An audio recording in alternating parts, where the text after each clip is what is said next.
The unluckiest man in the world is about to change hands, the kitchen maid announced, and every servant in the room stopped chewing. I kept eating. I was sitting where I always sat, on the end of the bench nearest the ash pile, holding 3 steamed buns and a bowl of porridge that was mostly bowl. My name is Li Ming.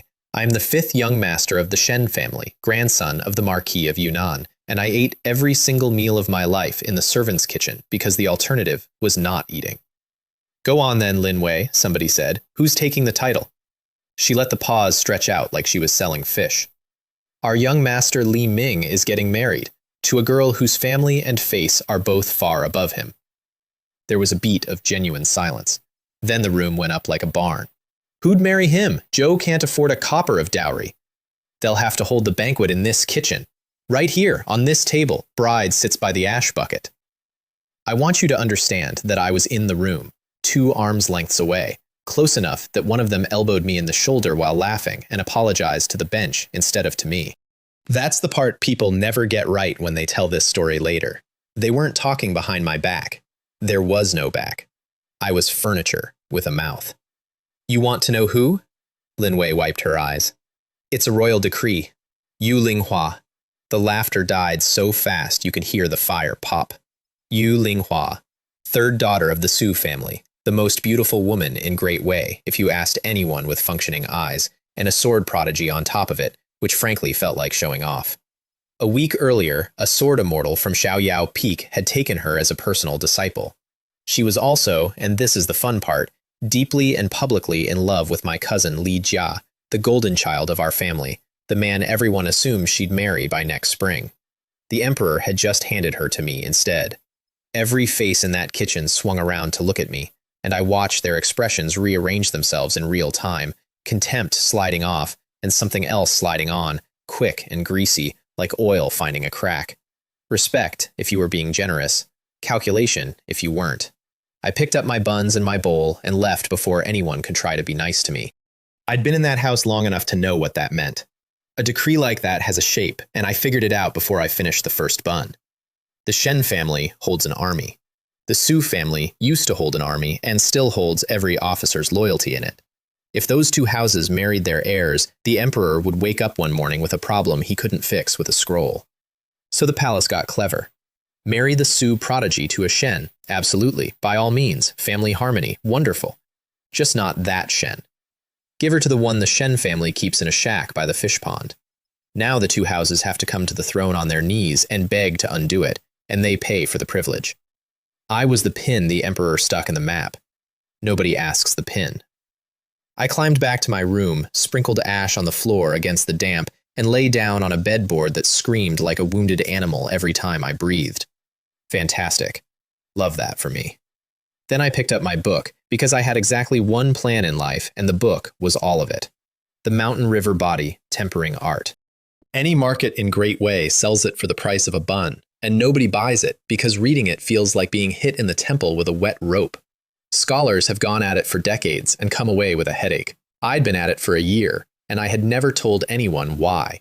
When I stared at that book long enough, I saw small gray letters floating over the page, obscure and difficult text. Just those words, hanging there like a shopkeeper's tag on a jar. I'd been seeing them for a year. I'd stared at that tag until my eyes watered and my head rang, and nothing had ever happened, and I decided it was the world's least useful gift, a talent for reading the world's fine print without being able to do anything about it. That night, the letters shivered. Then they came apart. They fell off the page like ash off a burnt stick, drifted through the air and sank into my skull, and I felt a small, sharp sting behind my temples, and that was it. That was the whole miracle. No thunder, no voice from heaven. I grabbed the book. The tag on the cover now read one word, book. I opened it, and it was the same text I'd been drowning in for 12 months, except now the sentences went where sentences go. Subject, verb, meaning.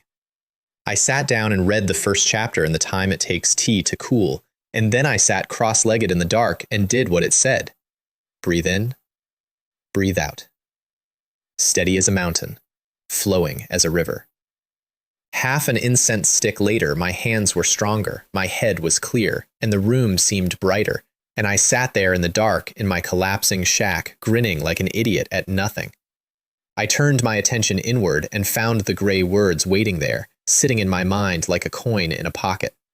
When I moved my fingers, they moved. So I picked one up and stuck it onto a short stick lying by the wall, just to see. The stick changed. It went round at the tip. It grew a small hole in a little branch off the side at an angle. It sat there on my floor, smooth all over, wearing a tag that said, "Obscure and difficult short stick."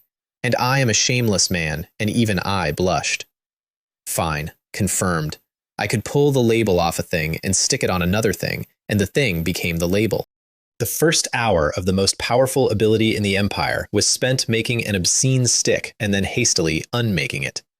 I lay back down. The bedboard wore a tag that said "Worm-Eaten Bedboard," and I peeled it off, and the screaming stopped. Inferior hoe. Moldy table leg. I went around my one-room shack, pulling the gray words off everything I owned, like a man picking burrs off a dog, and by dawn I was living in a small, dry, silent house that had spent 17 years being a hovel out of pure paperwork. And every extraction made my mind a little bigger. That was the real prize. The ability paid for its own training. At sunrise, I dug out the reading primer they give 6-year-olds, the one book the family had ever let me touch, and I stared at it until a tag appeared. This one wasn't gray. Easy to learn reader, purple. So the insults were gray and the compliments were purple.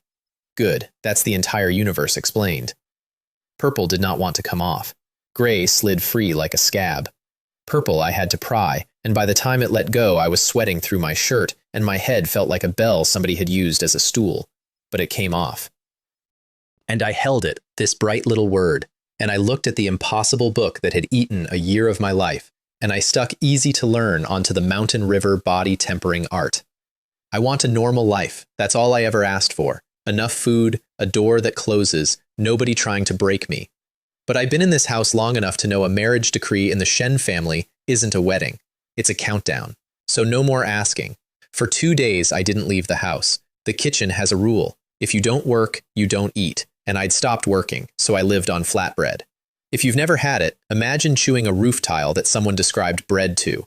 It keeps forever, which is its way of apologizing. The mountain river body tempering art, with easy to learn stuck to it, went down like water. Every breath laid something down in my chest. My arms got stronger. My eyes got sharper. By the third morning, I could stand at my window and see the individual leaves on a tree across the garden. And also, less charmingly, the man standing behind it watching my house. Older. Something gold on his forehead. Definitely not staff. Excellent. I had a supervisor. Around noon, Madam Chen came down the muddy path with a food box, walking slow because the path to my house was the only path in the compound nobody had ever bothered to gravel. I should explain her, because she's the reason there's a story instead of a body. My birth mother ran away from the Shen family when I was small. Ran. Out the gate, into the country, gone, and the whole city talked about it for years, and the family's answer to being publicly humiliated was to decide that the humiliation was my fault. Grandmother Li never forgave me for being born to a vegetable farmer's daughter who had the nerve to leave. My father remarried. Madam Chen came in as the third wife, a woman with no reason on earth to care about somebody else's discarded son. She fed me anyway, for 10 years. And every time she did it, they punished her for it, docked her allowance, called her to the ancestral hall to be lectured in front of the other wives, and she kept doing it. I hear you haven't eaten in the kitchen for 3 days. She started unpacking dishes onto the stone table, one after another, more than a person should carry. Living on flatbread. And yet you look better than you did last month, which I don't like at all, because it means you've decided something. Third madam, if you keep bringing me food, grandmother will scold you again. Let her. It goes in one ear and out the other. She pushed a plate at me. Explain to me why you have to be self-reliant to earn a bowl of rice, and the other boys in this house have tutors come to their rooms. When has anyone ever asked them to be self-reliant? She never had an answer for that, and neither did I, so we ate. It's settled, she said eventually. The palace has given you Yuling Hua. She looked relieved. That was the terrible part. In her head it went like this. My boy is marrying into the Su family, so the Shen family can't touch him now. They'll have to give us a small house somewhere and let us go. She'd worked it all the way out. She'd probably worked out the names of my sons. 2 big, healthy boys, she said, and you'll be good to her. It seems Yu Linghua doesn't want to marry me. She stopped. She looked at my face for a while, and I watched the calculation catch up with the hope and run it over. But it's a royal decree. The Su family can't refuse a royal decree. There are a lot of ways to stop me from marrying Yu Linghua, I said, that aren't refusing. She didn't ask what I meant. She'd been in this house as long as I had. She put the dishes away, frowning at nothing, and before she left, she pressed 4 taels of silver into my hand, which was probably a third of what they let her have that month. 4 taels. I'd never held that much money at one time in my life. I took it straight to the market and started shopping for my future. The East Market of Yunnan is where anybody with a sword and a rumor goes to make rent.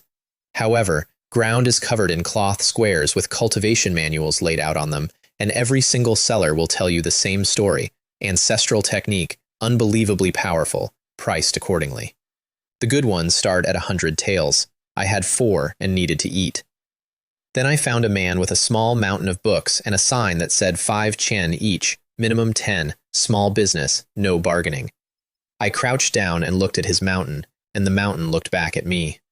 Common technique, inferior technique, flawed technique, incomplete text.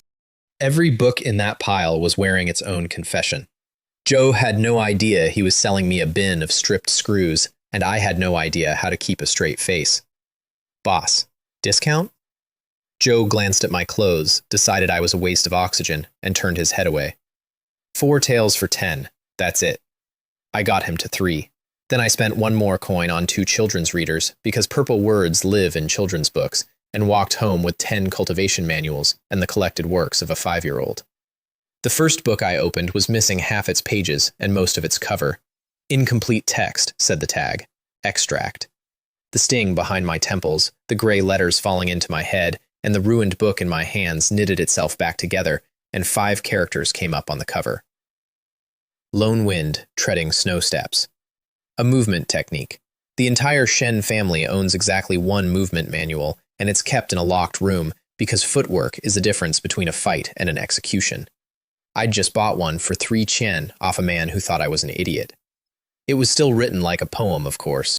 A lone wind and a cold sun, treading snow like stars, bloodstains scattered, flowers blooming. Beautiful, useless. I had no teacher, no lineage, nobody to tell me which parts were instructions and which parts were the author enjoying himself. So I took the children's reader, and I pried easy to understand off it, and that one nearly killed me. 4 hours, veins standing out on my forehead. Nobody in the history of Great Way has ever been that exhausted by a picture book, but it came loose, and I stuck it on the sword manual, and the poem turned into a lesson, and the lesson said, don't fight momentum, ride it, and if there isn't any, make some. The other 9 books were junk, exactly as advertised. 8 of them stripped down to plain, honest, mediocre technique manuals worth about a tael each on resale, which, incidentally, is how I ate for the next month. The 9th was a blacksmithing primer written by a man who clearly could not write. I peeled disorganized off it and got a decent beginner's guide to forging. Notice something. Nobody gave me anything. The most valuable thing in Great Way was a pile of garbage that a man was trying to get rid of, and I was the only person alive who could read the price tag. 2 more days went by. My house got nicer as I stripped the rot off it. My body got stronger, and through the crack in the window I could still see the man with the gold mark on his forehead, standing behind the old tree, watching a boy read. By my own reckoning, I'd reached the 10th rank of martial arts, the bottom rung, the absolute floor of the profession. A month earlier, I'd have been thrilled. Now I did the arithmetic instead. The wedding was set for autumn. Yu Linghua was already 6th rank and had a sword immortal for a teacher. My family wanted this marriage dead, and there is exactly one way to kill a royal marriage without insulting the emperor. You don't refuse the bride, you break the groom. They came for me on a bright afternoon, and they were polite about it, which is how I knew. A maid from the first branch arrived, wrinkled her nose at my clothes, and told me the family had distinguished guests and I was expected to pay my respects at the Yunnan restaurant. Not the compound, the restaurant. The busiest room in the city. Think about that. Our house has 40 rooms and a garden with carved stone lions in it, and they wanted to receive guests in a place where 200 strangers could watch. I put on the padded coat Madame Chen had made me out of leftover fabric from her own dresses, which meant it had flowers on it, and which the maid made me change out of. Then I walked to the restaurant to find out how they were going to do it. Downstairs, behind a screen that was doing absolutely nothing to hide anything, sat Madame Zhou of the first branch and Madame Wang of the second, plus 3 guests from Xiaoyao Peak, 2 young men with swords, and a woman in white. I looked at her once and had to make myself stop. I'd never seen anyone like that. Cold as a mountain and twice as far away, brows drawn together like she was working through a problem she didn't like the shape of. For the first time in my life, my aunts smiled at me. "Li Ming, you've heard, of course. The palace has betrothed you to Yu Linghua." Madame Zhou's voice could have buttered bread. "These are Linghua's seniors from Xiaoyao Peak. They've come to see whether you're worthy of her. Do your best." "Li Ming is dull and has accomplished nothing," I said, bowing. "How could I be worthy of the Su family's prodigy? I beg the elders to consider annulling this engagement." Both of them smiled wider. Of course he can't be worthy, and of course the decree can't be refused. But don't worry, the seniors of Xiaoyao Peak aren't here to make things difficult. One of the swordsmen produced 2 items and set them on the table. Junior sister Linghua's talent is second only to our great master on the peak. We've come to help junior brother Ming catch up. A manual and a pill. Bone tempering pills and an introductory sword manual. Gifts from our master. Bone tempering. The last gate of body refining. Every martial artist has to go through it to reach 9th rank, and every martial artist does it with a pill graded to their body, because if the medicine is stronger than the flesh, the phalum loses. Bones snap, tendons tear. You spend the rest of your life in a bed being fed by somebody else. I glanced around the table. Every face in that circle was smiling, and every smile had the same shape, the shape of people waiting for the good part. Then I looked at the pill. Overly potent bone tempering pill. There it was, small white letters hanging over my death sentence like a merchant's tag. The plan was beautiful, honestly. I take the pill myself, in public, in front of half of Yunnan, freely, as a gift from a holy land. My bones break. Nobody's hand touched me. The Shen family didn't harm anyone, heaven forbid, the boy simply couldn't handle it. And then, tragically, the Su family's prodigy cannot be asked to marry a cripple, and the palace's clever little decree falls apart on its own, and the Shen family pays exactly nothing. They'd even get to look kind about it. They'd assign me 2 maids to spoon soup into me and tell the neighbors how devoted the family was. I took a breath and swallowed my hatred first, because it doesn't fit down your throat with a pill. Extract. Overly potent came off in my head, and I stood there holding an ordinary bone-tempering pill in front of 11 people who thought they were watching an execution. "Take it," Madame Zhou snapped, patience gone, the mask slipping the second I was slow. "Don't waste everyone's time." A few of the maids who knew what was in it looked at me with pity. Poor 5th young master. Bedridden by supper. I picked it up. "Wait!" The woman in white was on her feet with her hand out. "You've never trained. Taking a bone-tempering pill like this is reckless, or—" The whole table froze. You could see the thought going around it. We're 1 swallow from the finish line, and this woman is having feelings. One of her juniors covered fast. "What our senior sister means is that it will be painful, and we fear young Master Ming cannot bear the pain. But the greater the suffering, the greater the gain. For the sake of your future, endure it." I gave her a grateful look, because she just tried to save the life of a stranger in a room full of his relatives, and then I put the pill in my mouth and swallowed. "Don't." Too late. 15 minutes later, it started, and I would like to say that removing the word overly made it pleasant. It did not. It felt like a man was inside my body hitting my bones with a hammer, and each swing was harder than the last, and if I let my grip on my breath slip for 1 second, I could feel exactly how the snapping would go. Mountain, river, steady as a mountain, flowing as a river. I locked my teeth and made no sound at all. Blood came out of the corner of my mouth.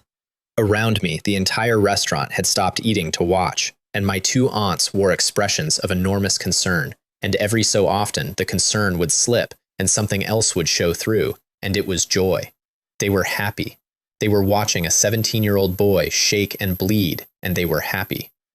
The woman in white couldn't take it. She stepped forward and pushed a pill into my mouth with her own fingers, and the whole table nearly fell over. Senior sister, you! She's the great master of Xiaoyao Peak. Neither of them dared finish the sentence. Cool spread through me. It didn't stop the hammering, it just took the edge off it. And 15 minutes later, my face came back from gray to something living, and I opened my eyes. Bone tempering successful. Li Ming, are you all right? Madame Zhou asked with beautiful concern. Thanks to the protection of my two elders, I said, bowing. Li Ming's bone tempering was a success. Watching them try to arrange their faces into congratulation was worth the pain. Both of them left the dinner early, which in our family is how a woman screams. She had not done what everyone thought, by the way. That pill of hers was a painkiller. It did nothing to the bone tempering at all. She told her juniors so afterward, and they went white, because the only remaining explanation was that a boy who had never trained a day in his life had absorbed a killing dose on his own. They decided I was a hidden genius who'd been playing dumb for 17 years, and they got very quiet, because if that were true, the people who'd spent 17 years stepping on me were going to have a rough decade. They weren't wrong about the decade, they were wrong about everything else. I stayed for the dinner, ate more than was dignified, and asked the waiter to wrap the leftovers. The two swordsmen looked at me like I'd urinated in the rice. A young master of the Shen family, packing scraps. I walked home under a bright autumn moon with a bundle of somebody else's dinner under my arm and my whole body singing. Bone tempering does something you can feel with every step. Lighter, tighter. A basin of water turned into a pond, and I thought, that was attempt 1. They are not going to stop. 2 days later, the woman in white came to my house. The path to my door is mud. She crossed it in white silk with a girl from the family trailing behind her, complaining loudly that my yard smelled and she'd heard it had lice. That was Li Fu, a cousin 4 years younger than me, who addressed me the way you address a dog that's gotten onto the couch. Little sister, said the woman in white, wait for me here. Li Fu waited. Then the woman flicked 2 fingers and a branch fell off a tree 80 paces away, and she said, without any particular drama, the people watching you have left. Can we talk now? I brought her a bowl of water. It was all I had. Fang Meilan, she said, disciple of Xiaoyao Peak. She sat on my stone bench with the wind moving her hair around and looked like something that had come down out of a painting to check on the peasants. Thank you isn't necessary. That pill only dulled the pain. You survived the bone tempering on your own. She paused. The aura you showed, it resembles the mountain river body tempering art. I had a decision to make in about a second and a half. 3 reasons. 1, it's a foundation manual sold on every street corner, and admitting I've read a common book is not admitting much. 2, she's the great master of a holy land, and if she thinks I'm worth anything, she can recommend me into Xiaoyao Peak, and if I'm a disciple of Xiaoyao Peak, my family can't touch me. 3, she'd tried to stop a room full of my relatives from crippling me, which put her exactly 1 person ahead of my entire bloodline. I did gain some insight from it, I said. Superficial ones. Her eyes lit up. She pulled a copy out of her sleeve, the same battered, impossible book, and asked me to annotate it, and then realized how rude that was and offered to grind the ink herself, which she did, standing over my shoulder in a courtyard with a leaking roof, watching a disowned boy write. I filled the margins. 1st chapter, 2nd, 3rd. The further in you go, the worse the original gets, until the author starts inventing characters, and I kept writing, and behind me the ink grinding had stopped a long time ago. She had come hoping for 1 paragraph, 1 sentence, enough to trade to an old man on her mountain who'd promised her his entire sword lineage for a crack in that book. I gave her everything but the last chapter. Junior brother Shen. She held the annotated book like it was on fire. About the pill we brought you. I understand. A royal decree needs a plausible reason to break, and the price of me is the cheapest one available. She nodded slowly. That was the whole answer, and she didn't insult me by softening it. Instead, she left me a bone-healing pill and a health manual, in case, which is a very polite way to say when they come back for you, and then, as an afterthought, an old, nameless sword manual she'd picked up somewhere. Your comprehension is high. Have a look at it if you have time. She took her book and went. Li Fu grabbed her arm at the bamboo grove and asked why she had wasted a whole afternoon on that thing by the fish pond. Then she told her the whole story. My mother running away, the fortune teller Madame Zhou hired years ago, the one who announced that I was born to bring misfortune to everyone near me. Very useful, that fortune teller. After that, every bad thing that happened in the Shen compound for a decade was my fault by default. Roof leaks, bad harvest, somebody's cough. Feng Meilan asked, apparently to the heir, why the grudges of the last generation had to be handed down to this one. Nobody in my family has ever been able to answer that question either. That night, I opened her nameless manual and found a tag on it that said, altered. I pulled it off. The scraped-away characters crawled back onto the cover and formed 4 words, and the 4 words had a pressure to them, like standing at the foot of something enormous in the dark. Heavenly Tao Sword Stance. I opened it. 10,000 swords imprison the dragon. Flying sword soars to heaven. The divine sword shatters the sky. And under those, written like a snake moving, 4 more characters, man and sword as one. Reading it wasn't reading. The manual came into my head. It walked in like it lived there. If my mind hadn't been swollen from a month of tearing labels off furniture, I would have gone down face first on the floor. 2 hours later, I couldn't lift my feet. I lay on the bed with my heart going and the sky full of blades printed on the inside of my eyelids, and I understood 2 things. 1, I had just been handed something that did not belong in the hands of a 10th-rank boy in a leaking house. 2, in the morning, the manual had put its own tag back on. The words were gone again, scraped and blank, and the label I'd stolen was still sitting in my head. The book had healed itself around the theft, which meant nobody could ever take it from me by taking the book. I went outside, picked up a twig, and tried to do the first stance. The dead leaves on the ground twitched. That's it. That was the entire result. A grown man waving a stick at some litter. Fine. I could wait. I'd been waiting my whole life. I'd gotten very good at it. While I was learning to wave sticks, the Shen family was holding a meeting.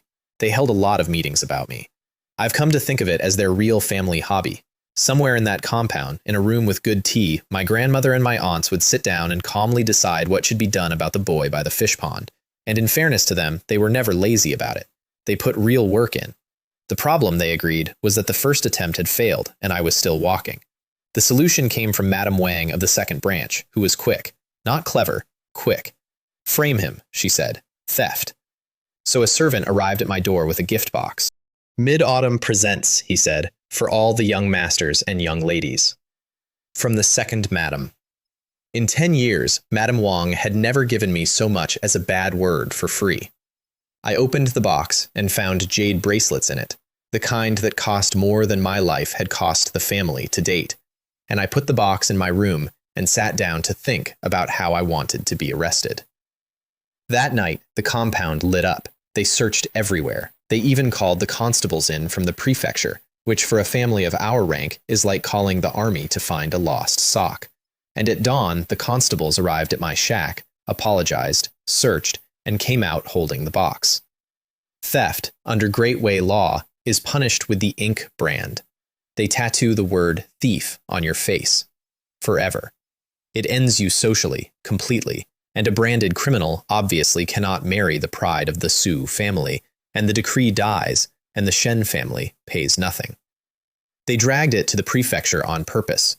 Madame Zhou insisted, loudly, in front of witnesses, that the family would not shelter a thief, that the law must take its course, that the Shen family's traditions demanded it. She wanted it public. Magistrate Luo sat under the bright mirror and looked at me the way you look at a dog that's been tied to a post in the rain, and he asked, wearily, whether I had anything to say in my defense. Here's what I've learned about slander.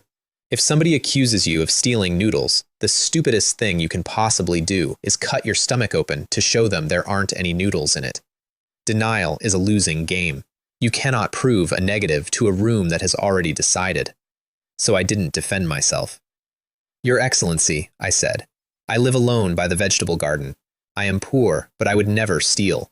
I was framed because I saw something I should not have seen. The entire courtroom leaned in half a foot. Nothing on earth moves a crowd like the promise of somebody else's filth. On the 7th of the month, my roof was leaking, so I went to the back garden to look for discarded planks.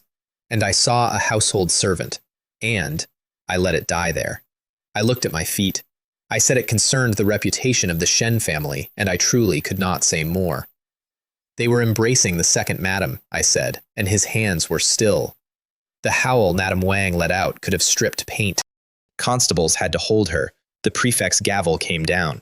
The crowd outside the gates was making the noise crowds make at a very good opera. I demanded that she confess to my grandmother, I went on, warming up. They warned me that if I told anyone, they would grind me to dust. Today they accuse me of theft as a warning, but they are wrong. To brand me is to trample my dignity. I would rather be shattered jade than a whole tile. I have never in my life been applauded before. It was outside the gates of a courthouse, by strangers, for a lie. Was it a lie? Absolutely. Completely fabricated. I'd never seen anything of the kind. Did I feel bad? She tried to burn a word into my face. My cousin Li Lei came out of the crowd swinging at that point, screaming that I'd slandered his mother, and he put everything he had into it, because if I got crippled in a courthouse by a boy defending his mother's honor, that's practically a legal defense. I stepped aside with the lone wind footwork, which he had never seen me use, and then, because he wound up again and I wanted to know something, I stopped moving and met his fist with mine. The sound was flat and unpleasant. Joe staggered off, holding his hand, and told everyone he was fine, in the voice of a man whose fingers are on backwards. 9th rank, my cousin. Trained by tutors, fed on pills, since he could walk. The prefect declared the theft case suspended for lack of conclusive evidence and advised both parties to stop damaging their own reputations, which is a judge's way of saying, I know exactly what you people just tried to do. Madame Wang shrieked that she was a lady of the Shen household and would never slander anyone, and the prefect smiled at her and said, by that logic, madam, Li Ming is the grandson of the Marquis. Whom would he slander? What happened to her afterward is the first time the ledger ever ran the other way. The story got out that afternoon. By evening, it was in every tavern in Yunnan. Within a week, failed scholars were writing it up for money, and the theaters in the entertainment district were preparing adaptations, and my grandmother had to sit in the ancestral hall and listen to a list of the titles. They tried to put a brand on my face and ended up with a play. Afterward, the prefect came down off the dais, said, "You're a good kid," and invited me to his house for tea. I bowed until my forehead nearly hit my knees because a man in this city had just chosen in public not to feed me to my own family, and I was going to hold on to that with both hands. I understood why, of course. Zhou served the emperor, and the emperor's whole scheme required me intact. If they branded me, the Shen family got their annulment for free, and the throne got nothing. I was a piece on his board, too. I didn't care. A benefactor's motives are his own business. My rule is simple, and I've never had to revise it.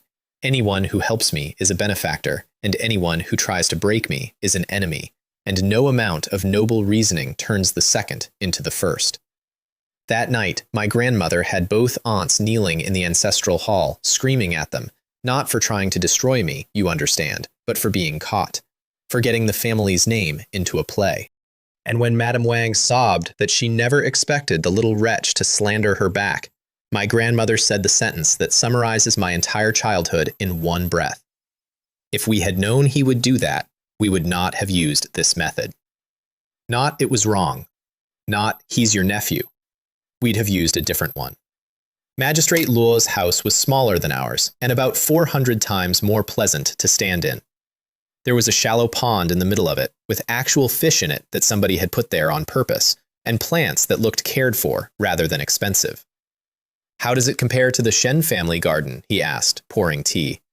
A notch below, I imagine. The Shen garden is larger, and the decoration is finer, I said, but it has nothing living in it. Zhou laughed and told me to sit down, and then, because he'd clearly been waiting to see whether I'd worked it out, he asked me why I thought he'd invited me. So I laid it out for him. The palace doesn't want the two houses joined. It gave the Su prodigy to the family's least favorite grandson specifically so that both houses would have to come and buy their way out of it. And both houses would rather manufacture a cripple than pay a copper. And the emperor, who tried the same trick on the prime minister's household 3 years back and had it work beautifully, never imagined that the Shen family would sooner spend a grandson than a coin. You saw all of that, said Magistrate Luo, sitting in a hut by a fish pond? There isn't much else to do in a hut by a fish pond. Joe told me he'd let it be known around the city that I'd been to his house, which would keep the underhanded methods off me for a while, and that if any elder in my family openly laid hands on me, I could walk into his court any hour of the day. Then I gave him my gift, because you don't turn up empty-handed, and I'd learned something at the market. I'd forged a piece of inner armor out of scrap iron and old hide with the blacksmith manual open on my knee, and the result had been catastrophic. A tag that said, inner armor of extremely poor quality, which was frankly generous. So I peeled poor quality off it, and then I went for a walk through the First Branch's courtyard and stole the words, fine craftsmanship, off their front gate. Their gate got a little uglier. My armor got very good. The prefect turned it over twice. Your skills are much better than my son's. Joe forges iron all day in the side yard and reads nothing, and his work does not improve. That's how I met the prefect's son, who turned out to be a decent, silent, iron-obsessed young man with the theoretical grounding of a turnip. I picked up a hammer and started beating a piece of scrap next to him without saying anything, and within an hour we were friends, which is the entire secret of male friendship, and I refuse to explain it further. At dinner, the prefect mentioned, deliberately, that my cousin Li Ao was coming home from the capital. Li Ao was 10 years old. 10. And an 8th-rank scholar, which meant his words could reshape law, and he was Li Jia's little brother, and the capital called him Little Li Jia, and my grandmother loved him more than she had ever loved anything. Joe acts without restraint and fears nothing, said the prefect. I am afraid he will attack you. I understood the shape of it immediately. If a 10-year-old cripples me, what exactly does the court do? Scold him. Joe's a child. Joe's ignorant. The perfect weapon is one nobody can punish. Joe arrived a few days later, and the first thing he did was make the household staff kneel. Not metaphorically. Joe'd say, kneel, and the word would land on them like a hand, and they'd go down, wherever they were, on whatever was underneath them. Joe did it to my grandmother's own maids. Joe did it to Madame Chen's little maid, Lin Mei, on a patch of gravel, and left her there for an hour. Lin Mei was 15.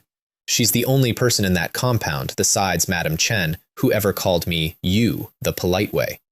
She used to sneak me food when Madame Chen was confined, and if you gave her a plate of pastries, she'd hold it like it might fly away. Madame Chen told me about the knees over lunch, and I watched her hands shake, and something in my chest changed temperature. They say Li Ao came back specially to see you, she said. Joe thinks you stole Li Jia's sweetheart. Joe's been talking about repaying his brother for a month. Xiaoming, can't you find an excuse to leave the city? Go and gain experience somewhere, anywhere. Third Madam, I put my chopsticks down. A child can't bully me. 2 days later, I was sitting inside working through the Heavenly Tao sword stance in my head when Lin Mei came sprinting up the muddy path, and I heard her before I saw her because she was crying. She'd run so hard the scabs on her knees had split. There was blood soaking through her trousers, and she was hauling herself along on a bad leg to warn me. Young Master Ming, hide. Go to Madame's courtyard. Young Master Li Ao is... Lin Mei, sit down. I went and got gauze. Your knee is open. Why are you running? It's too late. And there he was at the gate of my yard, a small boy with his hands behind his back, surveying my house the way a general surveys a swamp. I knew somebody would come and warn you, said Liao, so I walked faster. Then he saw Lin Mei, and his eyes did something I have never been able to forget on a 10-year-old face, and Lin Mei started to bend down onto her bleeding knees on instinct, and I put my arm across her and sat her back up. Everyone who sees me kneels, he said. Don't you understand? Then have grandmother kneel to you first. I didn't look up. I was winding gauze. You hold no office, and you're not my senior. Why would I kneel? Behind him, the servants he'd brought to watch went rigid. Joe'd made half of them kneel that morning. I'll give you a chance, he said, smiling. Kneel on your own, and out of respect for our shared blood, I'll only break both your legs. I'll even arrange 2 maids to care for you. Joe genuinely thought that was generous. Joe was 10, and he thought crippling his cousin was a kindness he was doing me. I kept winding the gauze. Nobody ignores Liao, not in the capital, not anywhere. So his voice dropped, and he said the word. Kneel. An 8th-rank scholar's word is not a suggestion. It came down on that courtyard like a roof falling in. Every servant went straight to the dirt. Lin Mei's legs buckled, and she started to fold. and it hit me and washed off me like rain off a stone. And I had worked out why about a minute earlier, standing in that yard. A scholar's word becomes law because he pushes his mental energy into the shape of a command. That's the whole trick. And I had spent a month with the Heavenly Tao sword stance, walking around inside my skull like a landlord, and every label I'd ever peeled off a table leg had gone in there and made the room bigger. Whatever he had, I had more of it, and I hadn't even been trying. I finished the bandage, wrap it twice, tie it gently. Then I stood up and I looked down at him, which I had already worked out was the thing he hated most in the world. Kneel! It made a ripple in the air around me. That was all. I picked up a willow switch off the ground and started walking toward him. Get away from me!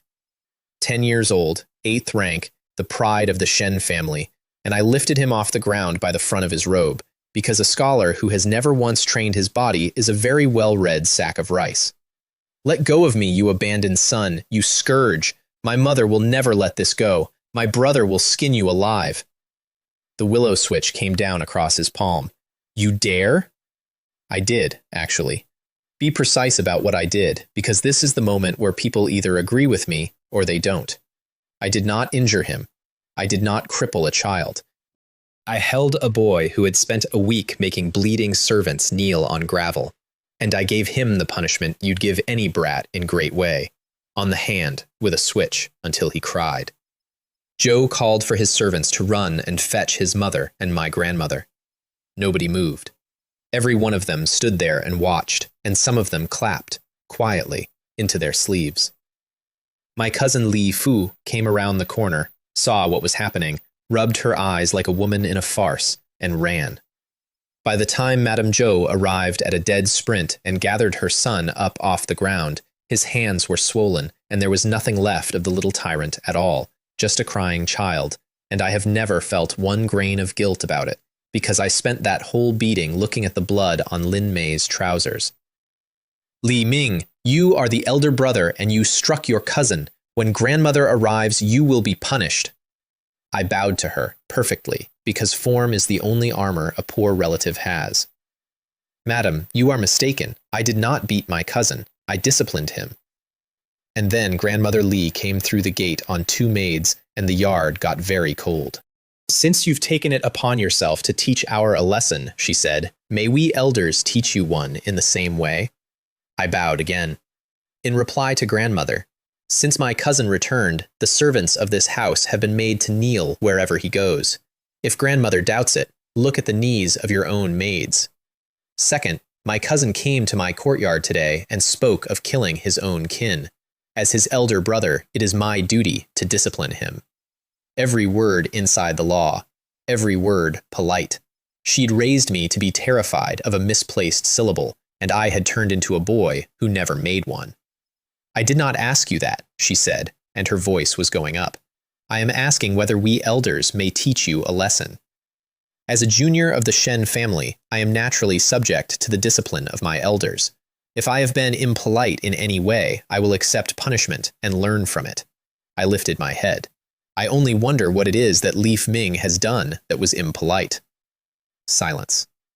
If my elders punish me without cause, I said, I will take it to the Yunnan Prefecture and to the Ministry of Rights and ask for an explanation. And if I am beaten to death first, my ghost will go and ask the court what my crime was. The whole yard heard it. And everyone in it also knew that I had been drinking tea at the prefect's house 4 days earlier. My grandmother stood there breathing hard and could not produce a single sentence. Then she waved a hand and let the maids take her away. That was the day it changed. Not the strength. The strength came later. That was the day the servants of the Shen compound realized that the boy by the fish pond could stand in front of the head of the household and not fold. By evening, they had swept my yard, scrubbed the moss off the stones, and graveled the muddy path. Of their own accord, without being asked. After 10 years of walking past it, that's the whole lesson if you want one. Nobody gravels the road for a man who can be pushed. I spent that night finding the sensation of qi, and around 3 in the morning, I flicked a finger at a candle across the room and put it out, and punched a hole through the table underneath it. 8th rank. What takes a prodigy a year had taken me 2 months, and I didn't tell one living soul.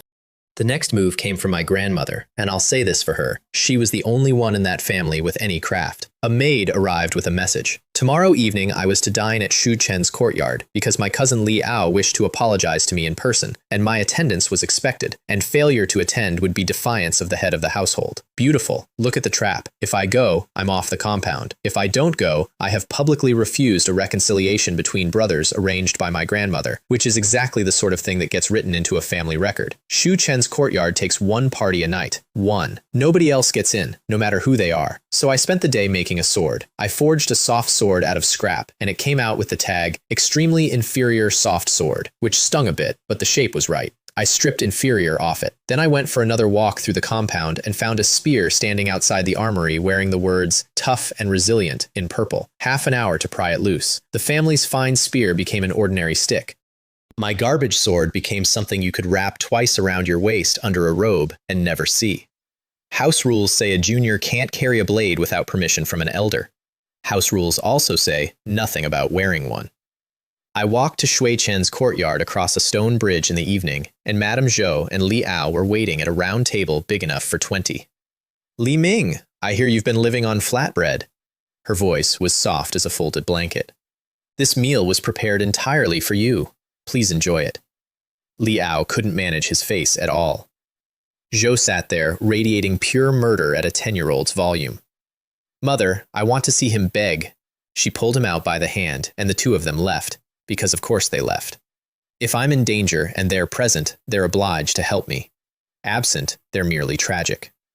A lean man came out of the shadows and stood beside my chair. Please eat quickly, young Master Ming. I still have farm work at home. I looked down at the table. Food containing toxins. Every dish. Every single dish on a table set for 20. They'd poisoned a banquet to kill one boy who was invited to it. I want you to appreciate the sheer scale of the spite. I extracted the toxins and started eating. Want to join me? I am of lowly status and dare not share a meal with young Master Ming. That's rare. The servants at home have never once thought so. I ate a while. Your name? Zhao Hu, a farmer from the west of the city. And what's the story you'll tell afterward? Why did you attack me? That you were drunk and lewd and insulted my wife. I chewed on that along with the food. It's good. It's genuinely good. If I get crippled, that's grounds to annul. If I don't get crippled but the story sticks, I'm a disgraced degenerate, which is also grounds to annul. The Shen family got 2 exits out of one man's wife. That story ruins your wife's name, I said. What did Madame Zhou pay you that made it worth that? Zhou bowed his head, and this is the part that still turns my stomach. I do not work for Madame Zhou. I work for young Master Li Jia. As long as young Master Li Jia is satisfied, if my wife dies, she dies well. There it was, the golden cousin. 23 years old, prodigy of the age, admired in the capital, in love with the girl the palace had handed to me. And he had reached down out of the sky to arrange this personally and hired a man who would burn his own wife's name for his approval. Marrying you, I told Zhao Hu, is a tragedy. Then I put down my chopsticks and unwound the sword from my waist. The Shen family's servants watching from the shadows nearly fell over. Zhou came armed. Zhou knew. I reached 8th rank 3 years ago, said Zhao Hu, hefting a hoe. 7th a month past. If you resist, young Master Ming, I may injure you more severely.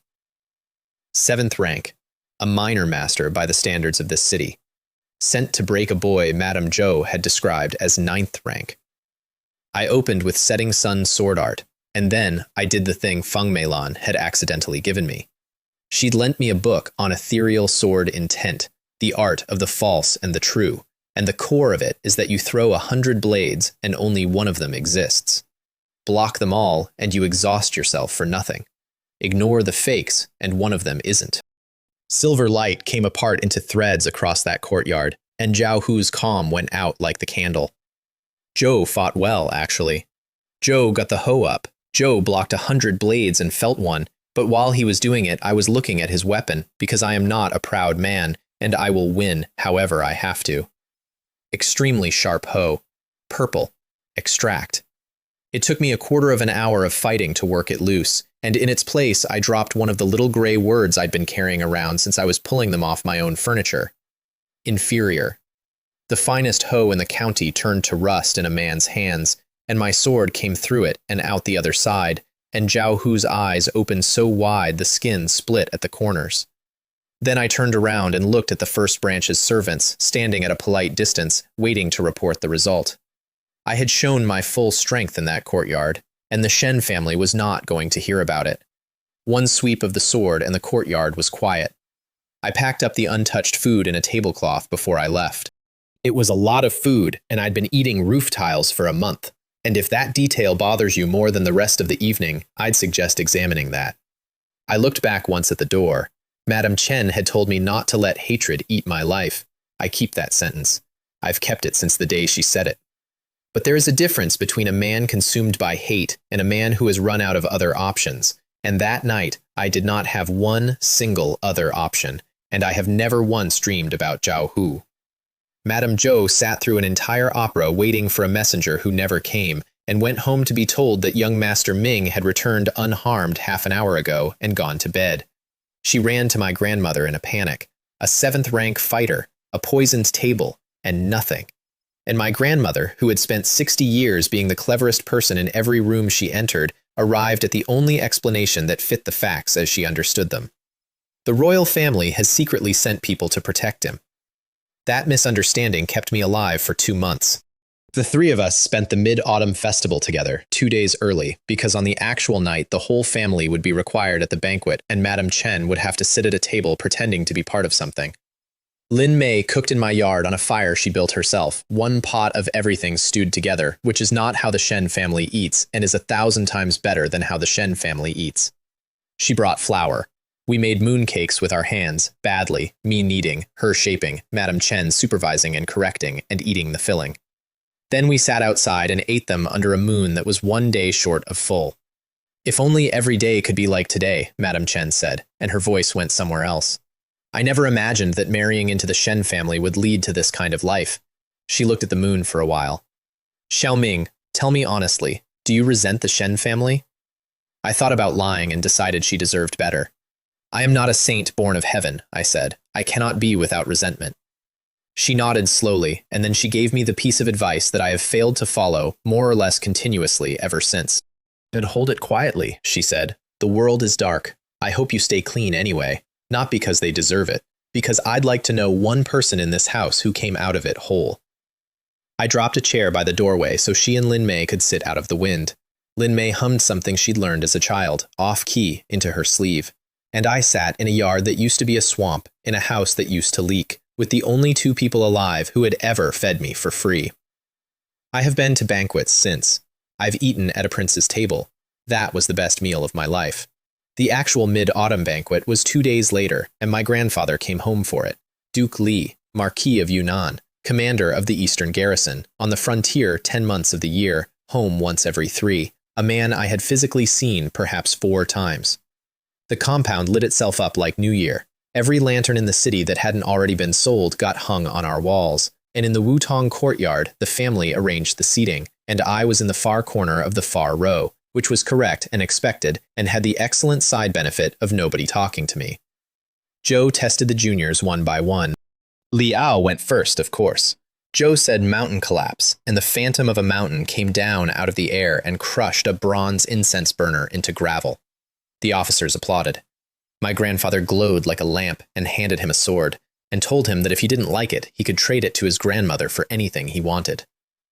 Then the rest of them went, and it got quieter, and the officer's praise got politer, which is how officers say, "Oh dear." Then he remembered me. "Li Ming, are you here today?"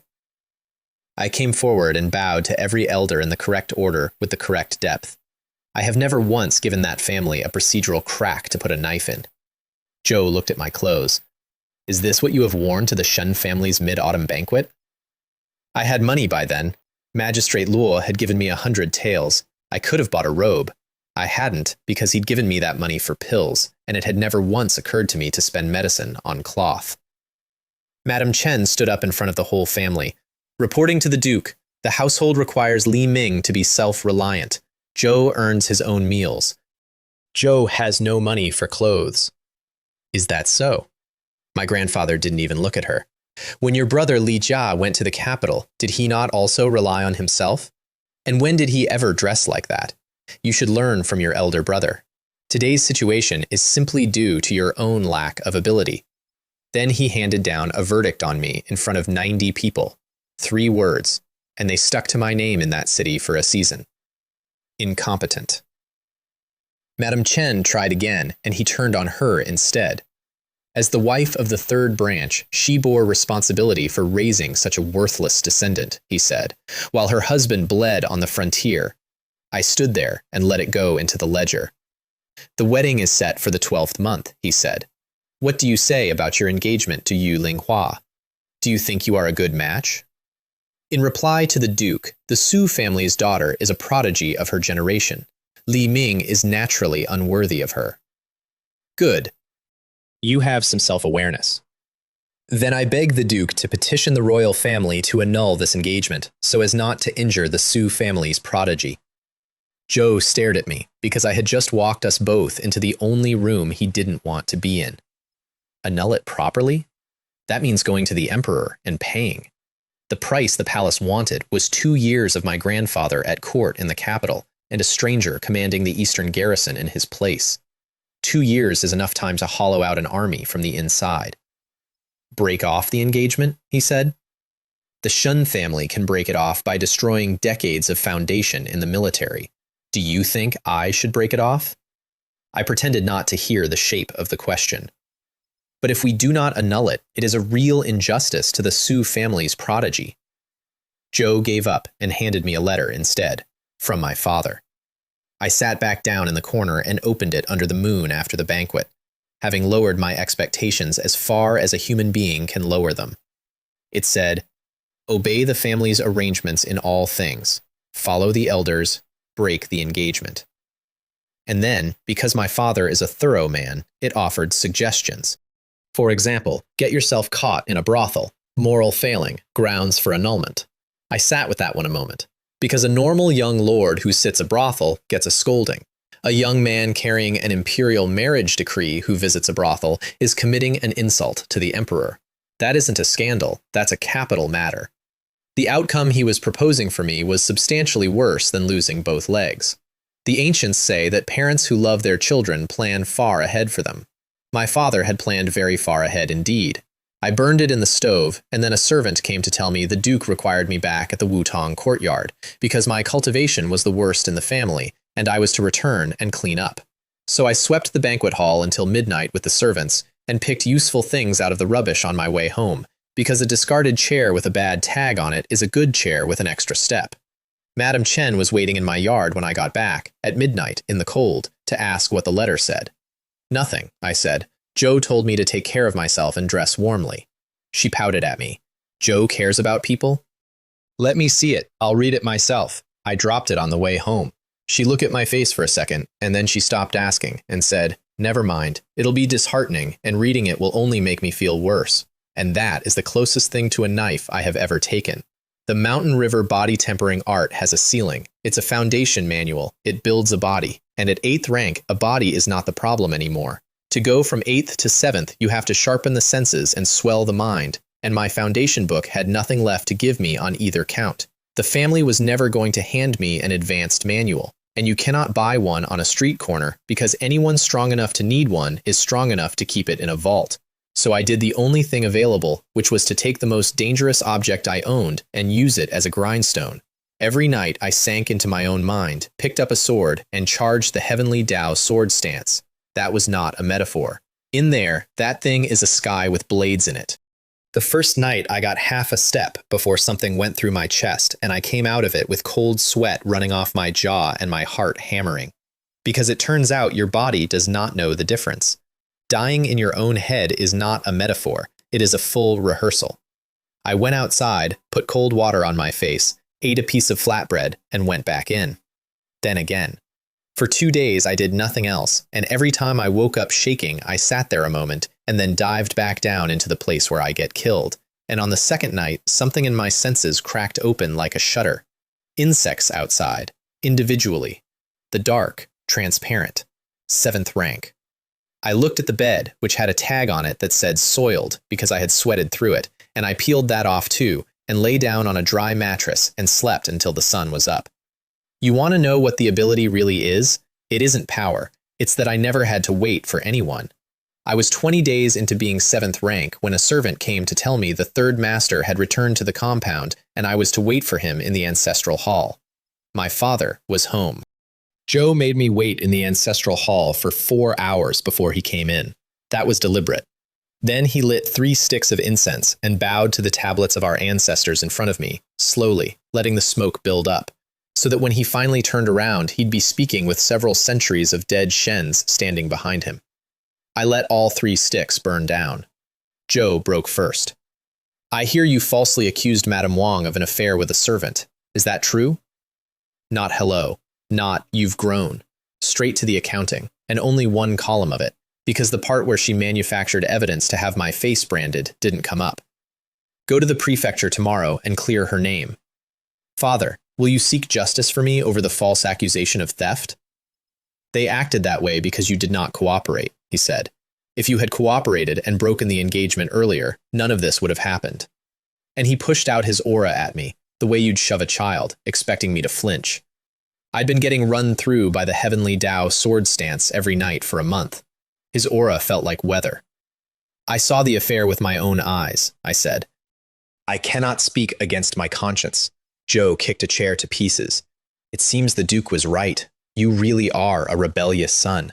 The Shun family has raised you for years, fed you, clothed you, and it has all gone to waste.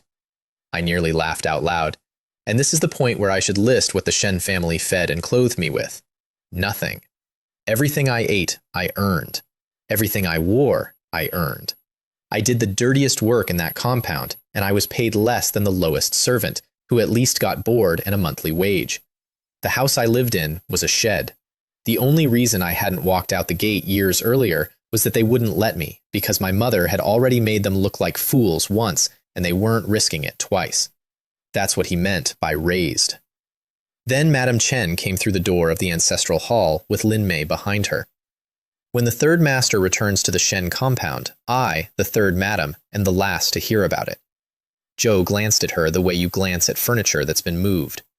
What did your father just say to you, Xiaoming? What else would I say? He said. That he cooperate with the family to break the engagement. And Madame Chen, who spent 10 years being scolded silent in that house, came off the leash. Cooperate. Cooperate how? Break both his legs? Get a criminal brand burned into his face? Throw away his entire life? That kind of cooperate? What do women know? This concerns the whole family. What is wrong with Li Ming making a sacrifice? In all these years, he has achieved nothing and contributed nothing. Do you know how he got through these years? She had her finger out and she was walking at him. Everything he eats, everything he wears, he earned. Do you know how much filthy work he did in this house? You say he has no martial skill. Did your family ever once give him the chance? The other sons have tutors in their courtyards every morning. Does Li Ming? Joe is lucky to fill his stomach. Tell me how a boy is supposed to sacrifice himself for a family that treats him like that. Joe stood there with his mouth working. I am his father, he managed. No matter what, he has to listen to me. A kind father raises a filial son. She was not lowering her voice. Why should a son obey a father who wants to send him to his death? Joe changed tactics, which is how I knew he'd lost the argument. The family will pass to your cousin Li Jia, he said to me, reasonably now. You Linghua and Li Jia love each other. If you break the engagement, Li Jia will owe you. Even if you are crippled, out of gratitude he will care for you for the rest of your life. Your future may be better than it is now. And if my cousin doesn't feel grateful, I said, what becomes of my life then? Joe opened his mouth and nothing came out. Aren't promises meant to be broken? When father married the 3rd madam, he made a great many promises. How many were kept? I let that sit. If I am crippled, I will have no power to resist. What do I do if the Shen family simply doesn't honor it? Can a cripple turn the world over? Joe sat down on a chair in the ancestral hall of his own house and told me, flatly, that the reason it had to be me was that I was incompetent and useless, and what else could it possibly be? Then Lin Mei, 15 years old, a maid, spoke in the ancestral hall of the Shen family. Third master, the fifth young master is your own flesh and blood. You should protect him. Zhou backhanded her. Zhou put his whole shoulder into it. A 7th rank strike at a girl who had never trained a day, and if it had landed clean on her face, she would not have gotten up. I got one hand in the way and shoved her clear with the other and took most of it across my back, and it burned for 2 hours afterward, at 7th rank, through the mountain river body tempering art. Does a maid have the right to speak? He said. Do that again, and I will have you beaten to death in the yard. Madame Chen pulled Lin Mei in behind her, and she was looking at her own husband like a stranger had walked in wearing his face. I made myself breathe. If I were more capable than you, Ling Hua, I said, then she should pay the price of the annulment, yes? What, are you stalling? Answer the question. Zhou looked at me the way you look at a beggar who's asked you for a horse. At the end of winter, the Su family's prodigy will attend the Qianqiu Grand Gathering in Heiyang City. If you think you are strong enough to surpass her, go to that gathering and surpass her. Zhou walked out without looking back. And if you lack the ability, then accept your fate. Madame Chen sat down hard on the step. Madam, what's wrong? I've simply given up on him, she said. That night I sat by her until the small hours and promised her a thing I had absolutely no evidence I could deliver, which is that I would get her and Lin Mei out of that house and give them a good life. She cried. I have never known what to do when she cries, and in the morning a servant brought me a letter my father had left behind on his way out of the city, in handwriting that had gone messy with temper. It said, You have 3 months. If the engagement is not broken by the wedding day, then the maid Lin Mei will be crippled in your place. I stood in my yard and read it twice. Zhou couldn't touch me. Magistrate Luo had made that expensive, and the family believed the palace had men on me, so he had looked around for something I cared about that had no legal protection at all, and he had found a 15-year-old girl who'd been bought by the household, which meant her body was Shen family property, which meant they could break her legs in the courtyard at noon and there would be no crime. That was my father's solution. I folded the letter up and put it away and stood there for a while with the veins standing out on my hands. 3 months, and I couldn't get past 8th rank on the manual I had, and the manual I needed was in a vault in somebody's ancestral home. My last hope walked up the muddy path 2 days later in white silk. Fang Meilan had gone to Xiaoyao Peak and asked the elders to take me in, and the elders had said no, and she'd come all the way back to say it to my face instead of sending a note, which tells you most of what you need to know about her. Xiaoyao Peak has held to one principle since it was founded, she said. We do not involve ourselves in the disputes of the court, and your engagement to junior sister Linghua is the exact center of one. Senior sister has done more than enough. Whether it works out is karma's business. That's what I said. What I felt was the floor going out. Is there anything else I can do? And here's where I stopped being polite, because I was out of road. Does senior sister have an advanced cultivation manual? Her face did something complicated. Advanced manuals belong to sects and bloodlines. You do not hand them to outsiders, and both of us knew it, and she was clearly furious at herself for having nothing to give. Then she said, There's a rumor. West out of Yunnan, across the border range, in the small kingdom of Qianyang, in a mass grave outside a town, there is supposedly a stone tablet with an advanced technique carved on it. A senior from her peak had copied it decades ago, studied it for 2 years, understood nothing, and burned his copy in disgust.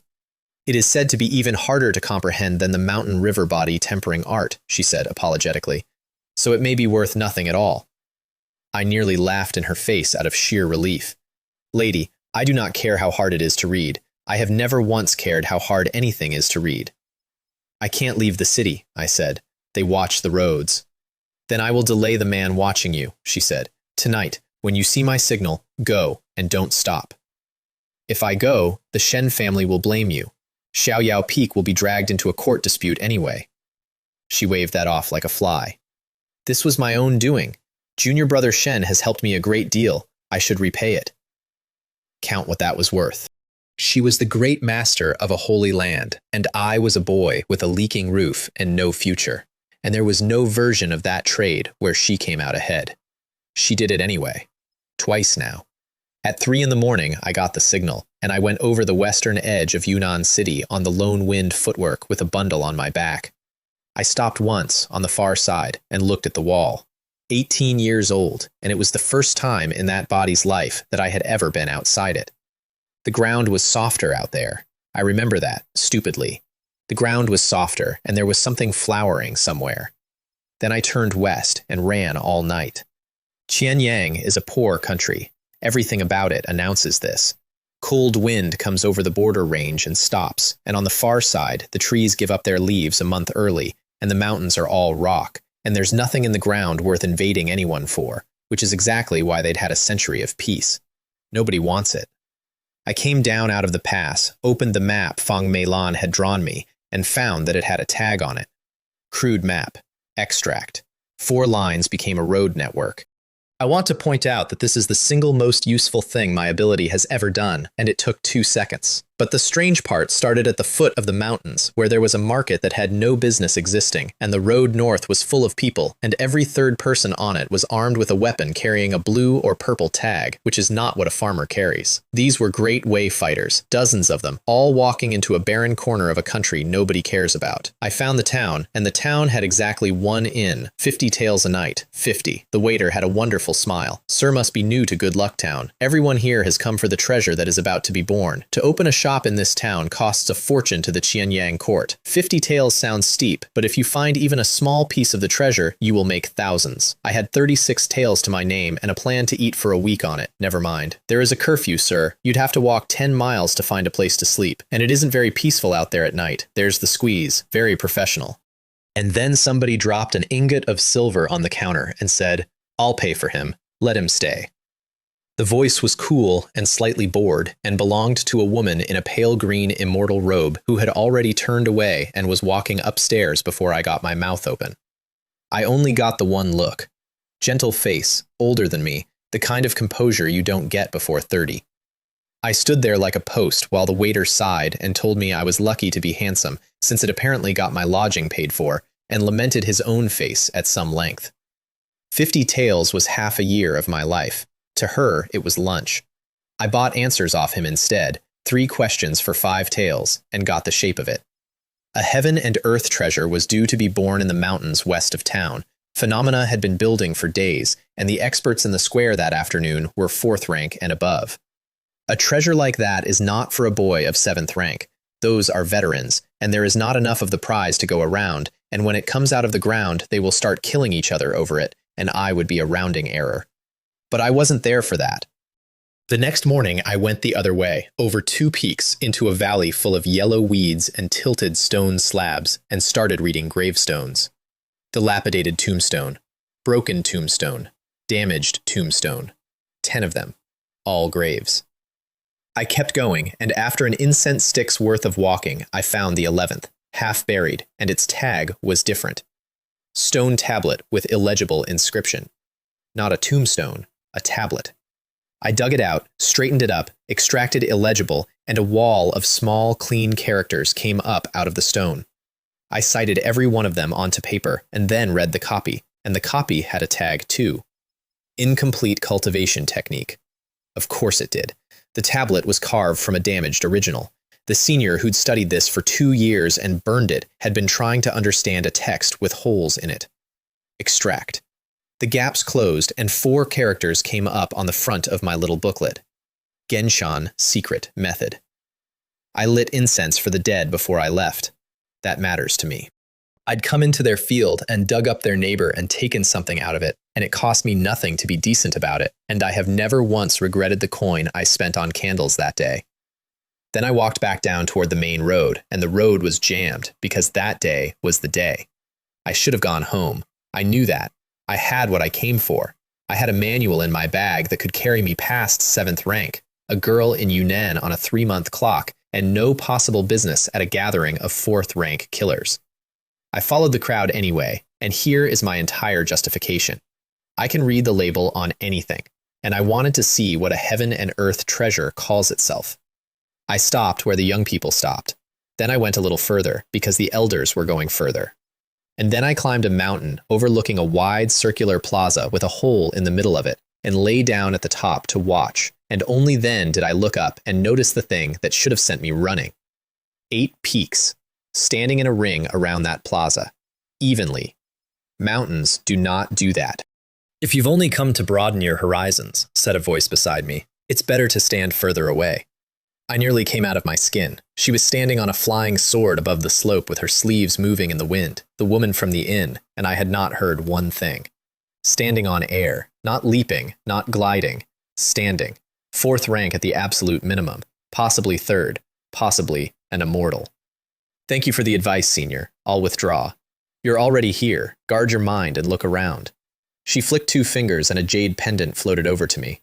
Take this. The moment it touched my palm, the pressure I'd been ignoring for the last 10 minutes eased off my skull, and I understood why all the young people had stopped so far back. The closer you got to that plaza, the harder the air pressed on your mind. Half of them would have been on their knees vomiting before they reached the tree line. I'd walked up here because a year of tearing labels off furniture and getting stabbed by a sword manual in my sleep had made my mind into something unusual. By the time I looked up, she was already at the edge of the plaza, 100 paces below, among the strong. She'd paid for my room and then handed a stranger a mind-protecting artifact on a hillside, and I still didn't know her name. The light came at dusk. The ground started shaking, boulders came off the peaks, cracks opened across the plaza, and every expert down there had a face full of greed and calculation, and I lay flat at the top of a mountain thinking, this is it.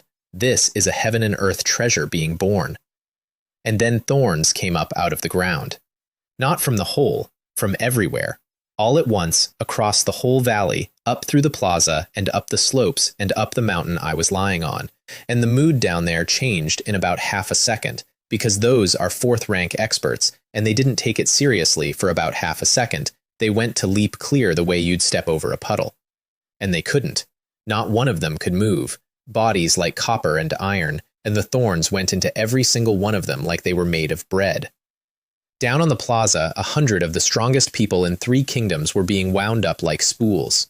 Then my own strength went out of me the way water goes out of a cracked jar. A vine took my ankle.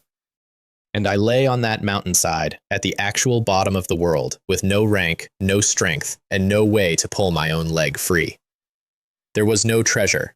There was never going to be a treasure. The whole thing was bait. And every expert of Great Way who came running for it was standing inside the trap when it shut. Fine. I reached into my head, found one of the little gray words I'd been carrying since I was stripping mold off a table leg, and dropped it on the vine around my ankle. Rotten. The thorns withered in my hands and fell apart, and I sat up on that mountain, the only person in a valley of dying immortals who could still stand. Getting up that mountain had taken me 20 minutes with the lone wind footwork. Getting down took 2 hours, and I did it the way a farmer's boy does it, on my hands, sliding, grabbing at roots, and by the bottom, my knees and elbows were open and bleeding through my trousers. That's when you find out what 7th rank actually was. It was everything. Without it, I was an 18-year-old who'd eaten flatbread for a decade, and if I opened a vein out there, I was going to faint from blood loss in a valley full of corpses.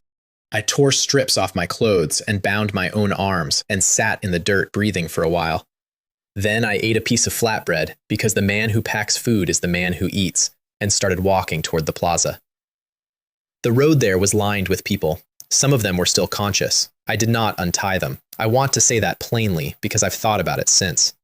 There were men in that valley who had been walking beside me on the road that morning, and I walked past them. I did not know one of them. I did not know which of them would have opened my throat for the pendant in my pocket the moment they could stand. And there was one person in that place who had put silver on a counter for a stranger and then given a boy on a hillside the thing that was keeping his skull intact. And I could not save the world, so I went and found her. I put a cloth over my face first. If you rescue one person out of 100 in front of 99 others, you don't make a friend, you make 99 enemies with excellent memories. She was on the west side of the plaza, wound to the chest, unconscious, her clothes torn open in a dozen places and a dozen long cuts underneath them, the blood already dried black on green silk. The thorns in the middle were 10 times the thickness of the ones on the mountain, but thorns don't have to be beaten, they only have to be cut, and my hands still knew how to hold a sword even if there was nothing behind them, so I cut, carefully, and lifted the pieces off her. And the moment I leaned in close and said my name quietly, she opened her eyes. She'd been faking. Of course she'd been faking. If I'd been the one who set the formation, she'd have gone for my throat the second she could move. That is the difference between a veteran and a boy, and it is the reason she is alive and most of them are not. We got 6 miles before she started to go gray, and I bandaged her properly by the roadside with strips of my own shirt and gave her the water skin and a piece of flatbread. She looked at it for a moment, then she ate it like a soldier. That was the first time I liked her. "We can't go further," she said suddenly, and stopped dead. "Into the trees, now." We went into the trees. "If I'm not mistaken, this is a Ju Shan formation," she said, while I held branches out of her way. "A severing immortal array. Inside it, a higher law overwrites the law of the world. That is why our cultivation is gone. It isn't sealed. It doesn't exist here. And why can't we walk out? Because whoever built it is standing outside it, waiting. The moment anything comes near the boundary, one sword from the outside kills everything inside." So, trapped in a valley, with no power, with a wounded stranger, on a 3-month clock, and the correct move was to hide in the woods and wait. How long? She was quiet for a second, and I understood that she was doing me the courtesy of not lying. "They will wait for everyone inside to die before they come in. To be safe, a month." A month I could survive. Lin Mei had until the 12th month. We found a place where 4 big trees grew almost in a ring, cut dry grass to lie on, and sat down on opposite sides of the clearing, and neither of us slept much, and that was the first night. In the morning, I gave her the last 2 pieces of flatbread and the water. "My things are all in my cosmic ring," she said, quietly, and I could hear how much it cost her to say it. "I can't open it in here." A storage ring runs on the laws of space. There were no laws of space in that valley. She was a 4th-rank expert carrying a warehouse she couldn't unlock, and I was a poor kid who'd never been able to afford one and had therefore, like a peasant, brought a bag. "It's fine. I have plenty of flatbread, 2 or 3 days' worth. Giving it to me may be a burden. You paid 50 taels for my room. That's 1,000 flatbreads. I'm still up on the deal." So began the strangest month of my life. I built us a house. It was not a good house. I sharpened a plank with a soft sword and lashed together something with the general silhouette of a hut, and then I looked at it until it admitted what it was. Dilapidated house. Extract. The gaps closed. The roof stopped being a colander. That is the entire trick, and I did it while she was asleep, which is a habit I'd like on the record. I hid the ability from a woman who had already saved my life twice. I made fire by rubbing sticks together, because it was late autumn and drying out, and the friction takes. I found fruit in the woods that carried the tag poisonous, and pulled the poison off it and ate it in front of her first so she'd stop watching my hands. I found a bear. Not a live one, a dead one, wound up in a patch of those thorns half a mile out, with the vines sunk into it and drinking. That's what happened to every large animal in that forest, and that's why the woods were so quiet. I cut it down, took the meat, took the hide, brought it back, and stripped the word spoiled off it before I put it on the fire. She sat in the doorway of a shack watching a teenager roast bear over a fire he'd made with 2 sticks, and I could see her recalculating something. She had gone out that morning too, and come back with nothing, and she was so ashamed about it she wouldn't eat until I put a skewer in her hand. Consider a woman who has been half a step from the immortal realm for a decade. She has never in her life been unable to do something, not once. Then she woke up in a valley with no strength, no ring, a body full of cuts, and no ability whatsoever to feed herself, and she took it about as well as anyone could. Which is to say, she curled up in the corner of a shack looking like a very small, very dignified animal. "It's all right, Senior," I said. "I'm confident I can support us both." That is the first time in my life I have ever said that sentence to anyone.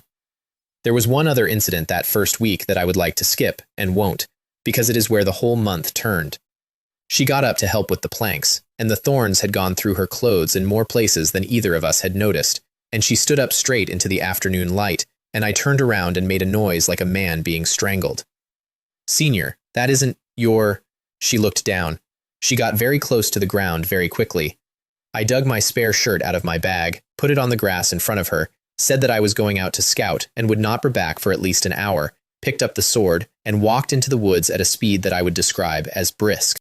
And then I spent that entire hour in a forest telling myself sternly not to think about a thing, which, as anybody who has ever tried it can confirm, works exactly as well as telling a river not to be wet.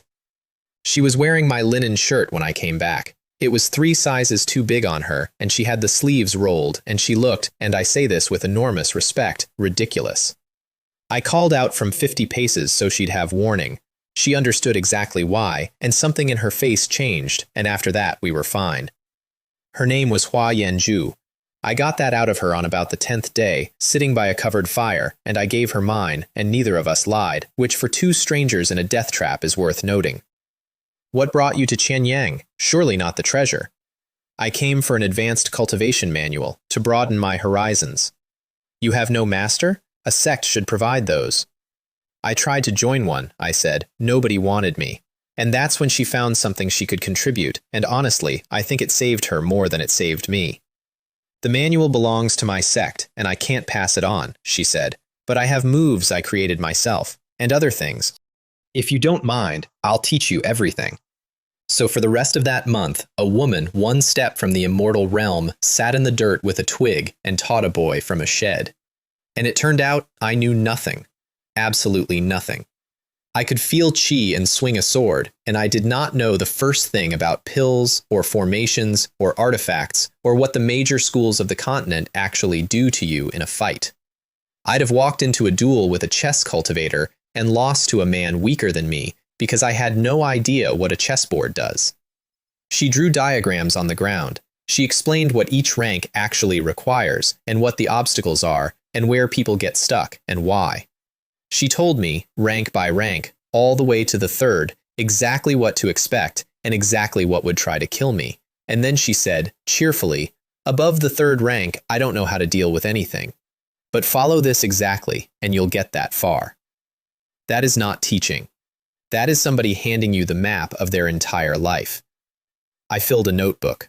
I still have it. Pay attention to the lesson, she said once, and reached over and tapped me on the head because I had been looking at her instead of at the diagram. When Hua Yanju explains something, she lights up. There's no other way to put it. She's soft-spoken to the point of being hard to hear, and then you put a subject in front of her that she loves, and she leans forward and starts talking with her hands. By the 3rd week, we were holding hands on the mountain paths, which started as a practical measure on a steep slope and stopped being one somewhere around the 2nd day, and neither of us mentioned it. We went to look at the thing that had eaten 100 people, and it had bloomed. A pale yellow flower on a thick central trunk in the middle of that ruined plaza. Heart-shattering vine, she said, that's the treasure. There was never a birth, it was already here. The formation was to soften 100 bodies and feed them to it, and the man who built it gets both the corpses and the fruit. Who? The old royal line of Qianyang, if I had to guess. They are the best formation masters alive, and they have hated Great Way for 200 years. So they spread a rumor in Great Way about a treasure, and Great Way came running. I sat down on a broken flagstone. Then whose fruit is it now?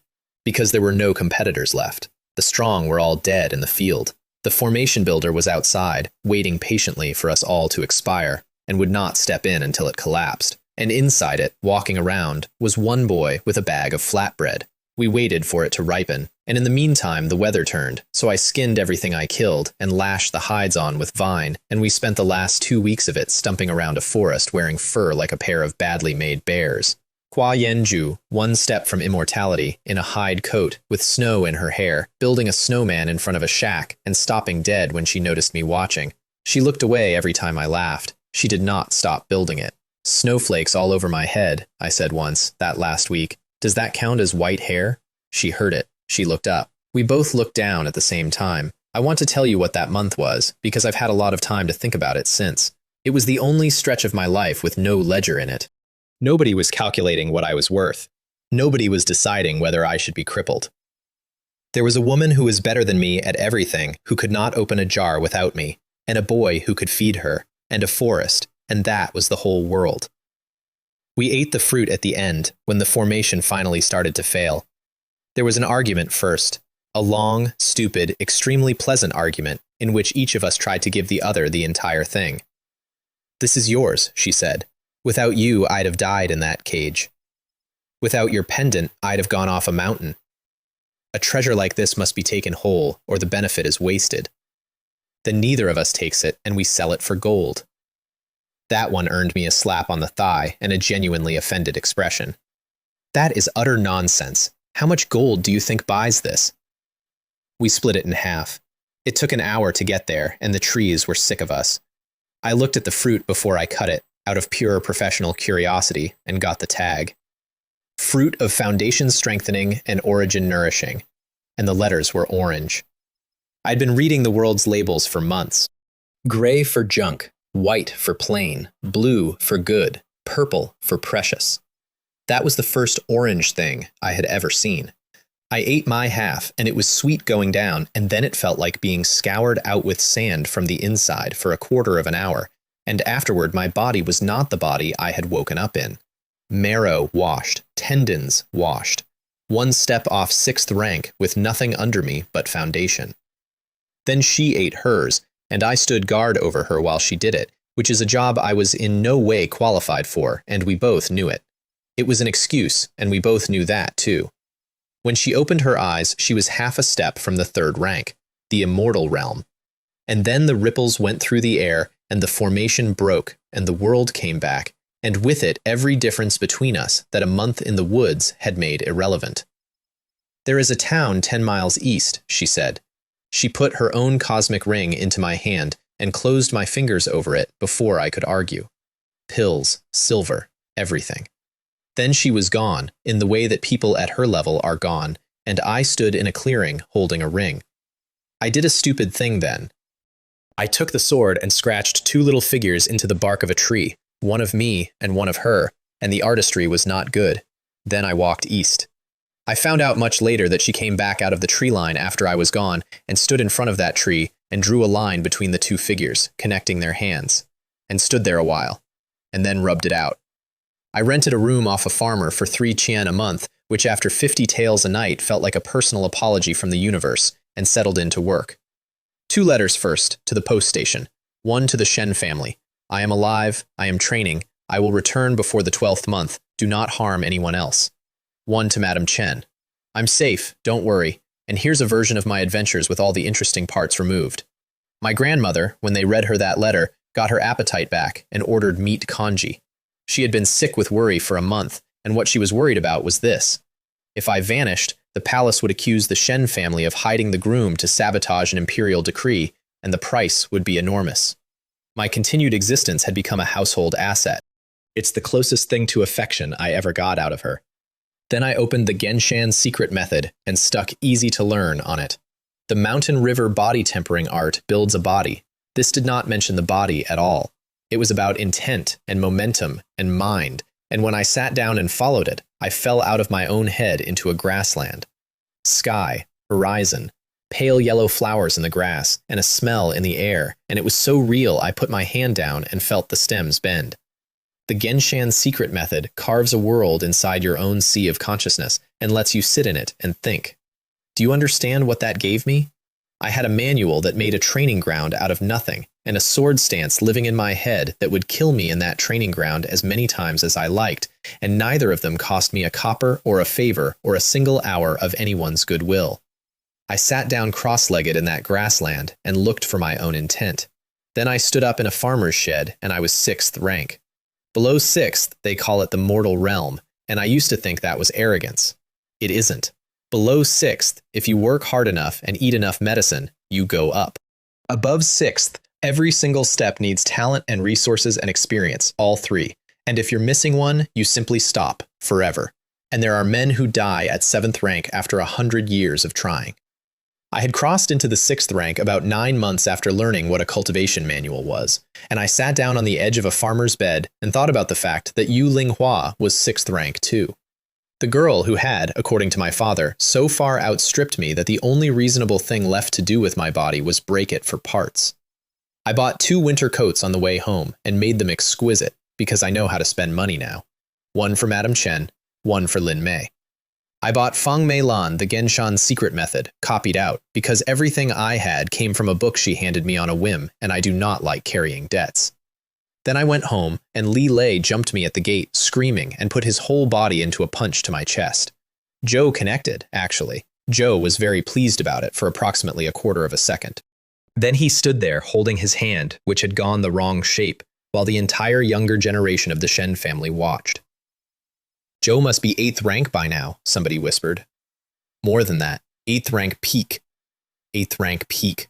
The strongest of the Shen family's juniors after Li Jia and Li Ao. I dusted off my sleeve and walked past them into a house that had spent 17 years teaching me exactly how much I was worth, and I did not correct a single one of them. Magistrate Luel had a package waiting for me, gold and silver, and a lot of medicine bottles, and an apology. In the middle of last month, I went to the capital and met Prince Anqiang, he said, pouring tea. The emperor's younger brother, the man he trusts most. Joe asked about you. Li Ming is a junior his own family does not care about. I'm flattered. Your marriage to Yu Linghua was Prince Anqiang's idea. I put my cup down. Do you still feel flattered? The architect of my entire disaster had sent me an apology gift because he had assumed, like any reasonable person, that the two great houses would come to the throne, complain, and pay, and it had never once entered his head that they would sooner spend a grandson. Joe also sent a promise. Whatever condition I was in when this ended, crippled or whole, he would place me at Tianyi Academy in the capital. I took the gold, and I took the pills, and I did not for 1 second believe it was kindness. Look at it from his side. Option 1. I survive to the wedding day, the houses have to buy their way out, his scheme pays. Option 2. They cripple me anyway, and then he collects a maimed grandson of the Shen family, sets him up in the capital under royal patronage, and lets that live in front of the whole empire like a bruise. A general who eats his own family cannot lead an army. Morale is not made of swords. Either way, the prince wins, and he's polite about it, and I would rather be a piece on the board of a man who wants me alive than a piece on the board of a man who wants me broken. My grandmother summoned me that evening. You left Yunnan City without your family's permission, she said from the high seat. You, of all people, are known for propriety. Tell me, how should this be punished? In reply to grandmother, the Shen family is a house of generals, and its sons hope to lead troops in the field. Li Ming left to train, to temper his character and his ability, so that one day he might be fit to stand on a battlefield. I bowed. And as for permission, I spoke with the third madam before I left, and she agreed. She is my mother. If my mother agreed, then surely the family agreed. Her jaw worked. I had memorized the Book of Rights at 10 years old, because in that house, a procedural error was an excuse to skip your meals, and now the same book was a wall she couldn't climb. Then I asked to attend the Qianzhou Grand Gathering, and here they made a mistake I still enjoy, because Madame Zhou got clever. Li Ming, she said warmly, it isn't that the family objects, but the Qianzhou Grand Gathering is a serious event. In this generation, only your elder brother Li Jia has attended. Look at your brothers and sisters. Is any of them talking about attending? It is one thing to embarrass yourself. I fear you will embarrass the Shen family with you. And Madame Chen walked into the ancestral hall with a letter in her hand.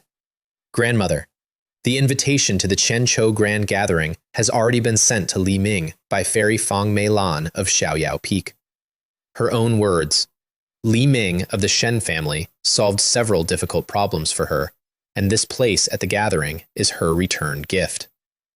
Then she looked around the hall, very politely, and delivered the kill. The allocation of a seat at that gathering is not something our Shen family decides. My grandmother sat there, with her mouth slightly open. Fine, she said at last. Go and attend, then. Just remember what you told the third master. After the gathering, cooperate properly with the family. She spent the rest of that evening telling Madame Zhou not to worry, that a prodigy's title isn't picked up off the street, that Yu Linghua had cut a river in two with one stroke, that Li Ming was 8th rank at most, and there was nothing to fear.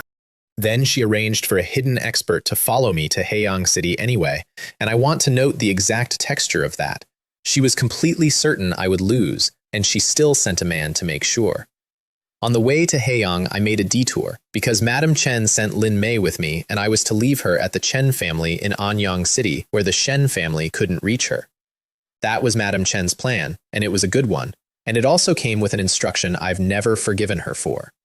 If you lose to the Su family's prodigy, she said, holding my sleeve, don't come back to the Shen compound.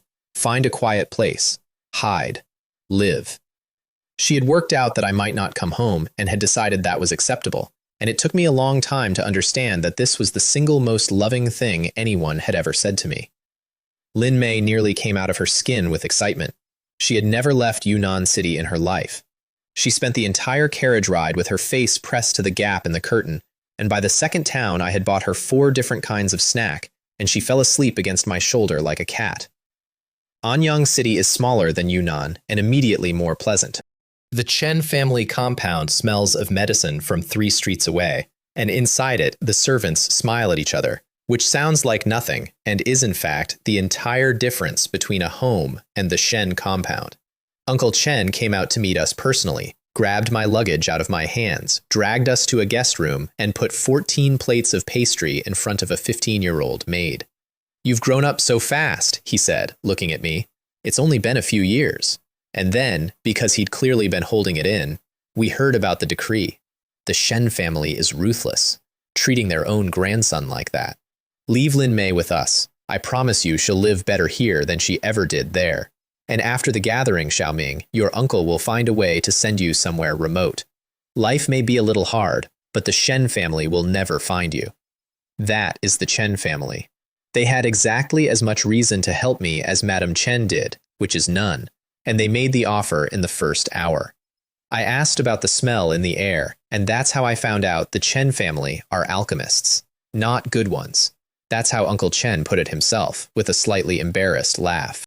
They make strength recovery pills and blood replenishing pills, the cheapest low-grade medicine there is, sold in bulk to armies at a margin so thin that if they didn't grow their own herbs, they'd be losing money. The Shen family bought most of it because of the marriage. Everyone knows the money is in high-grade pills, he said. How many families can actually make them? A high-grade formula is a treasure. We have one. It's incomplete. We've been at it for 100 years. Uncle, may I see it? Joe gave me a look that I have since come to recognize as the look people give a boy who is about to waste a night. Then he smiled and took me to the pill room. There's a wall at the back of it, covered in small carved characters. Every junior of the Chen family stands in front of that wall once, believing he's the one. Uncle Chen stood in front of it for a month when he was young and came out unable to recognize the characters as writing anymore. His own father, who is the best alchemist that family has produced in generations, cracked a handful of high-grade recipes by pure talent and never touched this one. Madame Chen gave it 2 weeks as a girl and understood not one line.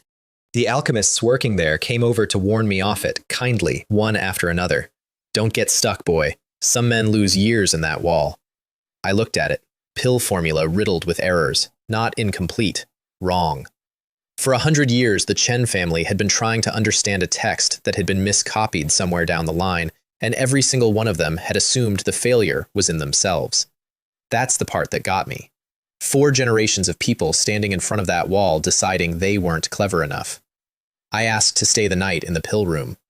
Uncle Chen agreed, unhappily, and had a servant bring bedding, and Lin Mei insisted on staying too, and made it about 40 minutes before falling asleep sitting up. I copied the whole wall onto paper. The copy carried the same tag, which I'd hoped it would. I pulled the errors off it, and 4 characters came up on the front, and then I sat there realizing that I couldn't read it either, because a corrected recipe is still a technical document, and I know nothing about medicine. So I stuck easy to understand on it, out of the stock I keep in my head, and annotations bloomed all through the text. Proportions, timing, heat, method. I carried Lin Mei to the mattress and put a blanket over her, and finished the fair copy before dawn. In the morning, I handed Uncle Chen a thin booklet and said, "These are some thoughts from last night. See whether they're of any use." Joe took it to be polite. I could see him being polite. Joe glanced at the first page and said something about how serious my handwriting was. Then he stopped talking. Joe read standing up. Then he started walking, back and forth across the pill room, tapping the pages, his lips moving. At some point, his hands began going through motions in the air, weighing and pouring and folding. I sat down against the wall next to Lin Mei and waited, because I have seen a man fall into a book before, and I know how long it takes. At noon, a servant came to remind him that he had a lunch appointment with a very important merchant. Joe looked up like a man surfacing. Xiaoming, did you write this? Please correct any errors, uncle. I have studied medicine for over 40 years. His voice wasn't steady. I can recite that wall in my sleep. I know the handwriting on it. And what I have thought about for 30 years is not as deep as what you thought about in one night. Then he sent the important merchant away and went to the furnace. I watched him work, and it was the first time I understood what mastery actually looks like. Joe measured nothing. His hand went into a jar and came out with the exact amount every time, 40 years of it, and he lit the fire and started feeding herbs in, and his face got tighter and tighter as the liquid went from pale to dark, and then he closed the furnace and the whole room went thick with the smell. A quarter of an hour later, there was a gray-black pill in the vessel. It's done, he said, in a voice like a man who has just watched a river change direction. The heart-protecting pill is done. And then he made another one, and another. Breakthrough pill, lesser rejuvenation pill, true essence pill, blue jade refining pill, one after another out of a wall that had beaten his family for a century, in under an hour each. Joe sat back and rubbed his face and pinched his own cheek, hard, in front of me. Xiaoming, are you certain you wrote this yourself? Then he slapped himself, actually slapped himself, and said, what a stupid question. Who else would give something like this to the Chen family? I want to explain the size of the thing I had just done, because at the time, I did not know.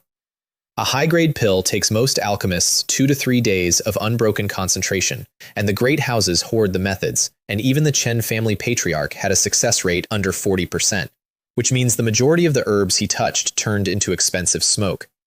With that booklet, his success rate went to 90, his sons went to 70, and the time went from 3 days to a quarter of an hour.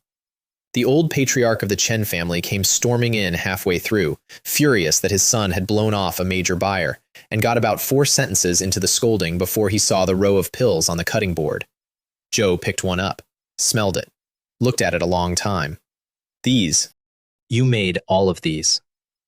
Father, said Uncle Chen, from today, the Chen family will never again live at the mercy of anyone else. The old man read the booklet, went to the furnace himself, and produced a breakthrough pill in 15 minutes. Then he stood there holding it. Then he took me out to the back garden and told his servants to close the compound for 1 month and stop accepting orders. If it weren't for our generations, he said, it would be right for this old man to kneel and pay respects to you. Grandfather Chen, please, we're family. Do you know what that booklet is worth? Joe wasn't smiling. With those recipes, the Chen family becomes one of the first alchemy houses of Great Wei. It is not a matter of if. Then he said the thing that mattered, and he said it plainly. You are burdened with a marriage. The Shen family wants you broken. Don't worry, child. Our Chen family is not as strong as the Shen family. But the Shen family will not take a person out of my house by force, as long as this old man is alive.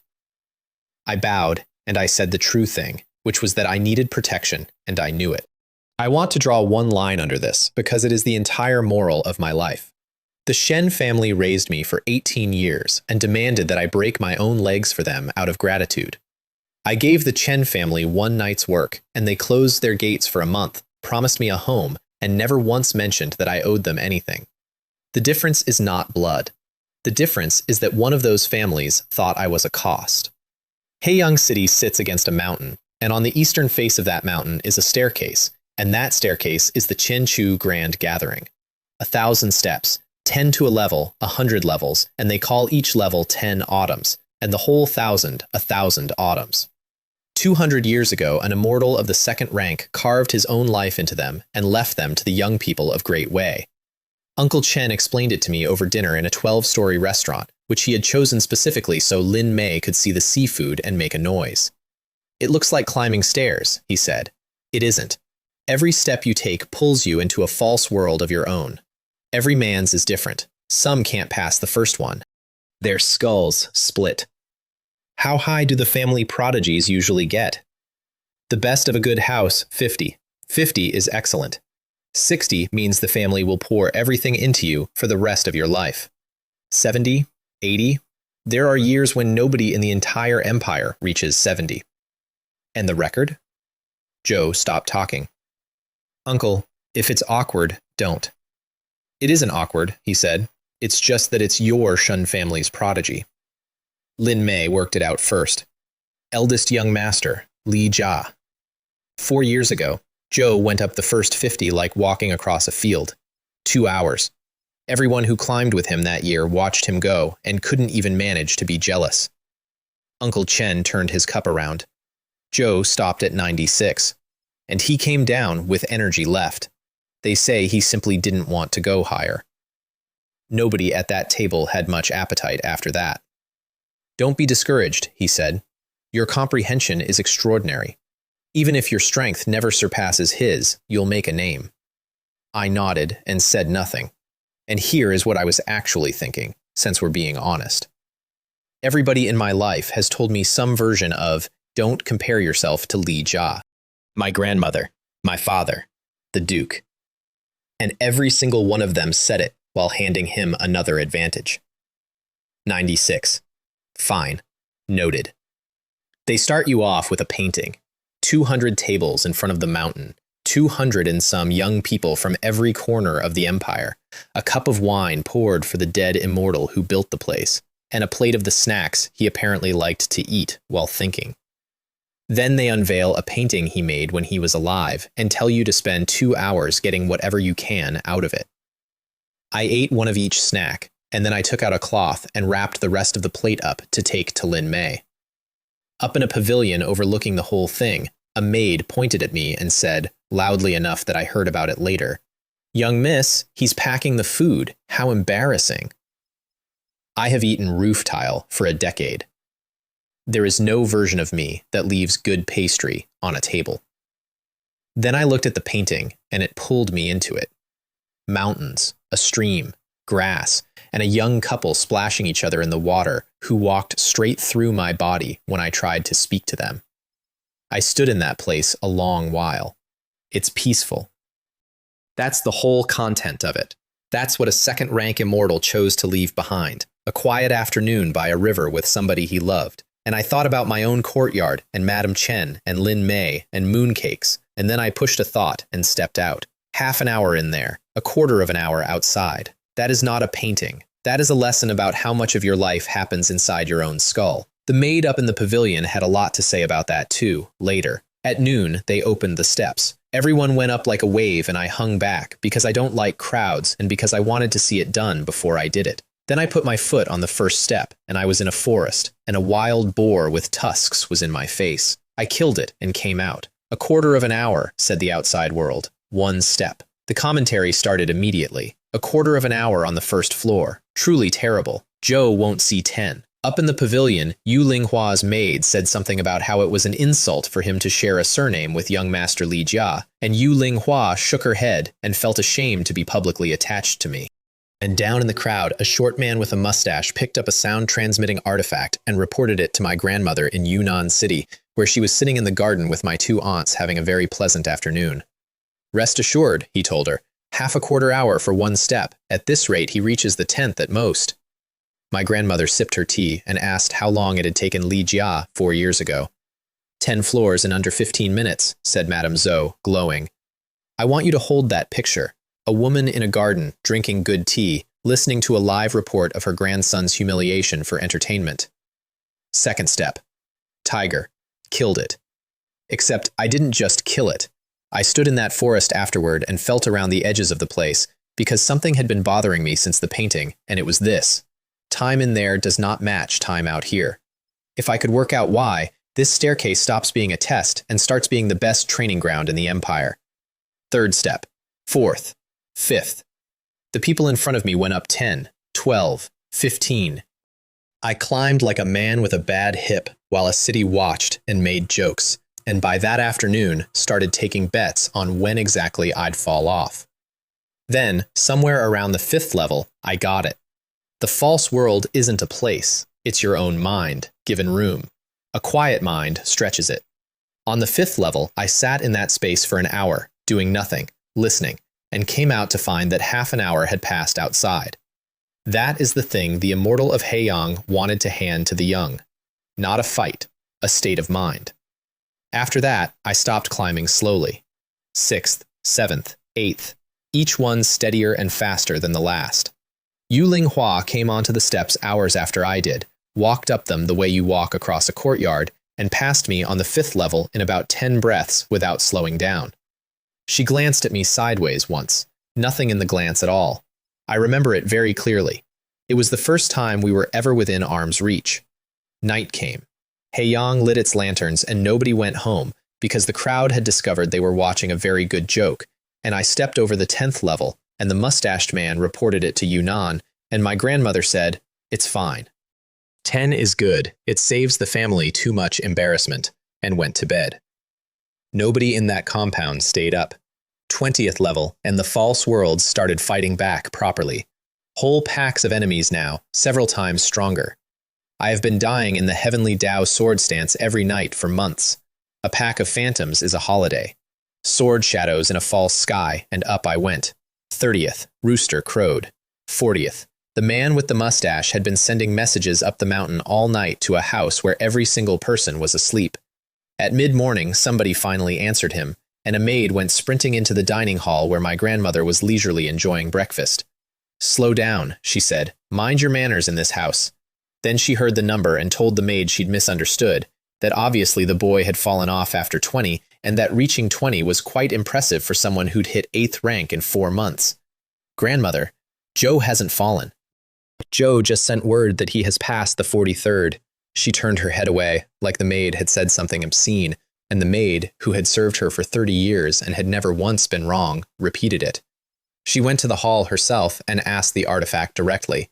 Replying to the old matriarch, young Master Li Ming has just reached the 45th floor. I've been told her face went white. I believe it, because up to 40 she could still tell herself it was luck. The steps are famously random. A boy can get an easy run. 45 is not an easy run. 45 is a statement. The levels between 50 and 60 are not about strength. I found that out on the 53rd when my consciousness dropped into a gray world and dozens of figures came at me before my feet had settled, and every one of them went for a killing point, and every one of them that I left alive got back up and came at my back. That's the test. Above 50, the staircase stops asking whether you can fight and starts asking whether you can finish. I finished. I came out of the 53rd with a smell in my nose that was not there. Blood. In a false world where nothing bleeds.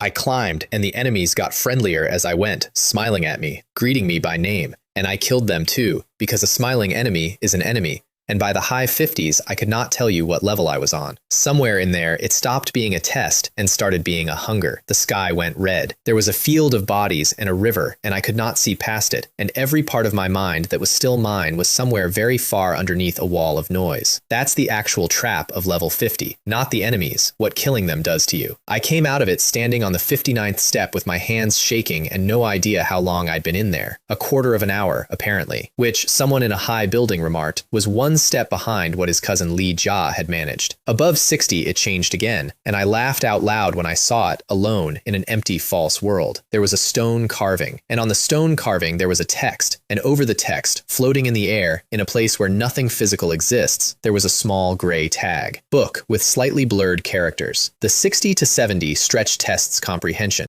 The immortal of Heiyang, 200 years dead, had built 10 levels of his masterpiece specifically to be defeated by a man who could take the word blurred off a wall. Extract. Consciousness ejected. Level passed. 10 seconds. By the 70th floor, I had gone past 4 of the 7 people still above me, and there were 3 left, and the one directly in front of me was Yu Linghua. 70 is willpower. 100 stone tablets rise out of the ground, and you read them. All of them. That's it. That's the whole level. I spent a year of my life staring at one impossible book in a shed because it was the only book I owned. Yu Linghua, on the 73rd floor, opened the first of 100 volumes and felt despair. That's her one flaw, and her own master had been trying to fix it for years. Her sword talent is genuinely frightening. She learns a technique in 3 days that takes other people 3 years. And precisely because nothing has ever been hard for her, the moment something is hard, she quits. She stood on that step for a long time, having decided she'd go no higher, thinking, reasonably enough, that 73 was the best result in the Empire this year, and nobody would blame her. Then she turned around to look at the view, and I was on the step below her. She rubbed her eyes. I have that on excellent authority. The prodigy of the Su family, the finest sword talent of her generation, actually rubbed her eyes, and I was still there. Then I came out of my false world, and we looked at each other for the second time in our lives, and I stepped up past her without a word. She went up one more level, out of pure fury. I went up 7. By the time she came out on the 74th, I was standing to her right, and I glanced at her once, sideways, the same look she'd given me on the 5th floor. I'm not going to pretend that wasn't deliberate. She stopped after that, not because she fell, because every time she thought about the next 100 books, her hands wouldn't move, and she had run out of ways to be angry at a boy who was simply reading faster than her.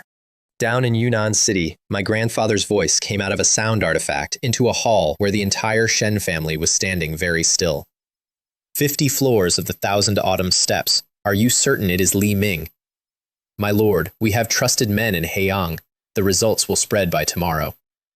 There was a long pause on the frontier. In the past, when you people came back at the end of the year, you told me Li Ming had no talent for cultivation. My grandfather's voice went flat in the way that empties a tent. How exactly do you manage this household? I have been reliably informed that my grandmother trembled. Then he rode down the valley to find my father, and the two of them stood in a scouting tent and had the following conversation, which I would give a great deal to have watched. Duke Li, your son has climbed 50 steps. Among his generation, after Li Jia and Li Ao, he is the most gifted person we have. You are his father. I respect your opinion, but my view is that we should protect him and simply go to the capital and ask the emperor to withdraw the decree ourselves. My father. That would waste 10 years of the Shen family's planning. And then my father said the sentence that ended it, and I want it recorded exactly, because I have never once been tempted to forgive it. Li Ming has been rebellious since childhood.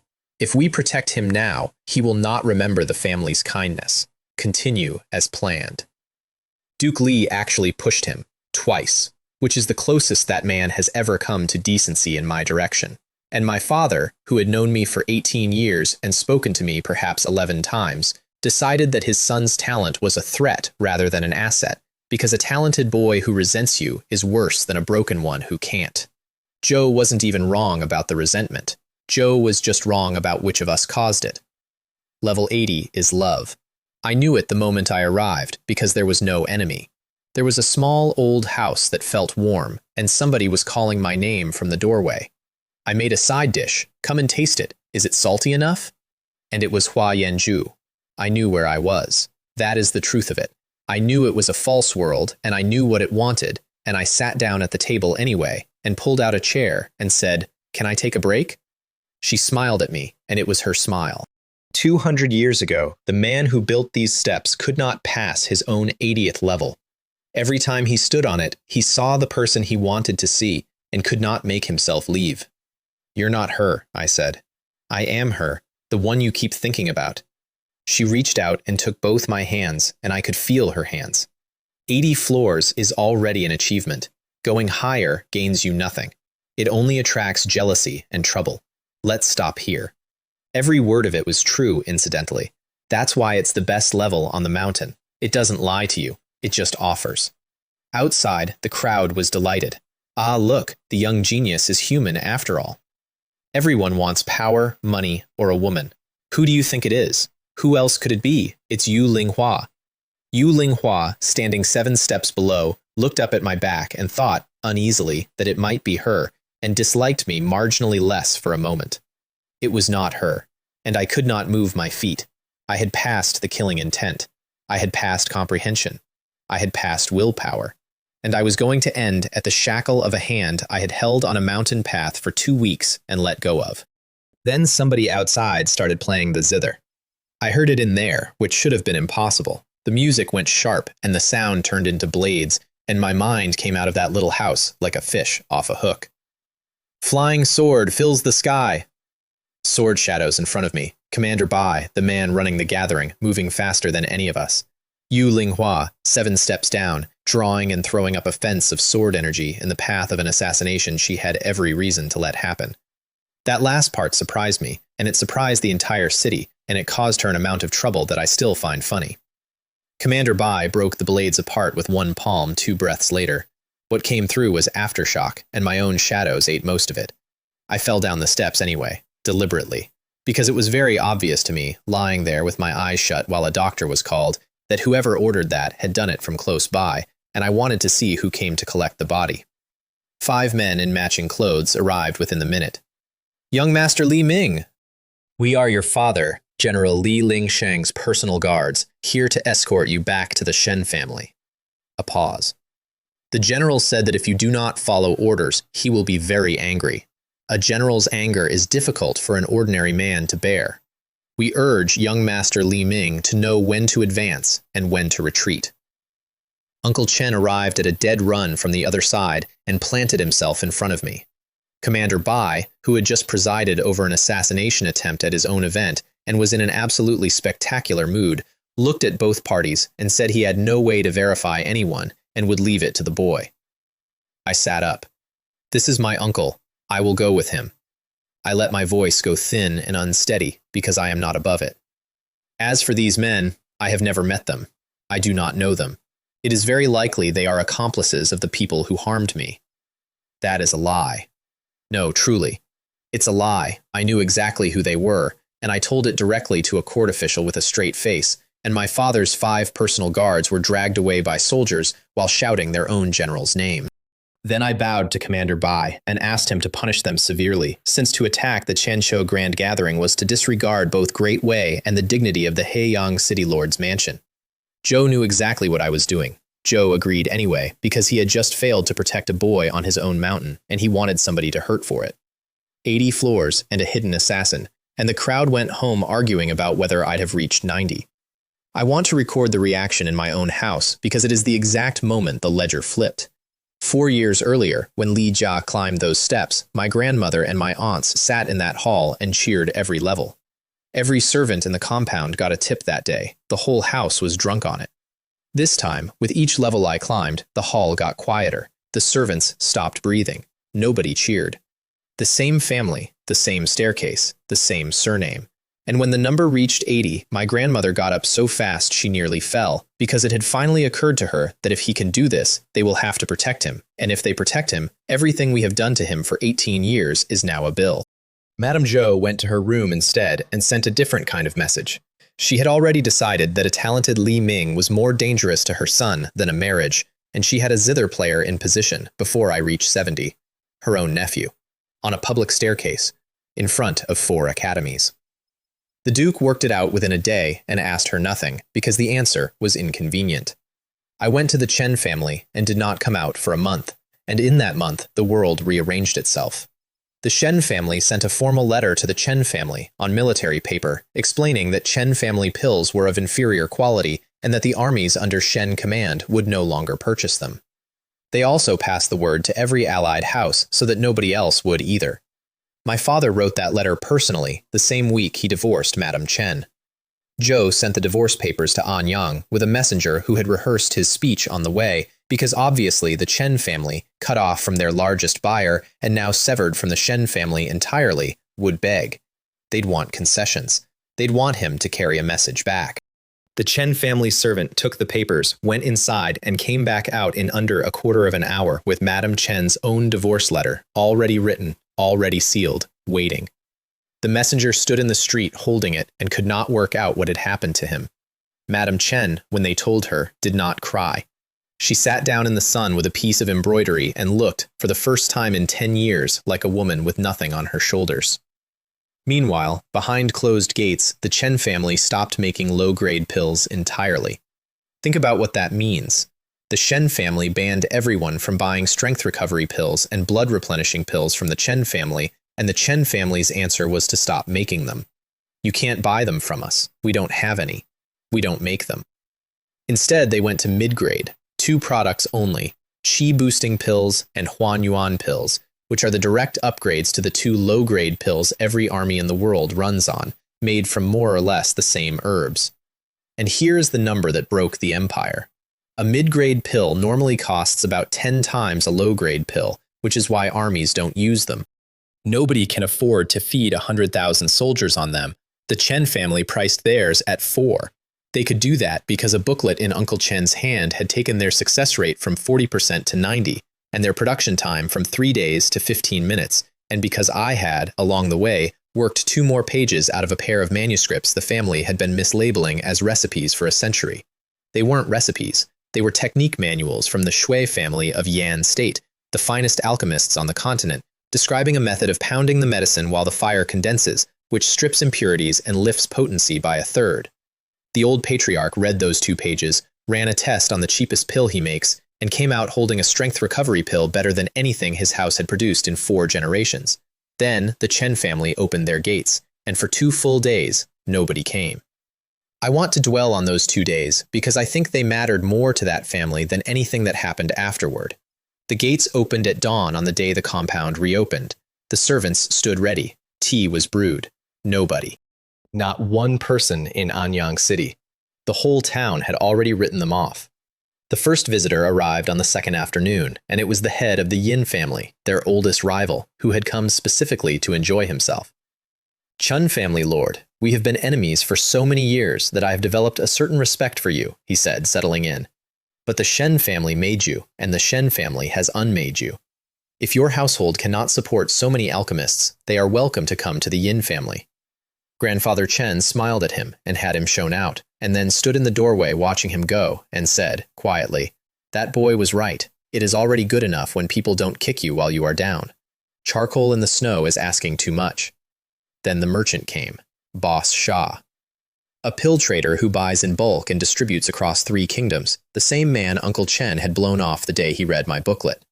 Joe came in polite, said he was a businessman and went where the profit was, and offered to buy the Chen family's entire low-grade stock at 80% of the old price, which, under the circumstances, was almost generous.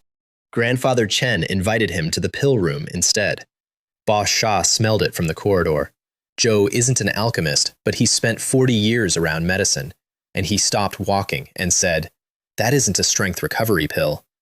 Then they opened the door, and he watched a Chen family alchemist produce a mid-grade pill in 15 minutes. Then they showed him the storeroom. Joe stood in the doorway, looking at rows of high-grade pills, more than the entire city produces in a year, and Uncle Chen picked a few up and read the names out to him like a man reading a menu, and Boss Shah's lips were trembling. "Boss Shah only needs to know one thing," said Grandfather Chen. "However many high-grade pills you require, the Chen family can supply them." Then he handed over the price list, and Boss Shah looked at the number for the mid-grades and understood that the entire medicine trade of Great Wei was about to be turned upside down, and that he was the only man in the empire standing inside the room where it was happening. "You mentioned 80% of the old price," said Grandfather Chen. "In 2 days, you are the only guest who has come. So today, everything you buy is at 80%. Joe emptied his accounts. Joe bought until he had nothing left to buy with, and then he went out into the world with a cart of mid-grade pills he could sell for the price of low-grade ones. And profit is not a thing you can hide. Within 3 weeks, the northeast garrison of Great Wei switched their entire supply to mid-grade pills. Then the Imperial Guard of the capital did. Same budget from the Ministry of Revenue, same allocation. Every soldier upgraded a full tier. And on the eastern frontier, the 400,000 men of the Shen family's eastern garrison went on eating strength recovery pills and started talking. That is the part my grandfather never saw coming. And it is the only weapon in this entire story that I did not have to swing myself. An army does not mutiny over hardship. An army mutinies over unfairness. When a soldier in the northeast is being handed a better pill than a soldier in the east, out of the same imperial purse, the soldier in the east does not conclude that the Chen family has improved its technique. Joe concludes that somebody above him is stealing.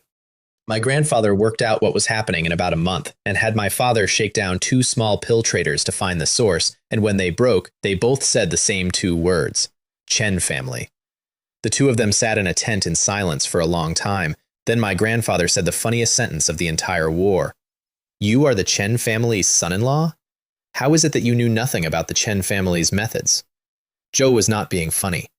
Joe was genuinely furious that a man who had spent 17 years despising his wife had failed to gather good intelligence from her. So the Shen family, having publicly banned the empire from buying Chen family pills, Sent my father to Anyang City to buy Chen family pills.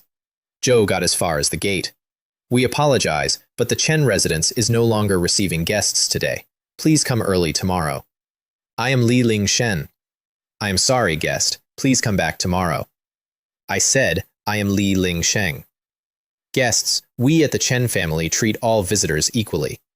And the door closed. Grandfather Chen came out eventually because he wouldn't have missed it for anything. Third master of the Shen family. My daughter and you were divorced. How can you still call me father-in-law? Joe kept his hands behind his back. The Shen family has already announced it will not purchase from my house. So I assume you have not come about pills. Joe let my father get about half a sentence out and then dropped it.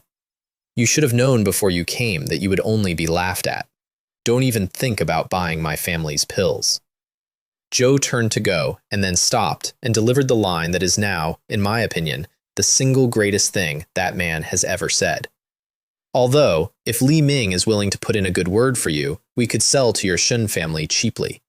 If you are willing to swallow your pride, go and beg him. My father rode back to the frontier and reported that the head of the Qin family had gone senile, and the Shun family began paying out of its own treasury to buy mid-grade pills at full price from anyone who would sell to them to keep 400,000 men quiet, and the wealth of 100 years of military command started draining out of a house at the speed of a river. I did not plan that, honestly. I gave a booklet to a family that was kind to me because I owed them, and it turned into the most effective attack anyone has ever launched on the Shen family, and I did not fire a single shot. My grandmother came to Anyang City to take me home, not with soldiers. She's better than that. She sent men ahead of her to seed the story in the streets. The old matriarch of the Shen family is coming to Anyang because her grandson has been playing away from home and refuses to return, and his elders miss him so badly they've fallen ill. Filial piety is the foundation of a person's character in great way. Everyone knows it. Nobody actually knows what it costs, and she was going to stand in the street in front of the Chen family gate, old and frail and grieving, and have the entire city brand me an unfilial son in an afternoon. Madame Zhou had tried it a few days earlier and hadn't gotten past the door. My grandmother knew she would. Nobody turns away an 80-year-old matriarch on a public street. That was the whole plan. Her carriage came down the west road at a leisurely pace, and half of Anyang followed it, because people love a lesson. And a fair number of them brought their own children along to watch what happens to a boy who forgets his elders. I was waiting outside the gate. So was Madame Chen. So was every junior of the Chen family, lined up, immaculately polite, ready to receive an honored guest. And I was gray. I want to explain that. There is a pill that leaves you looking like a man 3 days from the grave for about 2 hours. I had taken it that morning. I had also skipped breakfast because I am thorough. My lips were cracked. My face was the color of paper. She got down from the carriage into a good-sized crowd, opened her mouth, and before one syllable came out, every junior at that gate bowed to her, and so did I. I bowed as low as I could manage. Then I lost my footing and went down sideways, and 2 Chen family men caught me under the arms. The street made a noise. Madame Chen got to me first and pitched her voice to carry. Xiao Ming was ambushed by villains at the Chenchou Grand Gathering and gravely wounded. Zhou cannot stand for long. I beg the old matriarch to let her grandson receive treatment first. That was already a disaster for her. She had come to accuse me of running from my elders, and the first thing the city saw was a wounded boy folding himself in half to greet her. And then I made it worse, because I am my grandmother's grandson. I said, indistinctly, just loudly enough, "Third madam, help me up. I have not yet paid my respects to grandmother." Pause. I don't want to be punished again. I have never heard a crowd turn that fast. It went through them like a wind through wheat. So that's why he didn't want to go home. Look at the child. He can't hold his eyes open and he's worried about the punishment. I imagine the treatment at the Shen compound is even worse. My grandmother stood in a public street in a strange city with 100 people staring at her and understood that she had been walked into her own trap by an 18-year-old and could not say one word in her own defense without making it worse. It took her a very long time to tell Madame Chen to take me inside and let me rest. She left Anyang City without accomplishing anything at all, and by the following week, the story had gone out into the world in the shape she'd built it in, just with the roles reversed. The Shen family are so cold that their grandson would rather live with his divorced stepmother's family than come home. She sat in her carriage all the way back to Yunnan with her face like a closed fist, and here is the part nobody expects. I did not enjoy it. I want to say that I did. It's a better story if I did. But she was 80 years old, and I had just used her own weapon on her in front of a crowd, and what I actually felt on the way back through the gate was tired. I took the antidote and had lunch, and Madame Chen watched me eat with an expression I couldn't read. After she goes back, I said, the next one to come will be my father. Zhou came 4 days later, at night, on horseback, with 5 armed men behind him, and hammered on the gate of a house he had divorced a woman out of. They put him in the front hall. I went out to meet him because I wanted to hear it. You actually dare to come out and see me? Which is a remarkable opening from a man who is standing in someone else's house at midnight asking for a favor. Zhou tried the moral route first. Born into the Shen family, prepared to sacrifice for the Shen family. Without the family, where would you be? Everything you have came from your family. Unfortunately, I said, my skills did not come from the Shen family. I have never learned a single one of its techniques. I do not even know their names. Zhou had nothing for that. Zhou knew it was true. Zhou had personally never once asked whether I had a tutor. So he moved to the Chen family and threatened their trade, and got as far as, who do you think has been buying your pills all these years, before a voice came from the corridor. Whether the Chen family prospers is none of your concern. Grandfather Chen walked in with his hands behind his back. Li Ming is my grandson, so I will protect him. Whatever your family situation is, that is your affair. It is late. See the guest out. My father stood there, being dismissed from a house by a man he had spent 17 years looking down on, and he did the thing that men like him always do at the end.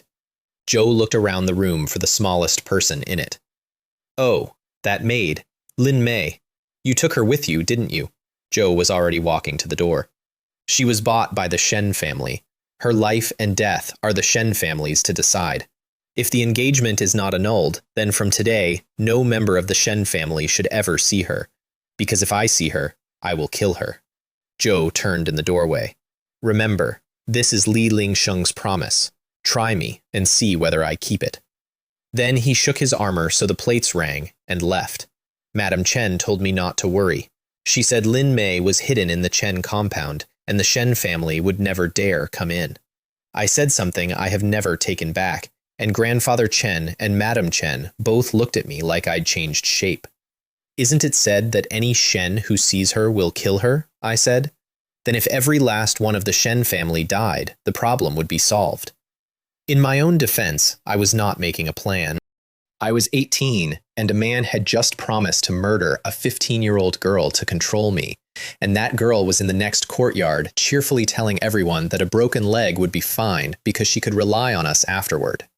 But that night, I could not calm my mind enough to cultivate. So I went into the world in my own head, and I did not try to be clever. I picked up a sword and walked straight into the Heavenly Tao sword stance without a plan. I had been fighting that thing for months, careful, precise, every move the best available move. That night, I met every blade that wasn't going to kill me outright with my own body and kept walking. Cuts opened all over me. It hurt in a way that visualization is not supposed to hurt.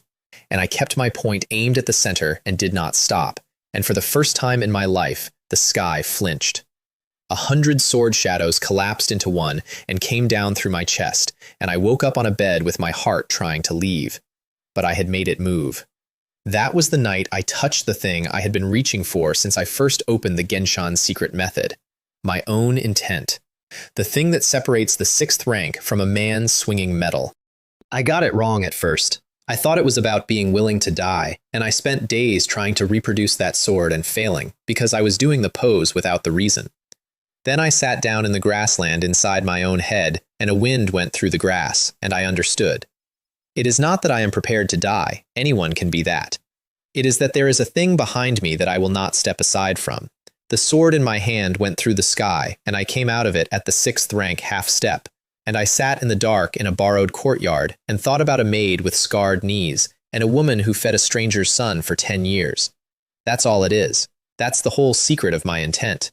They put a price on Lin Mei to control me. They accidentally taught me what I was for. 11 days before the wedding, the Su family finally broke. Old Master Su went to the palace at night and sat with the emperor for half the night, and came out having bought the annulment. The price was his eldest son, Yu Zhensheng, pulled off the northern frontier where the Su family's remaining influence lived, and installed in the capital to teach at an academy for 2 years. 2 years is enough to hollow out an army. Everyone at that table knew it. The emperor got exactly what he had wanted from the beginning, and got it from the Su family because the Shen family had discovered they could simply refuse to pay by refusing to care what happened to me. And then the palace added one condition, which is the reason any of the rest of this happened. Neither house could be seen to have been dumped. So both parties would write letters of annulment, personally, in their own hands, mutual, dignified. We each have other intentions. We wish each other well. Which meant that the entire arrangement, the emperor's scheme, the Su family's sacrifice, 6 months of poison and knives, now required one signature from a boy living in someone else's house in Anyang City. The Su family sent people. The Shen family sent people. They could not get through the gate because the Chen family had a standing instruction. Nobody from the Shen or Su families, ever, for any reason. Madame Chen gave that order personally and enjoyed every minute of it. So on the 14th day of the 12th month, a woman in a pale blue immortal robe knocked on the Chen family gate and was told to come back tomorrow, and knocked again, and finally said the words, Xiao Yao Peak. That opened it. Madame Chen came down the corridor at a trot, delighted, calling out an apology to Fairy Meilan for the servant's rudeness, and stops dead in the garden, because the woman standing there was not Feng Meilan. Fairy, who are you? Hua Yanju of Xiaoyao Peak, you and I have not met. Did you take me for Meilan? I want you to imagine Madame Chen's face while she worked out the name. Hua Yanju, Peak Master of Moon Bamboo Peak, Master of Yu Ling Hua. She went straight to a maid and whispered urgently to run and tell Li Ming not to come. Hua Yanju is 3rd rank. She heard that instruction better than the maid did. Which is why, when I came down the corridor a minute later saying, 3rd Madam, you said it was Fairy Liu. There she was. I want to tell you what that was like, and I can't. 2 months. I had gone into that forest with nothing, and come out of it at the 6th rank, and I had thought about her more or less continuously, and I had a wooden token in a storage ring that I had assumed was an identity tag, and I had never once considered the possibility of seeing her again. Neither of us said anything for slightly too long. Then Madame Chen, who had missed absolutely nothing, said, Xiao Ming, this is Fairy Hua Yanju of Xiaoyao Peak. She is also Yu Ling Hua's master. Yu Ling Hua's master. I knew she was older. It never occurred to me that she was that. A generation above me by rank, and by relation the teacher of the girl I had been engaged to for 6 months, which is an obstacle that survives death in great way. We both looked away at the same moment. Xiao Ming, Madame Chen hissed. Even if you're unhappy with the Su family, greet the senior properly. I said, Yu Ling Hua's master, and my mouth would not produce anything else. That is a very strange way to address someone, said Madame Chen. Say senior. Greetings, senior.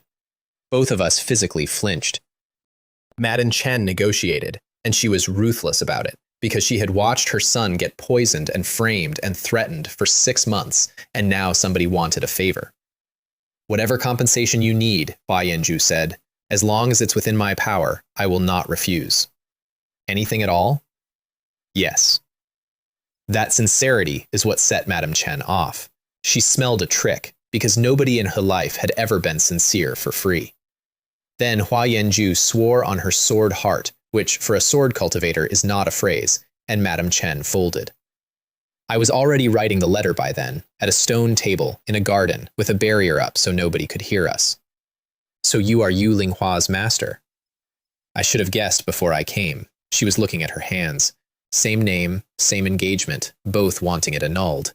But after hearing how people described you, I decided it couldn't be you, just someone with the same name.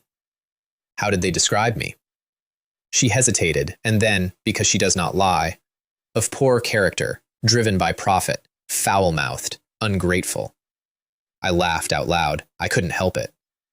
But when I saw it was you, I didn't believe any of it. It's difficult to reconcile a man who insisted on splitting a heaven and earth treasure with the word profit-driven. Perhaps I was currying favor. You were already fourth rank. Then why didn't you ask me for help? She looked up. You were in the middle of all this. You were in that forest for a month, and you gritted your teeth and said nothing. I did not have an answer for that. I still don't. That's a lie. I have one. It's just embarrassing. I did not want her to be a solution. A third-rank expert would have made the entire Shen family fold in an afternoon, and I would have spent the rest of my life as the boy who was rescued. She let me not answer. Then, in the middle of arranging the items in my storage ring, she found the wooden token I had mistaken for an identity plate, informed me it was a sound-transmitting artifact she had left me deliberately, and looked extremely put out with me for 2 months of silence. Also, and I am including this only because it happened, a quantity of her own clothing came out onto the stone table with the gold, including items which were not outerwear, and both of us pretended with tremendous discipline that nothing had occurred. That half of the vine took me into the third rank, she said, the immortal realm. With that, both the Shen and the Su families have to take my wishes into account. Third rank. She had gone up 2 ranks off a fruit we had argued about for an hour, and I had gone up 1, and the distance between us had just gotten wider, and I could hear myself thinking it. I handed her the letter. Our hands were near each other for a moment, and the following morning, 6 months and 1 imperial decree later, my engagement to Yu Linghua was over, and the Su family paid for it, and the Shen family paid nothing, and every person in Yunnan City who had bet on my legs lost money. 2 other things came out of that day. The first is that Hua Yanju gave Madame Chen a mountain-piercing sacred bud as an additional apology, which is a herb close enough to a heaven and earth treasure that Grandfather Chen spent 5 minutes making a noise about it. The second is that Madame Chen, who had spent 1 afternoon watching us fail to look at each other, ran a trap on us both the next day. Fairy Hua, you said you would agree to anything within your power. She folded her hands. Then I ask that you take Li Ming as your personal disciple. Hua Yanju and I said no at exactly the same time, at exactly the same volume, and Madame Chen sat back in her chair with the expression of a woman whose fish has jumped into the boat. In great way, the order is heaven, earth, ruler, parents, teacher. A master is an elder. An age gap can be argued around. A master and a disciple cannot be argued around in this life or any other, and both of us produced increasingly frantic reasons in the space of 4 seconds. Fine, fine, said Madame Chen, waving her hand, thoroughly satisfied. Perhaps you two are simply not fated as master and disciple. Then she settled for a promise of protection instead, and a circular artifact was pressed into my hand. If you are in danger, call me, said Hua Yanju. If you call, I will come. And she left me holding 1 favor, unspent, from a woman 1 step out of my reach, which I said I would save for later. I would like to state, for the record, that I saved it for later because I intended to use it well.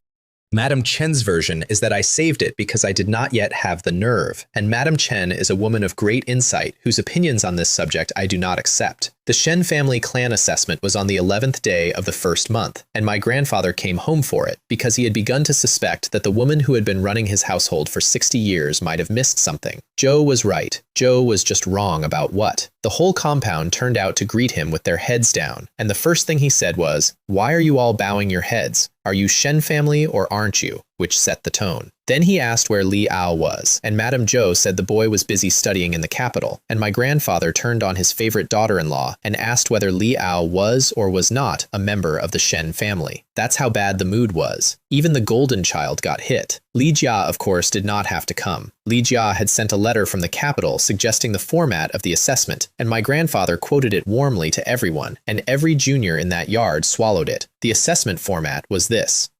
Li Jia had sent 2 friends from Mountain Sea Academy to test us, so my grandfather could watch us fight instead of watching us recite. The first was Feng Qi. Blunt, cheerful, obsessed. His whole cultivation path is obsession. Li Jia told my grandfather about him over tea. Any man Feng Qi decides to beat, he beats within 6 months. Jode set his sights on Li Jia 2 years ago. First fight, he lasted 10 moves. Second, 5. Third, 4th, 5th, he could not survive 1. And that, my grandfather explained happily, is why Feng Qi follows Li Jia now. A genius will only serve a bigger genius. The second was Qianmu Fan of the Qianmu family, a hidden clan of chess cultivators who withdrew from the world a century ago and are now, apparently, sending their juniors out to earn money. My cousins went first, and it was ugly. Shen Xuan opened with a folding fan, which is a weapon for impressing women in gardens. Li Lei had swallowed something 2 hours earlier to inflate his rank, and Feng Qi spotted it before the second step and politely declined to fight a drugged child, in front of everyone, which is the most humiliating thing that has ever happened in that courtyard. Den Liao went, and I will give the little tyrant this much. He is genuinely frightening. Sacred Mountain.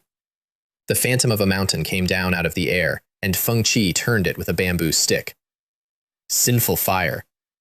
Black and red flame, and the bamboo stick in Feng Qi's hand went to ash, and Feng Qi came down on the far side of the yard with his face dirty.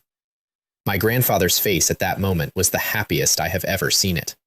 Then Feng Qi's eyes filled with blood, and he went into whatever his madness is, and shattered 2 phantoms with his fists, and had to be trapped inside a chessboard by Qianmu Fan before he killed a 10-year-old. Which told everyone watching exactly 2 things. 1. Feng Qi in madness fights at the 6th rank. 2. Qianmu Fan put him in a box with 1 finger. So when Qianmu Fan took over the examining, everyone understood what they were looking at. Zhou beat 2 more of my cousins gently and well, saving their faces, which made it worse, because you cannot lose gracefully to a man who is that visibly being careful with you. Then it was my turn, and Qianmu Fan asked my grandfather for permission to say a few words first. Zhou opened his folding fan and walked a slow circle around me while he talked, and I want to give you the flavor of it. Zhou had heard of my deeds, he said. Zhou and brother Li Jia had discussed the terrible things I had done, over chess. Zhou wished to offer me some advice, as a man a few years older, out of respect for my cousin. In this life, one should be grateful. The Shen family had raised me for many years, and the elders had poured out their hearts. That kindness alone is greater than heaven. If the Qianmu family asked him to sacrifice himself for the clan, he would walk through mountains of knives and seas of fire. Then, warming up, character must come before cultivation. If the character is flawed, the strength will stagnate. Even 80 steps of the 1,000 autumns are worthless. I looked over at Hua Yanzhu, who was standing at the back of the courtyard because she had come as my protection and refused the seat they offered her at the front. She was already looking at me. We both smiled at the same time, and neither of us managed to hide it.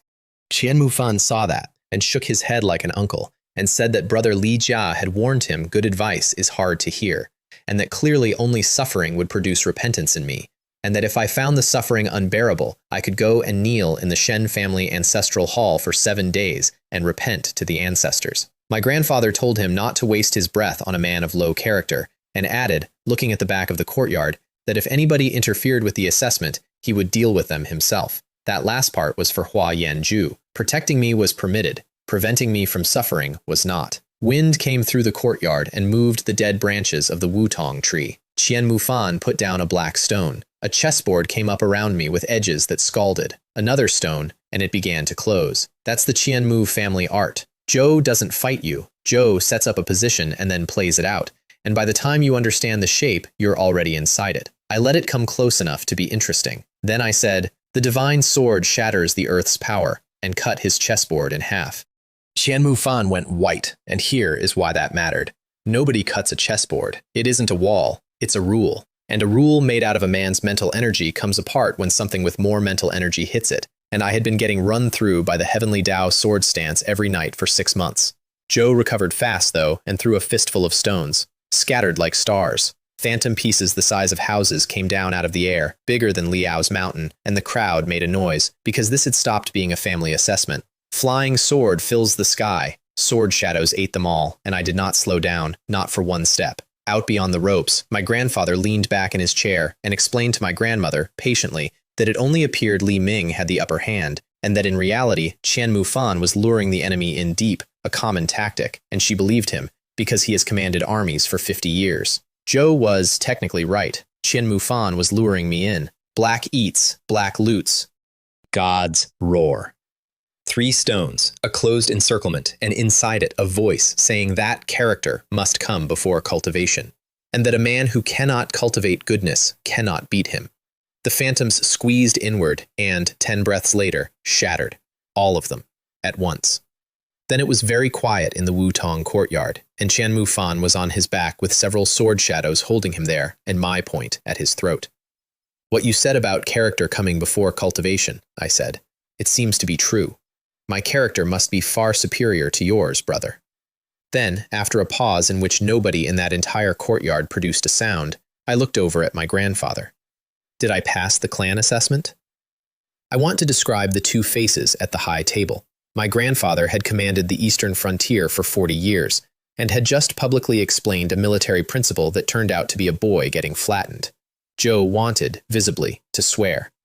My grandmother was gray and sweating. Because the Qianzhou Grand Gathering has luck in it, she had spent 2 months telling herself that.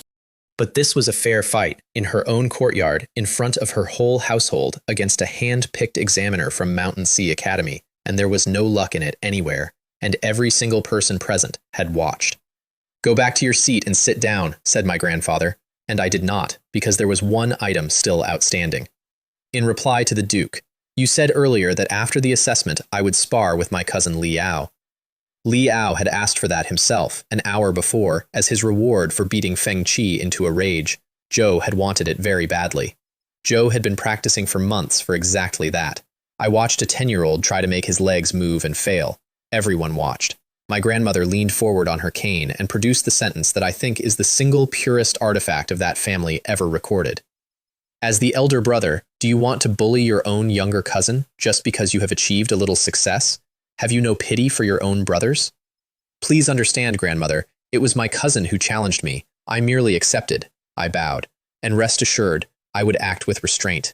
At most, he would suffer minor injuries to the muscles and bones. Muscles and bones. You could see Liao decide that he had never wanted this. My grandfather slammed his hand on the table and canceled the match by fiat as head of the household, which he was entitled to do and which everyone present understood for exactly what it was. Then, Hua Yanju, who had held her tongue all afternoon, stepped forward. General Shen, it was said before the assessment that those who excelled would be rewarded and those who lagged would be punished. Her voice is soft. It carried anyway. What, then, is the reward? His mouth twitched twice. Li Ming has performed best. Zhou is awarded 100 taels of silver. The others are confined for 3 months. 100 taels. I had 10,000 in a storage ring. That was the reward for defeating a junior of a hidden clan in front of my grandfather's own officers, in the courtyard where I had been called incompetent 4 months earlier. I bowed and thanked him for it, and it is the only gift the Shen family ever gave me, and it did not cover the cost of the clothes I was standing in. Afterward, when the yard emptied, my grandfather went to his own courtyard and smashed a teapot and asked my grandmother 4 questions in a row. Why did he hide his strength? So that you would give him a shack by the fish pond. So that he would earn his own food. So that he would take nothing from the Shen family. And when she had no answer, he told her. Because he believed that if he did not hide it, you would step on him harder and that you might take his life. She denied it. Zhou reminded her that she and Madame Zhou had once hired a fortune teller to certify a child as a curse. That is the only time in this entire story that a member of my family says a true thing about me out loud. Zhou said it as an accusation against his own wife, and then he ended the conversation by agreeing with her that the Shen family should keep me at home for a few years, show me some kindness, let me believe they were nurturing me, and waste my time until my window closed. That was the plan they settled on. Feed him affection and steal his 20s. I know that because the following morning, Magistrate Lo walked into the Shen family reception hall carrying a letter of admission to Tianyi Academy in the capital and asked my grandmother to pass it along to me. The timing was so good, I have never entirely believed it was chance. My grandmother tried to send the letter back. Magistrate Lo should take this letter back. Li Ming has little experience of the world. My master wishes him to remain in the compound for a few years to cultivate his talents before venturing out. How strange! Magistrate Lo adopted an expression of enormous confusion. Li Ming has already written to the academy accepting.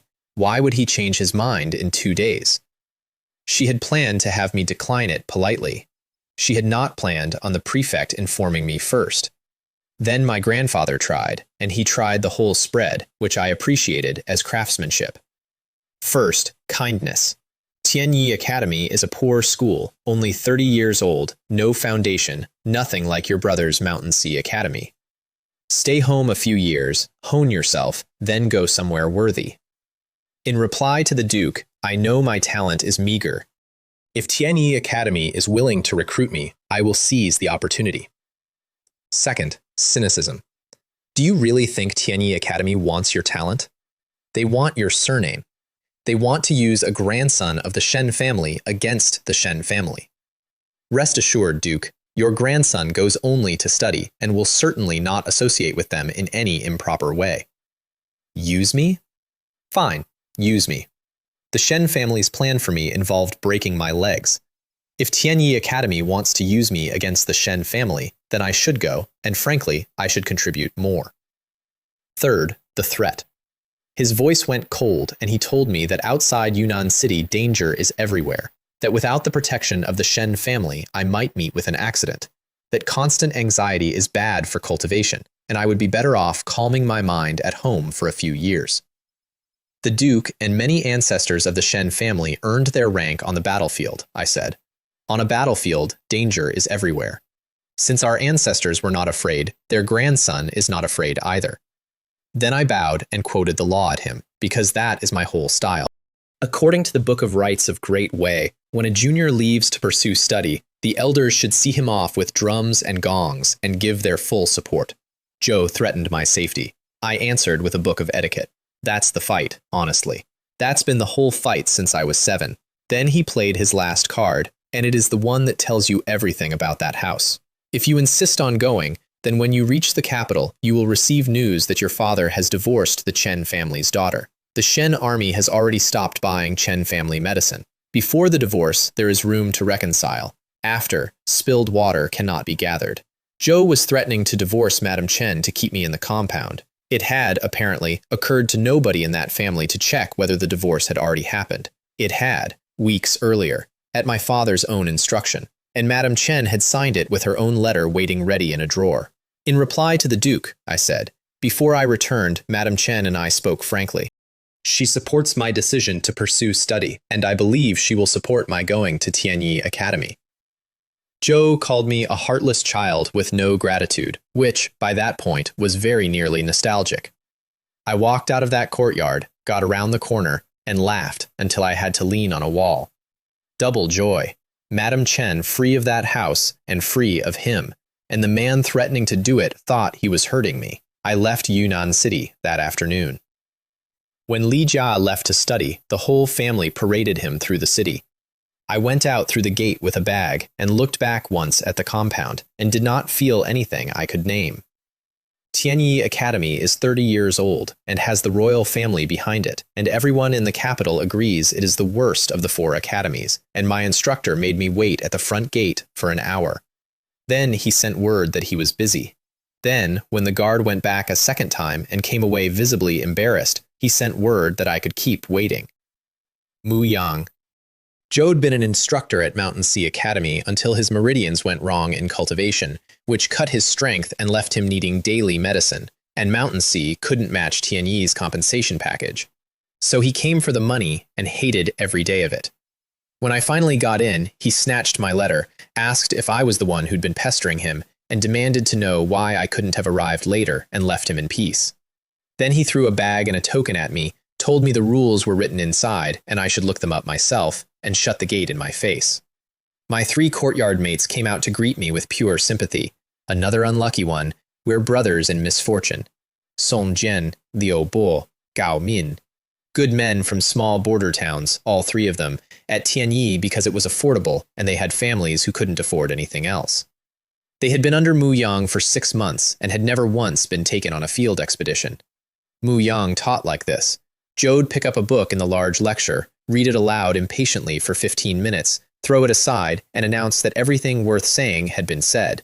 If you didn't understand, that was a personal failing. If you asked him, he'd look at you with disgust and tell you that you were hopeless. And at every month-end assessment, which is how you qualify for the field expeditions where cultivators actually grow, he came at his own students with everything he had. Not to test them, to fail them, because taking students into a secret realm means keeping them alive, and he could not be bothered. 6 months, 3 young men on a clock, watching everyone else in the academy go out into the world. The first lecture I attended, he told the whole hall that Mountain Sea students can understand a text from one reading, and asked whose problem that was, ours or his. Then, when a boy stood up and said we were not necessarily worse than Mountain Sea, he pointed at me. Here is a ready-made example. 2 juniors of the Shen family. Li Jia went to Mountain Sea Academy. Li Ming ended up here. The difference between Li Jia and Li Ming is the difference between our 2 schools. Half the hall walked out. I stayed because I was not remotely bothered, having recently laid a Mountain Sea student on his back in my own family courtyard.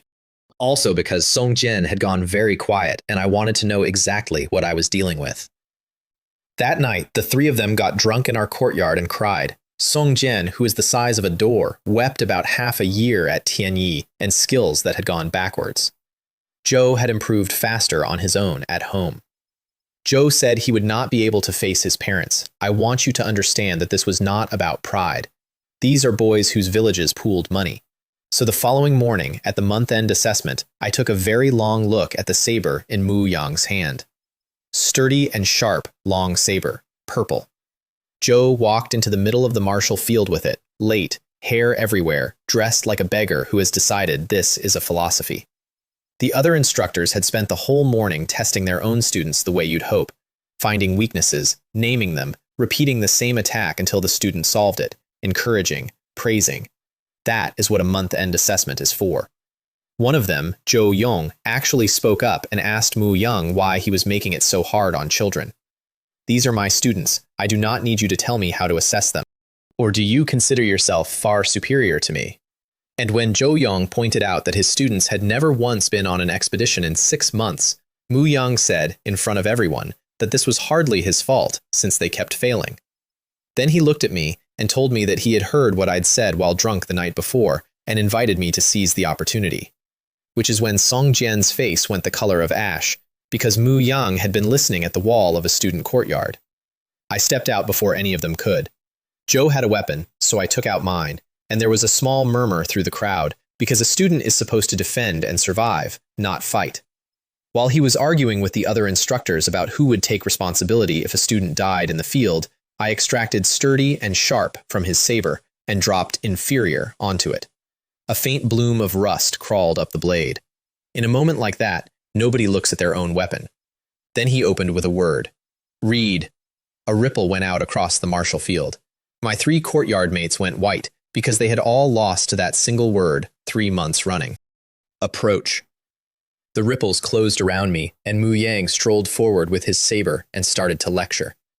Some gaps you can never bridge in a lifetime. I taught Li Jia. His talent is rare in this world. Zhou is a bright moon, and you are a firefly in rotting grass. Today's assessment is another lesson.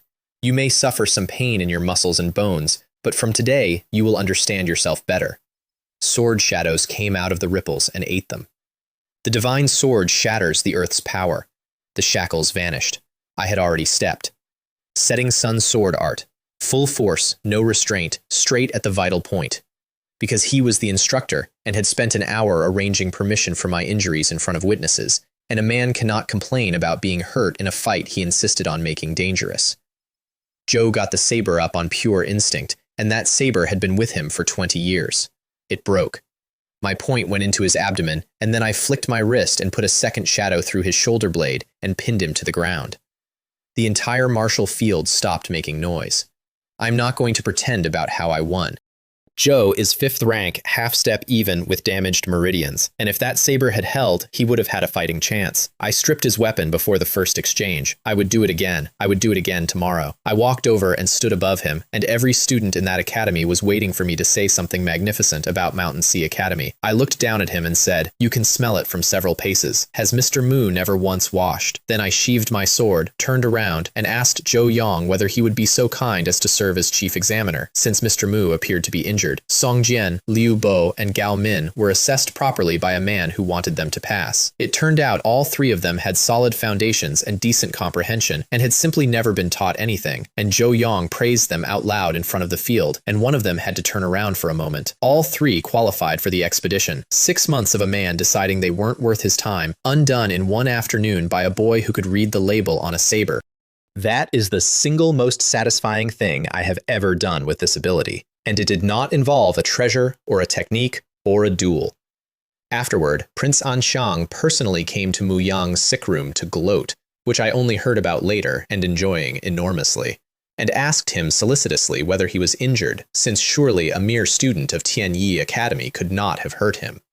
And when Mu Yang snarled that his meridians were damaged and that anyone with real talent should go and compete with Mountain Sea students instead, the prince told him that I had already flattened Chen Mufan in Yunnan City and suggested he use the recovery time to wash. Zhou Yong became my instructor, and I gave him half of everything I found from that day on, and he is the only teacher I have ever had who deserved the word. I want to tell you about the secret realm, because it's where I stopped being a boy with a trick. The 4 academies of the capital took their students out together, which sounds generous and is actually a coordinated conspiracy by every instructor present. They herded 200 young people into an explored, harmless, thoroughly mapped secret realm, let them wander around feeling brave, and then sealed the entrance behind them. Then they hit the blocked entrance from outside a few times, hard enough that the ceiling of the whole cavern shed rocks and dust onto everyone's heads, and let 200 teenagers spend 9 hours believing that a mountain was about to come down on them. I understood it within a minute, because not one instructor had been inside when the door shut. Not one. All of them, from 4 different schools, simultaneously outside. So I sat down and waited, and around me the finest young talents of the empire came apart. People screamed, people collapsed. Mountain Sea Academy, incidentally, produced more breakdowns than anyone. I sat there for 9 hours in the dark, listening to the flower of Great Way's youth sob, and I felt nothing at all, and that is the part that unsettled me afterward. Because I had spent 10 years in a house where every single meal might have something in it. That's what they'd actually done to me. They had made a boy for whom a collapsing mountain was a quiet evening. When they opened it, half the students demanded to go straight home, and the expedition was canceled. I went to Zhou Yong and asked to go back in alone. You still want to go? Aren't you afraid of it collapsing? This crisis was arranged by all of you gentlemen, wasn't it? Zhou tried to laugh it off. Poor child, frightened out of your wits. I laid it out. Not one instructor was inside, none of you looked worried, and none of you were surprised. Zhou stopped laughing and looked, for a second, genuinely delighted. I thought Tianyi Academy would be wiped out this time. At least one person saw through it. Then he asked, carefully, whether my strength had reached the 7th rank peak, because he had watched me put Mu Yang on the ground and was trying to work out how to train me. I told him the truth, because he had earned it. To be honest, Mr. Zhou, I have already reached the 6th rank. Zhou said, oh, 6th rank, and then he came up out of his chair. I did not tell him it was 6th rank half step, that is also true. I have a habit, and the habit is that I always keep one card face down, and it took me a long time to work out that the habit came from a house where being seen clearly was how you got hurt. Zhou gave me a map. It was one he had drawn himself 3 years earlier, of a secret realm he had never been able to crack, and he handed it over with the resignation of a man giving away a puzzle that has beaten him. I opened it, walked 30 miles, found the entrance in about 4 minutes, and cracked the whole thing in half a day. I want to explain how that works, since it is unfair, and I know it. A secret realm is a place built by somebody dead to hide something. It is dangerous because you cannot tell which flagstone is a trap, which wall is a door, which of the 3 treasure chests will take your arm off. I look at a wall, and it says, exquisite mechanism. I look at 3 gold and silver and bronze boxes sitting invitingly on a plinth, and all 3 of them say, powerful trap. I pull that label off, drop damaged onto it, and the floor tile beside them lifts to show a tin box that everything in that room was built to protect. Inside was a root like ginseng, yellow-white, with a faint smell of blood on it, wearing an orange tag. A medicinal herb that clears the meridians and moves the blood. The second orange thing I had ever seen in my life. I sent word to Uncle Chen, described it, and got Grandfather Chen on the artifact within minutes, and he told me the name and then told me to keep my mouth shut and let nobody see it. Jiang Yun Ginseng. It clears the meridians, not strengthens, clears. It repairs meridians that have gone wrong. There are men in this empire who would trade a mountain for it. I gave half of it to Zhou Yong. Zhou refused 3 times, and I want to describe his face while he refused, because he knew exactly what he was refusing. Zhou'd been at Tianyi long enough to watch Mu Yang ruin himself on damaged meridians and beg for exactly this. Zhou accepted in the end, and he had the grace not to insult me by pretending it was small.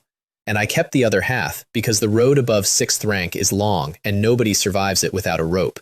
Uncle Chen and Grandfather Chen came to the capital personally to refine them, and got mobbed in the street by every pill merchant in the city, all of whom now knew exactly what the Chen family had become, and were prepared to be extremely undignified about it.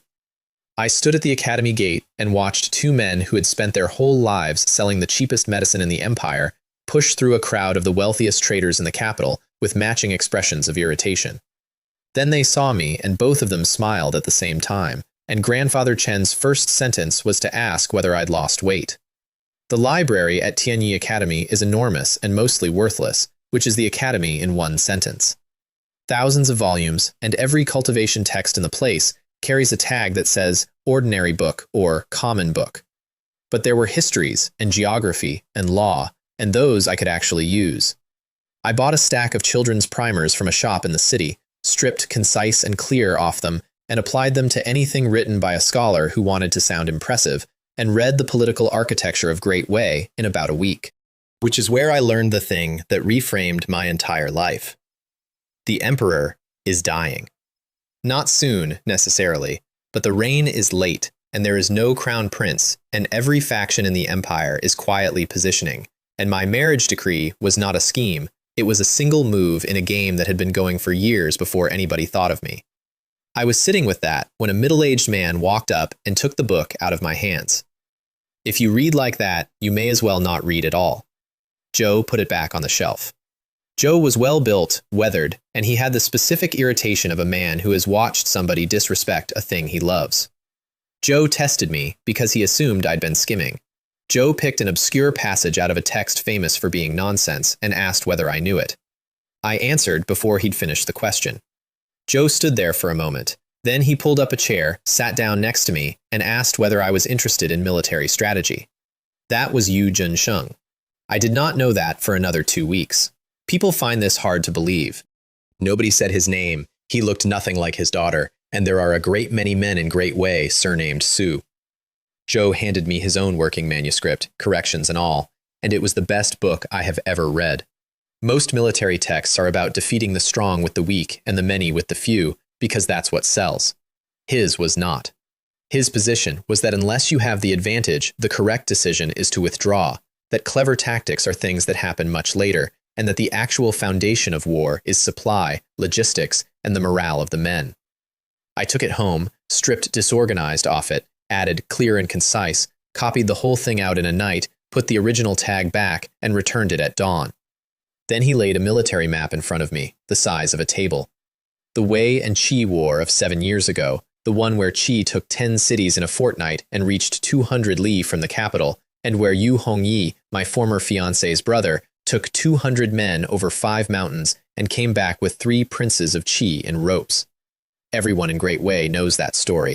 Everyone in Great Wei also knows the joke that comes with it. General Zhao Heng of Qi, the eloquent general, the man who talked a magnificent campaign and then blundered so badly he lost his own capital while winning a war. I looked at that map for 3 hours. Then I told Yu Zhensheng that in my opinion, Zhao Heng was not a fool. Go on. The supply intervals on the Qi side get longer as the campaign proceeds. That is not a general who is careless with logistics. That is a general whose country cannot feed him. Zhou did not push forward because he was greedy for merit. Zhou pushed forward because his entire state had made a steady advance impossible. I traced the line. And after he was encircled and his retreat was cut, that army held together for a month and a half. If the general were weak, they would have mutinied in a week. Yu Zhensheng got up out of his chair. It is rare, he said, that anybody sees this. Your judgment is already clearer than most of the men in my army. Then he took me to a private courtyard, fed me, and told me the truth of that war, which is not in any history and never will be. Great Wei never intended to annihilate the Qi army. They could have.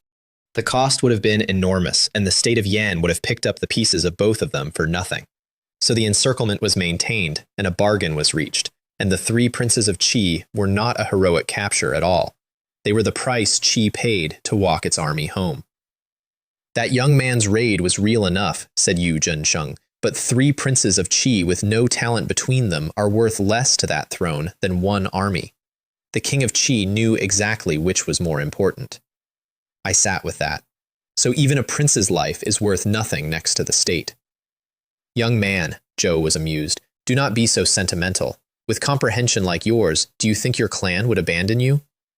I did not answer that one. Zhou offered, twice, to marry me into his family. Zhou had nieces. Zhou mentioned this repeatedly, in the way of a man who has decided something. I told him my heart was already elsewhere, and he told me cheerfully that young men are fickle and the gates of his house would remain open. Zhou also complained, at length, about his youngest daughter, who had fallen for a man he did not like. Outstanding, he admitted, one of the best of the age, but cold. Too cold. And he sighed the sigh of every father in history whose daughter has chosen wrong. I found out who he was from Songjian 3 weeks later, when my courtyard mates sat me down to inform me that the entire capital now believed I was so obsessed with Yu Linghua that I had come to the academy purely to surpass Li Jia and take her from him, and that I had been seen visiting her father almost daily. I want you to understand that I sat there with my mouth open. I had been discussing supply lines with a man for a month, and it had been read across the whole capital as a courtship campaign. The rumor, it turned out, had a specific author. Zhang Lihua came and found me a few days later to explain it herself, because she is not a liar, and that is genuinely the best thing about her. She'd been a Mountain Sea student. She'd confessed to Li Jia first. Li Jia chose Yu Linghua, and Zhang Lihua transferred to Tianyi Academy out of pure spite and had been waging a private war ever since. She invented the rumor that I was pining for Yu Linghua, and she wanted my help spreading it, on the theory that if my cousin came to see me as a rival for his woman, it would sour him on the woman. And I'm not asking for nothing, she said kindly. I'll introduce you to Luo Menger of the Fu family. Menger's household is wealthy. If you marry her, your later years will be comfortable. Of course, she isn't your confidant just because you help me. She's giving you a chance. But if you take care of her, there's a good possibility. Also, she likes the peach shortbread from the shop on the West Road, so bring 2 boxes when you first meet her. I stood in that path being told, in detail, what pastry to bring so that a stranger might consider tolerating me.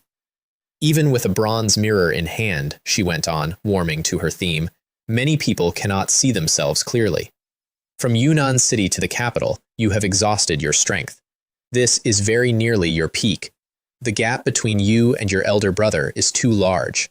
Yu Linghua will never be interested in you. A woman like Menger is already the best you can hope for.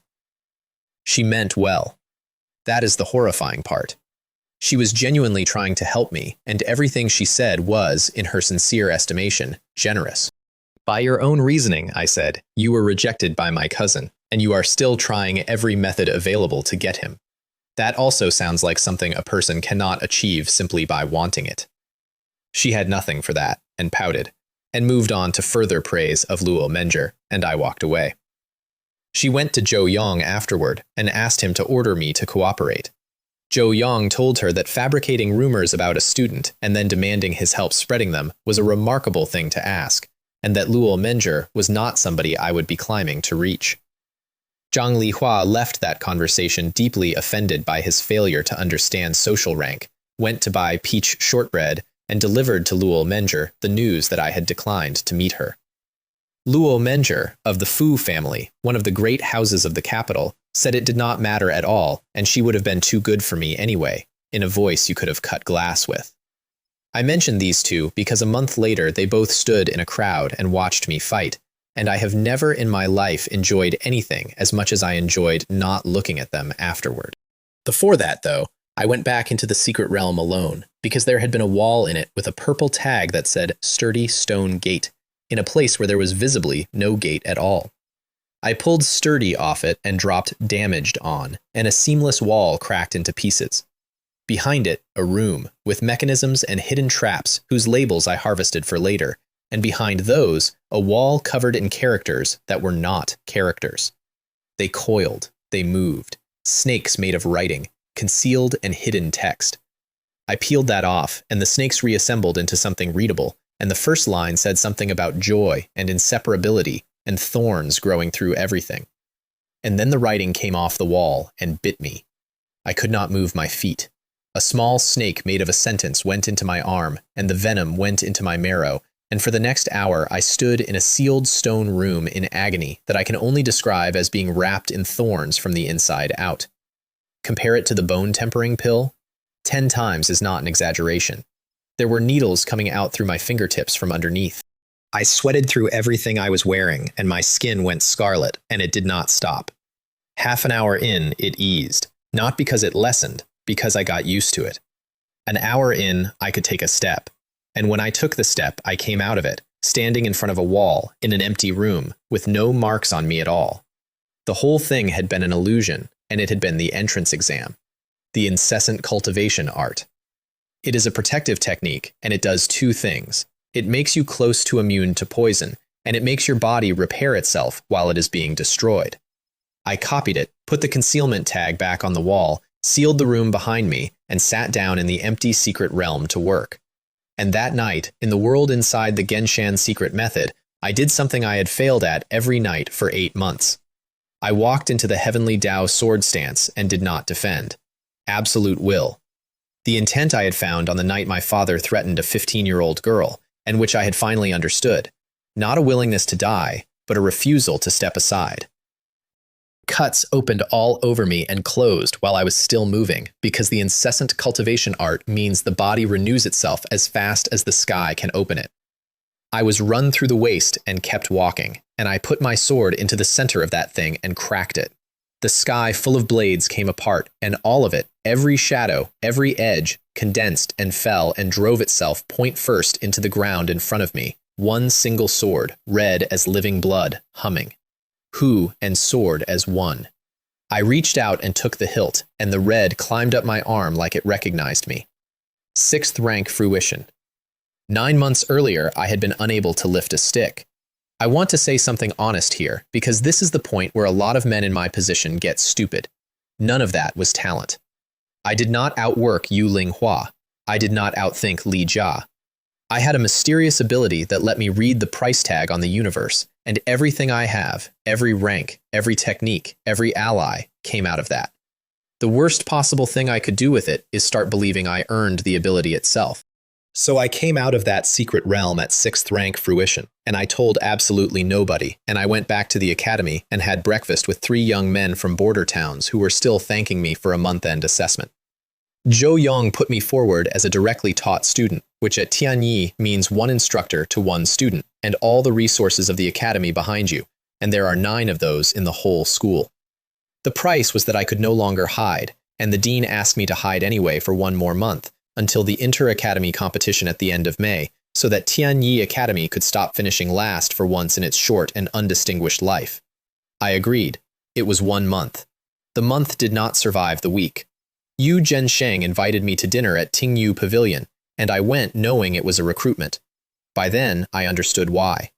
The Su family had paid the entire price of the annulment and gotten nothing, and then discovered that the mid-grade pills reshaping every army in the empire came out of a house in Anyang City that took its instructions from me, and that the Shen family had known about it for months and said nothing. The Su family had followed the Shen family's boycott of the Chen family out of loyalty, like fools, while the Shen family secretly went to Anyang to buy. That's what actually broke those 2 houses apart, not me. Pills. Yu Zhensheng wanted an ally, and he wanted his daughter to make peace, and he had told her so, repeatedly, and she had refused. She came anyway. She came deliberately underdressed, which was a statement, and which frankly did not work at all, because that face does not require assistance. I did not look at her. I greeted her father with full formality and sat down. Her brother tried to keep the conversation warm. Yu Zhensheng kept shooting looks at his daughter, and Yu Linghua waited until the food was on the table and then opened with a question about whether I agreed that loyalty and filial piety are the foundation of a person's character. The words of the sages are the foundation of character, I said. I naturally agree. Then why do you not abide by them? Why do you constantly defy the elders of your household? Does that not make you an unfilial man? Her father's face did something painful. I would like to know where Miss Su heard that I defied my elders, I said. Could you explain what it was that I defied? The plan to send me to my death, or the one where I am crippled and publicly disgraced? I told you this in Haeyang City. You are a member of the Shen family. You have received the family's care, so you should repay it. That is the duty of every junior of every clan. The Shen family, the Su family, any family. And you ignored the requests of your elders. Is that not defiance? She believed it. That is the thing about her. She was not being cruel for sport. She had been told a version of me by Li Jia and Li Ao and had never once questioned it, and inside that version, her position was righteous. So I turned to her father instead. Mr. Yu, you invited me here to ease the tension between your family and your student. I assume the reason is my connection to the Chen family. The Su family has held influence in the northern garrison for generations, and the northern garrison is still eating low-grade pills. Both Su men looked away, which was answer enough. Then I turned back to her. Miss Su says that every junior of a family should give everything for the family's interests. The Shen family, the Su family, any family. I picked up my cup. At present, the Su family's interest lies in befriending me, in order to befriend the Chen family. Why, then, have we not seen Miss Su make any sacrifice for the interests of the Su family? Silence at that table. You speak beautifully about doing everything for your clan, but you will not lower your head 1 inch. Her father actually said, out loud, that is quite true, and glared at his own daughter, and I have rarely seen anyone as furious as she was at that moment. It is not that Manhwa is unwilling to sacrifice for the Su family, she said. It is that I am unwilling to be won over by a man who is disloyal and unfilial. Very well said, I told her. It matches my own position exactly. It is not that I am unwilling to sacrifice for the Shen family, it is that I am unwilling to do it for people who are utterly indifferent to me. She could not speak, so I stood up. The so-called willingness to sacrifice everything for the family is, for Miss Su, a slogan. Because Miss Su knows perfectly well that the Su family will never ask it of her. Nobody will ever break your legs. That is why you can say these things so easily. And the moment somebody asks you to give up 1 afternoon of your pride, you are wronged. I bowed to her father. You only understand the whip when it lands on you. In future, Miss Su, please be less generous with other people's money. If you truly wish to sacrifice, you are welcome to do it yourself. Then I asked to be excused. Her father walked me out and apologized for his own performance as a father, and told me, honestly, that he had liked me before he knew who I was, and that the Su family did not trust the Shen family anymore. And behind us, in the pavilion, Yu Linghua sat down and asked her maid for paper and ink. The letter of challenge went around the capital in half a day. She set the terms herself, in writing, in public, which I want on the record because everything that happened afterward is her own handwriting. If I lost, I was never to appear in front of her again. I would return to the Shen compound, live in seclusion, and spend my days in the ancestral hall apologizing to my ancestors.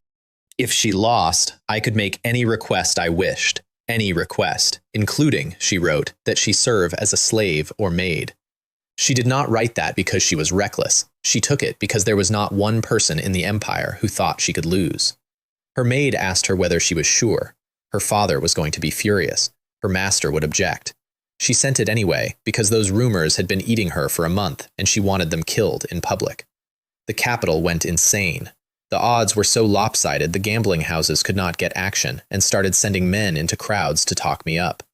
Song Jian spent an entire morning listening to a stranger explain my virtues before somebody pointed out the man worked for a betting den. Zhou Yong told me to ignore it. It was the safest advice, and it was correct. Mr. Zhou, I said, and bowed. Regarding cultivation, I have also reached the 6th rank of realm. Zhou looked at me for a while. I want to accept. Song Jian, Liu Bo, and Gao Mian spent 2 days trying to talk me out of it. They had seen her draw a sword in the capital. They told me that even losing would put me in bed for a year. If I lose, it means I wasn't good enough, I said, and an injury is a lesson. They gave up and went to secure a good viewing position at dawn. She chose our own martial field for it, so that I would have the advantage of familiar ground. That is the part of Yu Ling Hua that nobody talks about, and I would like it noted. She arrived at noon with Li Jia beside her. That's the first time I ever saw him. My cousin. 23 years old, 5th rank half-step, the finest young man of his generation, the reason my entire life happened the way it did. And he stood at the edge of a courtyard with his hands behind his back and did not look at me at all. And Mo Changfeng stood beside him, 3rd rank, immortal realm, Li Jia's personal instructor, a man with a reputation in that city that I did not yet properly understand. Yu Linghua gave a speech first, because everybody does. She said she finally understood my resentment after talking to Li Jia, that it is not scarcity but unfairness that wounds people, that the Shen family had spent everything on Li Jia and neglected me, and it was normal to feel bitter, and that my resentment was nevertheless the product of a narrow mind, because if the family had not raised Li Jia, would they have raised me? And that Li Jia had, out of brotherly affection, promised to care for me for life after I was crippled. Care for me for life, I said. She shook her head slightly, like a woman dealing with a child, and glanced at Li Jia. And then she drew. A blue-lit sword came out of nothing, and the whole courtyard flinched, and in fairness, she is magnificent. That was a testing stroke, the traditional first exchange between sword cultivators, and it carried the full weight of 6th rank, and every student watching understood that they personally could not have survived it. I took it on Setting Sun sword art, and the blades screamed against each other. Received. There was an actual noise from the crowd, because a testing stroke is supposed to end things. If you cannot take it, the gap is too wide, and you withdraw before you are killed. So this is your true nature, she said, more to herself than to me. No wonder. And she stopped being careful. I want to describe what she can actually do, because the rest of this is meaningless unless you understand that she deserved every word of her reputation. She split her sword in half down the middle. Both halves stayed sharp, thin as cicada wing, and she held one and flew the other with her mind. And then she fought me with 2 completely different sword styles at once. One soft, one hard. One fast, one heavy. That is not a technique. That is a mind that can divide itself into pieces and give each piece a weapon. Nobody in the capital had ever forced her to use it. Her intent is called unending. Once the sequence starts, it does not stop. One strike growing out of the last, a mountain range with no valleys in it, and the standard way to lose to Yu Linghua is to spend the whole fight defending against a thing that never ends and to be worn to nothing. Everyone assumed the only way through was to overpower her with a higher rank. There is another way, and I found it in the first 10 breaths, and it is not a clever way. It is an ugly one. An unending sequence has openings in it, plenty. The reason nobody takes them is that taking one means eating a strike, and no young man in a friendly duel is willing to take a wound to land a hit. I was. I have spent 9 months walking into a sky full of swords in my own head and getting run through for practice. I have a technique that closes cuts while they open, and the entire foundation of my intent is that I do not step aside. So I stopped defending and walked into her sequence and started trading. That flustered her. That is the exact word her master used later, and it is correct. Nobody had ever come toward her before. Then I raised my hand. Condense. Flying sword fills the sky. Dozens of sword shadows came up in the air over that martial field, each one wrapped in something that hurt to look at, and the temperature of the entire courtyard changed. Li Jia's expression moved for the first time. Mo Changfeng frowned and shook his head slightly, because he had never seen it either. She tried to seize one with her mind, the way she seizes everything. The heavenly Tao sword stance is not a thing you seize. Her thought touched it, and something came back up the line, and she coughed blood onto her own sleeve. She still didn't fall. She threw away her nicked sword and took a short one, and Li Jia floated a long sword across the field to her, in open violation of the rules he had personally been enforcing. And Zhou Yang called out about it, and got told by Mo Changfeng that if Tianyi Academy was unhappy, they were welcome to come and try him. Long in the left, short in the right. Unending sword intent, both hands, 2 forms at once, the best she has, and I have no doubt that on that day she was better than she has ever been. And she lost. Both blades left her hands at the same moment. 100 sword shadows stood in a ring around her, and my point came to rest under her chin, and if I had leaned an inch, it would have opened her face. The martial field was silent. I did not say anything. Everyone expected me to, and afterward she told her maid that my silence was worse than mockery would have been. I did not stay silent to wound her. I stayed silent because I could not think of one single thing worth saying to a woman who had just fought that well. Then Mo Changfeng waved his hand from outside the ropes and hit me with something I never saw. Every shadow around Yu Linghua shattered, and I went across that courtyard and did not stop for 30 feet, and blood came up out of me and onto the stones. Zhou is 3rd rank, I am 6th. That was, by his own description afterward, a casual flick of the wrist. Zhou Yong got to me first, screaming his name. "Did you just shout the name Mo Changfeng? How dare you address me by my given name?" And then, looking down at me, "It can only be said that he is too weak. I merely waved my hand and he vomits blood.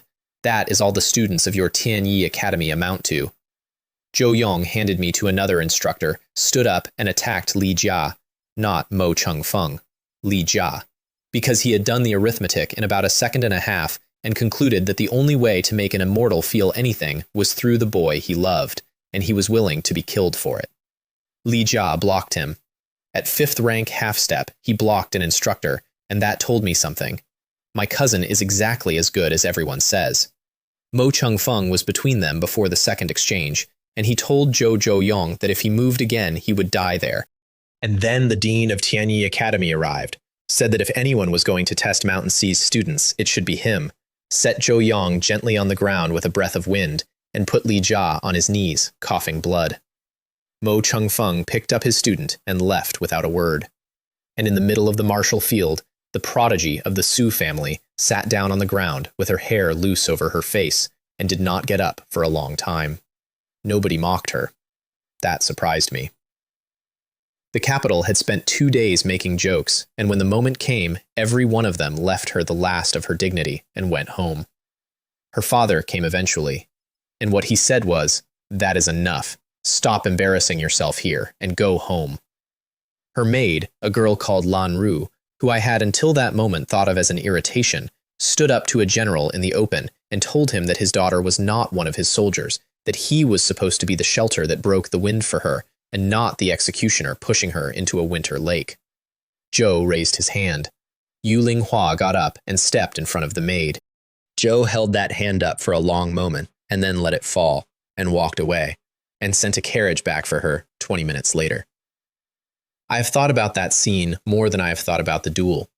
I woke up in my own courtyard with the dean of Tianyi Academy pacing in a room he had decided was too small for me, and Zhou Yong standing at the end of my bed, looking like a man planning a murder. The damage was real, but it was not what it should have been. Mo Changfeng had put a 3rd-rank strike into a 6th-rank body, and by evening I was mostly repaired, because the incessant cultivation art rebuilds what is broken, and the academy physician came out shaking his head and saying he had never seen recovery like it. "You really kept it a secret, kid," said the dean. "Even we knew nothing. If Yu Linghua hadn't challenged you, would you still be hiding your 6th-rank half-step?" "Dean, I told Mr. Zhou Yong I had reached the 6th rank. "You child. When a man says 6th rank, how are we supposed to guess he means half-step?" Zhou waved that away. "Stop making excuses. You are simply in the habit of hiding." Zhou was right, and I knew he was right, and I could tell him exactly which house had taught me the habit. Then he told me to think carefully about what price I would ask of Yu Linghua, and that if the Su family reneged, he would take it to the emperor personally. "There is no rush," he said. "Let the waiting cost them something." I already knew what I was going to ask for. I had known since the day the letter arrived. I let them stew for 4 days first, because I am not a saint. Hua Yanju came on the 5th evening. I had been pacing my own courtyard for an hour by then, pretending to admire the landscaping, which is a thing I have been informed is extremely obvious. "Shouldn't you be resting indoors after being injured?" said a voice I knew from behind my shoulder. "Why are you walking back and forth in the courtyard so strangely?" "Thank you for your concern, Peak Master Yanju. It's a minor injury." She gave me a very level look and told me that Mo Changfeng was a 3rd rank at the peak of his realm, with rumors of a 2nd rank breakthrough coming, that a casual gesture from a man like that was not something I could absorb, and then she held out her hand. I did not move fast enough, so she took my wrist and pulled me to her and put 2 fingers on the pulse. 2 months of standing at exactly the correct distance in front of other people, and then she simply took my hand. I could feel how warm her fingers were. There was a scent she wears, or perhaps it is just her, and it was the same as it had been in a forest in Qianyang, and I took a very small step closer to her without deciding to. She noticed. She has been 3rd rank for months, and I am not subtle. She raised an eyebrow slightly and said nothing at all, and I retreated approximately half a pace and spent the next several seconds being appalled at myself. The recovery is going well, she said eventually, and let go. A little more food would help. Then she gave me a piece of inner armor. Take this, wear it always. I found it recently in cultivation, and it happens to suit my needs. It isn't anything particularly valuable. I stared at it. No tag. Nothing. I stood there and looked at a piece of armor with my full attention, and my mental energy is not small anymore, and I should have been able to read a purple label off it instantly. Then, finally, orange. Undamaged inner armor. Orange letters, with gold moving in them. The 3rd orange thing I have ever seen. She had handed it to me the way you hand somebody a spare coat. I gave it back. Are you disgusted by it? It isn't that, it's that you lied, so I don't want it. I put it in her hands. This is not an ordinary object. This could not be bought with a heaven and earth treasure, and you tell me it isn't anything precious. She looked, for a moment, genuinely caught. Then she stopped pretending and explained exactly why she had brought it. Mo Changfeng is a famous madman. Zhou is entirely without restraint, and he is close to a 2nd-rank breakthrough. You and his beloved disciple are enemies to anyone with eyes. If Li Jia says a few words to him, he may well go to any length to kill you. She put it back into my hands and did not let go of it. Wear it. When that madman ambushes you, it buys you 1 blow. 1 blow is enough time for somebody else to reach you. I took it. Such a divine object is rare. What will you do without it? I am already in the immortal realm. There are not that many dangers, and if a true danger came, 1 piece of armor would not turn it. We stood in a courtyard under a sky full of stars, at a distance of about 10 feet, and both of us kept checking the other one out of the corner of the eye, and neither of us said one single useful thing for a long time. Then she asked, in a very careful voice, whether Meilon had come to see me earlier. I said that Fairy Meilon had come to ask about the duel on behalf of the Peak, and that we had spoken for some time, since many of my sword techniques came from her. Fairy Meilon, said Hua Yanju quietly, that is a very intimate way to address her. I would like to state that I have negotiated with prefects and princes and generals, and that my recovery in that moment was not good. I put the surname back in, and said Fairy Fang Meilong approximately 4 times in 1 sentence, and explained the entire history of our acquaintance in the manner of a man being audited. She listened to all of it. Then she said, Then you and Meilon are fated to meet, in the gentlest voice you have ever heard. And I understood that even women who are 1 step from heaven can be irritated by a form of address. Eventually, she came to the reason she'd come. Linghua promised you that if she lost, she would grant you any condition, even to serve as a slave. She could barely get it out. I wonder if I could take her place. For her. I looked up. For her? My face did something, because Hua Yanju's expression immediately became reproachful, and she has since described it as the look of a man of questionable character. Then I'll save that condition and bring it up later, I said. Is that acceptable? And I have kept it in my pocket ever since, and I intend to spend it extremely well. And Madame Chen has opinions on my courage in this matter that I decline to record. But that isn't enough, I said. Yu Linghua also has to agree to 1 small condition of mine. It won't be difficult for her. Hua Yanju started to ask what it was, and then an aura came across the academy like a door slamming, and the dean of Tianyi Academy landed between us. Peak Master Shi of Xiaoyao Peak. What are you doing in our academy so late at night? Your sect has always maintained neutrality. Is this an attempt to break it? Dean, I have known Peak Master Yanju before. She protected me in Yunnan City. Please understand. You, young man, what do you know? Old acquaintance, is it? Do you know whose master this woman is? Zhou did not take his eyes off her. She is Yu Linghua's master. Given that relationship, do you think she is here to help you or to eat you alive? Hua Yanju, 3rd rank, Immortal Realm, one of the 7 great sword cultivators of Xiaoyao Peak, stood in a student courtyard being lectured about her intentions by a man protecting a boy and did not say one word in her own defense. She looked at me. I looked at her. Peak Master Yanju, I said, as we discussed, one small condition and the matter is over. Please speak to her about it. She nodded and left. And the dean sat down on my stone bench, breathing hard, and said that a 3rd rank expert had walked into his academy without anybody noticing, and that he was going to have the entire place warded by morning. Then he told me why he'd actually come. There is a small country to the south, Yexuan.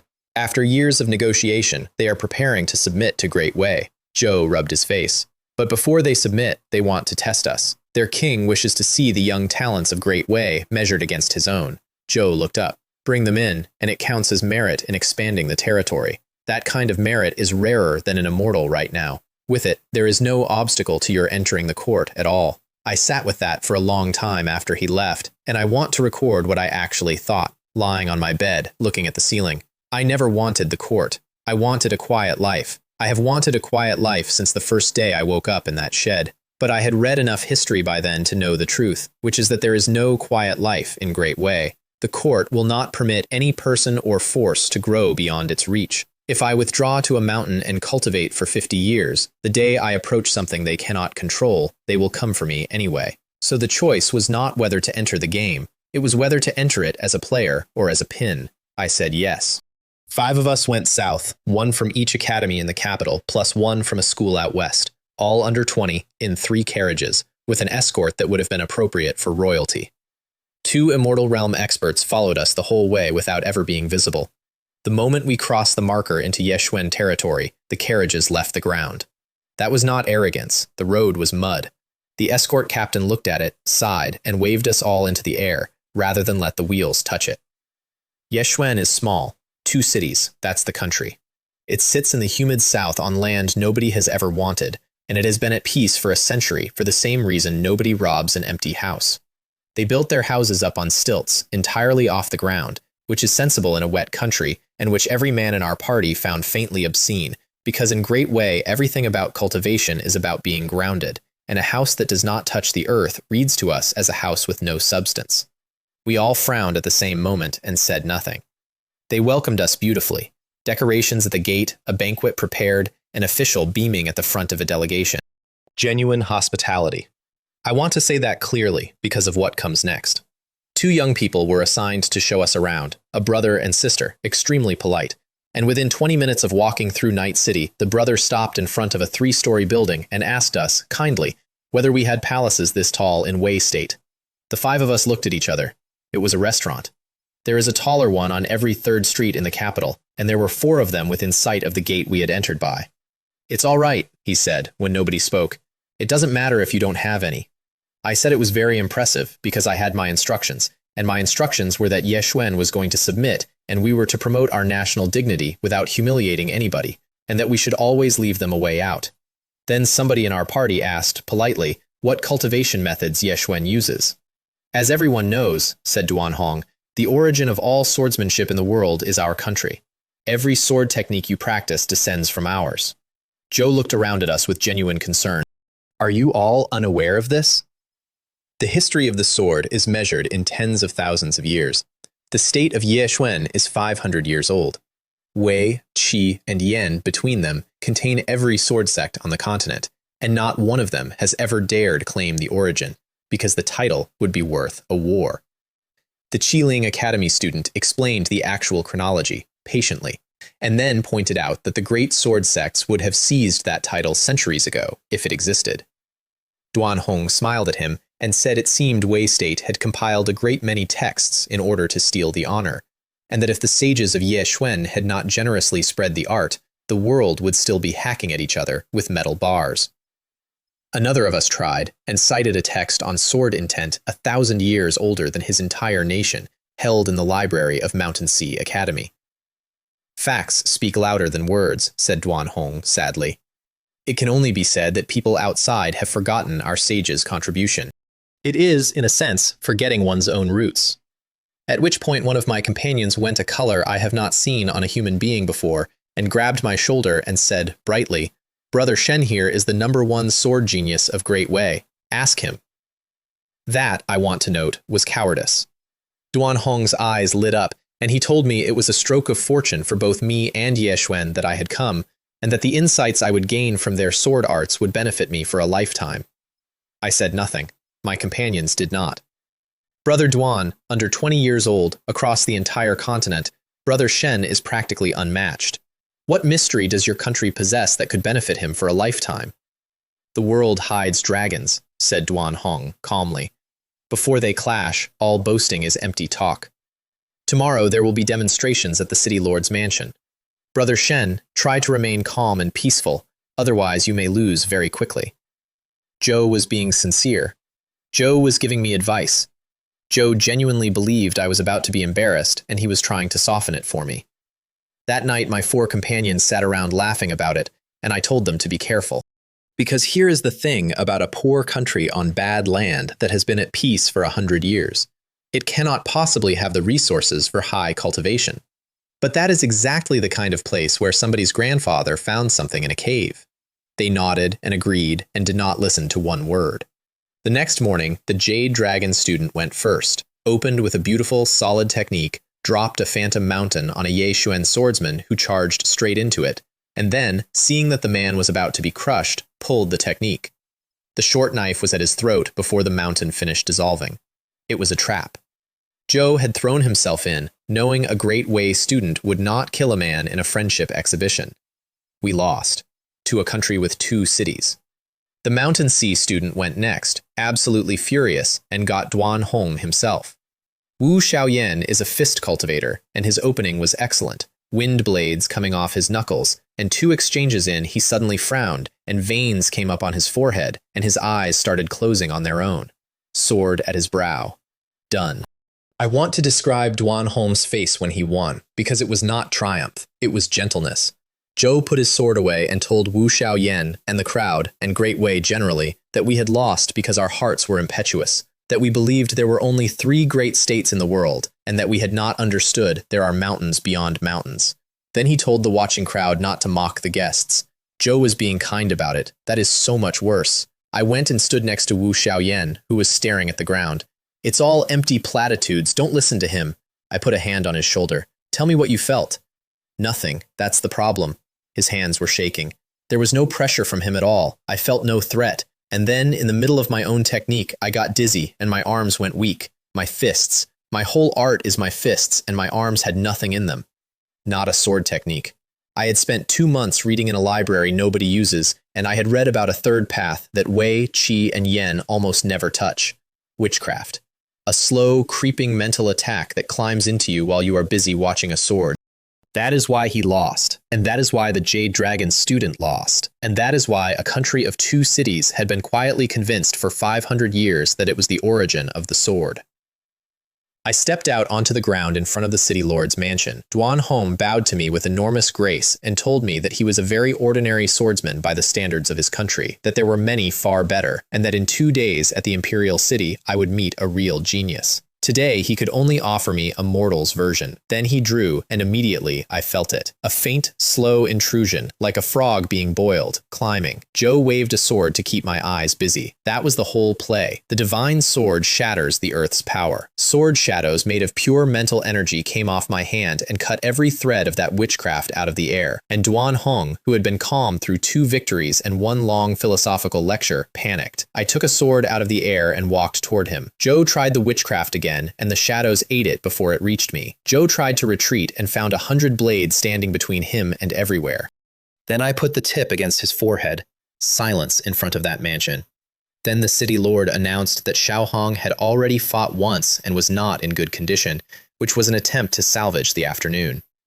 What the city lord says makes sense, I said. Then let the other talented people go first, and let Brother Duan rest. Once he has recovered, I am ready to fight him again immediately. Which sounds gracious and is, in fact, the cruelest thing I have ever said out loud, and I said it on purpose. They had spent 2 days lecturing 4 young men about humility. The next one came out. Same witchcraft, same result.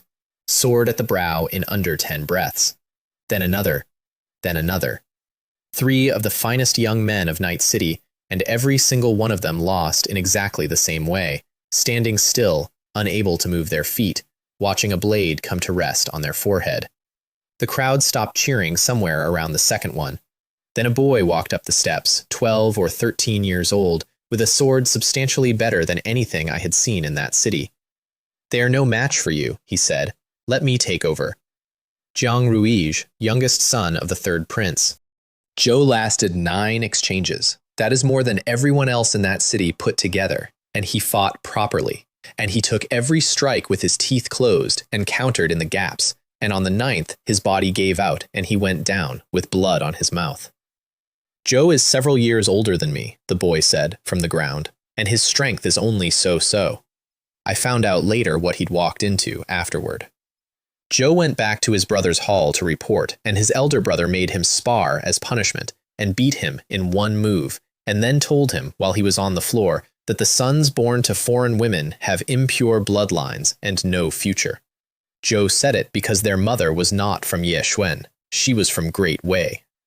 I met her the next afternoon in the Imperial City, buying snacks. I want to describe how it happened because it was pure chance and I have never been able to make it mean anything else.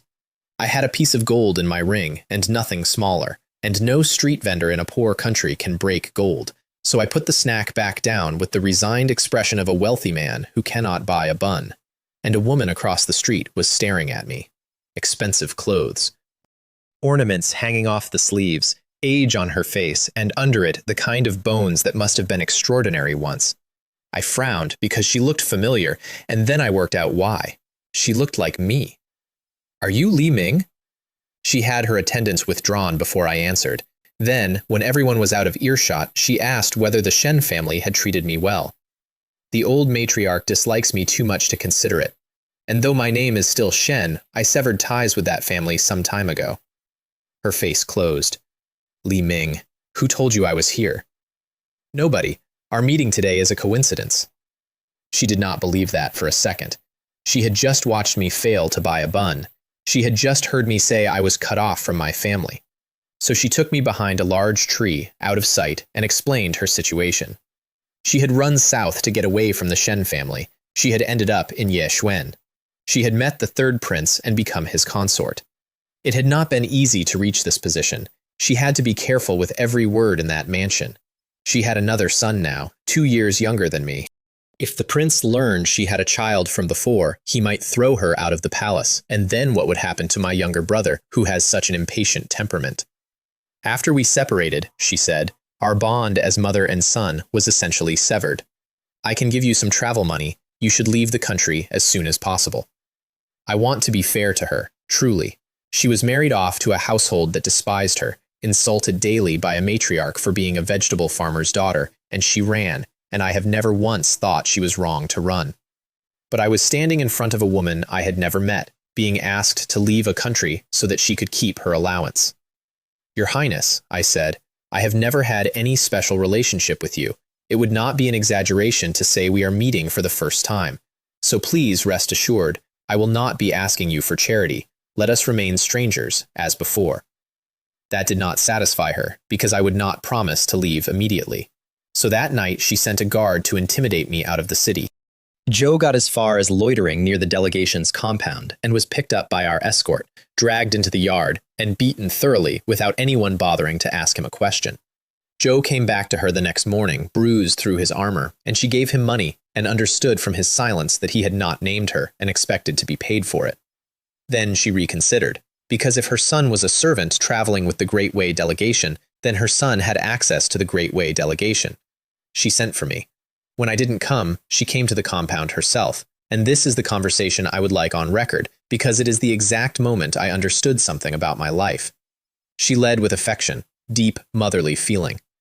"Xiao Ming, are you angry with your mother? You must understand my position. The prince is simply like that." I asked her 3 times to state her business. "Xiao Ming, you came with the delegation. Since you're an attendant, you must know the people of Wei State well. Could you tell me a little about them? What is their strength? What are their techniques? I looked at her for a while. Your Highness says that so lightly. If an attendant of a delegation revealed such things, the consequences would be severe. Returning to Great Way, it would be treason at the very least. I let that sit. It seems your Highness never considered my fate at all. She told me nobody would know. She suggested I write it down secretly. Then she started painting the future. My younger brother is 16 and already 8th rank. You lived with the Shen family. You know how hard 8th rank is. If he shines at the prince's palace, he may one day be heir to a royal house. With a younger brother like that, why would you worry about your future? With a flick of his wrist, he could give you a life of luxury. A boy of 16, fourth in line in a princely household, in a country of 2 cities that was preparing to submit to my empire and had just been beaten across an afternoon by me personally, in public, while she sat somewhere in the crowd. That was the pie. That was the offer. Isn't Yeshuen always confident? I said. In Night City, the cultivators told me the sword itself originated here. With power like that, why does anyone need to ask Great Way about its strength? And she said, with total sincerity, that the sword did originate in Yeshuen, that she may not be well educated, but she knows the basics, and that the only issue is that Yeshuen has fewer people, and that if it were purely a matter of raw skill, my younger brother would outperform most of Great Way's young men. Then she said the sentence. Even if all the younger members of the Shen family came, they would not be a match for your brother. 17 years in that country. She had come out of Great Way as a farmer's daughter, and the place had reshaped the inside of her head so completely that she could say that out loud to a man who had been standing in the Wutong courtyard 6 months earlier. I turned to leave, and she started scolding my back. With a temper like that, no wonder your family treats you badly. No wonder your life is hard. There are clear opportunities to make money, and you refuse to seize them. An opportunity to make money, I said, turning around. How much? She stopped. She thought about it for a genuinely long time, weighing how little she could get away with. How much do you want? I laughed and walked into the compound and shut the gate. The real contest was at the imperial city 2 days later, at the royal altar in front of the king of Yeshuen. They hold their ancestral rites there, and then they eat at the same tables, which we all found strange, and I want to note that I said nothing about it, because it is their altar and their country, and the rules of hospitality run in both directions. Both sides were required to suppress their strength to the 8th rank and compete purely on technique, which is enormously favorable to them and which we accepted without complaint. Wu Xiaoyan went first, and I have rarely seen a man so eager to correct a mistake. Now that he knew what witchcraft feels like, he was untouchable. His opponent spent the whole fight dodging fists and did not land one thread of intrusion, and Wu Xiaoyan put him down without letting him fall gracefully, which was deliberate. Then Qiling Academy drew Jiang Ruicheng, the eldest son of the 3rd prince, the man everyone in that country considered the finest of their generation, and he lost in under 10 breaths, and afterward described the experience as suffocating. And then my birth mother, watching from the outer tables, worked something out. She heard the men beside her discussing the young man from Waste 8, who had beaten every genius in Night City, and asked who they meant, and they pointed at the front row, at me. Sitting in the first row of the Great Way delegation, where an attendant does not sit, she sat down very slowly. You can follow the arithmetic in her head from there. She had begged me to leave. She had sent a man to beat me. She had offered me pocket money to commit treason for a 16-year-old, and now she saw a lever. She wrote a letter at the outer tables and had a maid carry it to me at the front, and I opened it in the middle of a national ceremony. It began with a line about how one should obey one's parents and how filial piety is the foundation of humanity. Then it got specific. If I did not help her son shine, she would go to Great Way and denounce me publicly as a son who abandoned his own mother. My name had just risen. Her outburst would be heard across the empire. I read it twice. 17 years of nothing, then a request to leave the country, then a beating in the dark. And now that I had value, an appeal to the sacred bond between mother and child, backed by blackmail. I looked up at the outer tables and found her, and I have been told my face was not pleasant. Then Jiang Ruij walked out onto the ground. Your Majesty, Ruij wishes to challenge Li Ming. I have heard he is the #1 sword genius of the young generation of Great Way, and I wish to see the distance between myself and a true genius. His mother had told him there was an arrangement. That's why he did it. Zhou had lasted 9 exchanges against me in Night City, and now his mother had promised him, with total confidence, that this time it would go differently, and the poor idiot had believed her because she was his mother. I stood up and walked out and did not draw. Joe reached for his sword. Joe never got it out of the scabbard. I did nothing complicated. I simply stopped suppressing, and a boy of 13 at the 8th rank stood in the middle of a royal altar with his hand frozen on a hilt while every person in his country watched. I walked over, drew his sword out of his own scabbard for him, and set the point against his forehead. The silence at that altar was the worst I have ever caused. And then the crowd of Yeshuen turned on him, not on me, on him. What was he thinking, challenging the #1 sword genius of Wei State? Joe wanted to get ahead. Joe wanted to show off, and instead he showed off naked and dragged the rest of us down with him. People walked out. Their own people walked out rather than watch. The king of Yeshuen turned and looked at the third prince, and the look said, "This is your son. How did you raise him?" I put the sword away and went back to my seat, and Wu Xiaoyan leaned over. "Brother Shen, what did that one do to offend you?" "Nothing," I said. "I just find that person a little disgusting. I have never told anybody the truth of that afternoon, and I would like to say here that I do not regret it, and that I have thought about it perhaps 400 times since." Joe was 13. Joe was not the one who wrote the letter, but he walked out onto that ground to make his mother's blackmail work, and I broke it in public in front of the only audience that mattered, and I broke it so completely that it could never be used again. That is what happened to my birth mother that night, incidentally. The third prince exiled her to a mountain estate, which for her is poverty. Her son renounced her out loud in front of his father on the grounds that his impure blood had ruined his talent. And she stood in that hall with everything gone and finally told them the truth.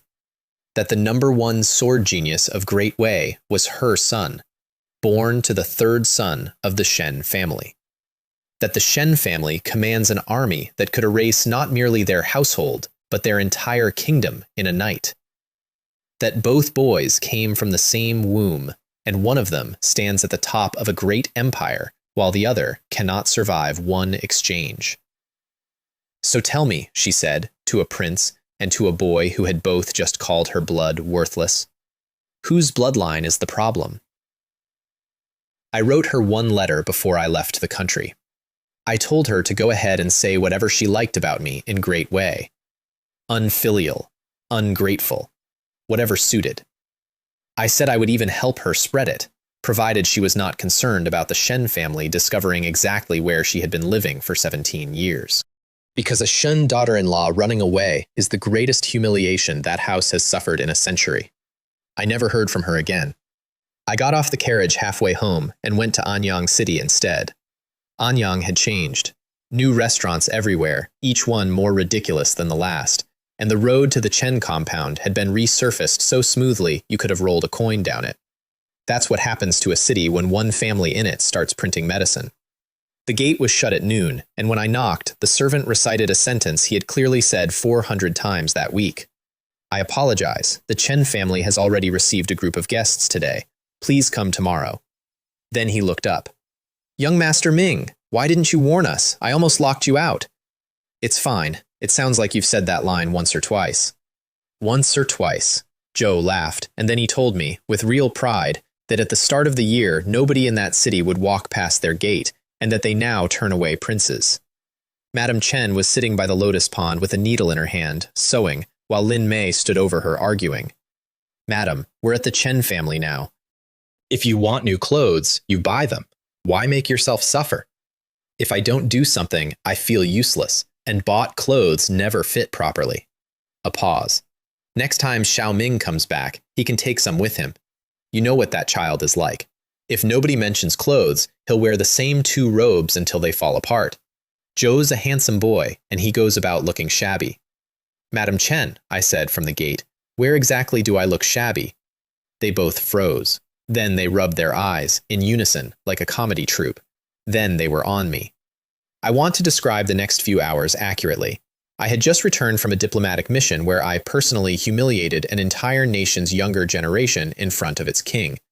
Nobody at that table asked me about it for 40 minutes, because Lin Mei had gotten into the Yeshuen snacks I brought back and had opinions, and Madame Chen wanted to know whether the food had been unpalatable and whether I had gone hungry. Then, later, the interrogation. "Xiao Ming, I heard you reached the 80th floor at the gathering." Madame Chen leaned in with an expression I did not like. And I hear the 80th floor tests love. Lin Mei leaned in from the other side. So who did you see? I held out for a genuinely respectable amount of time. It's Fairy Hua, isn't it? Said Madame Chen, delighted. That gentle one, the Peak Master. Third Madam, how far have things progressed? How far have between a man and a woman, said Lin Mei helpfully. You know. I told them the truth eventually, which is that we had held hands on a mountain path twice in a forest 5 months ago. They both sat back. The silence went on long enough that I started to feel it in my neck. Why is it, said Madame Chen finally, that you have absolutely no talent for this? Men and women should observe proper decorum. She sighed the sigh of a woman who has heard a great deal of nonsense in her life. If everyone observed all the rules of etiquette, Great Wei would have far fewer descendants. Lin Mei had to put her face in her sleeve. Then Madame Chen made me promise to take some initiative next time, and I said I understood, and she said I was fooling her, and Lin Mei laughed so hard she had to be patted on the back. I have fought a prodigy of the Empire in front of 1,000 people. That conversation was worse. Grandfather Chen and Uncle Chen came out of the pill room when they heard I was in the house, canceled every appointment they had, and then spent dinner explaining to me that I should not go back to the capital. Because I had, at that duel, made an enemy of Mo Changfeng. When I was in my 20s, I was studying medicine in the capital, said Grandfather Chen, and that was when Mo Changfeng appeared. Everyone is reckless at that age. Zhou needed another word. Zhou was not young and vigorous. Zhou was simply mad.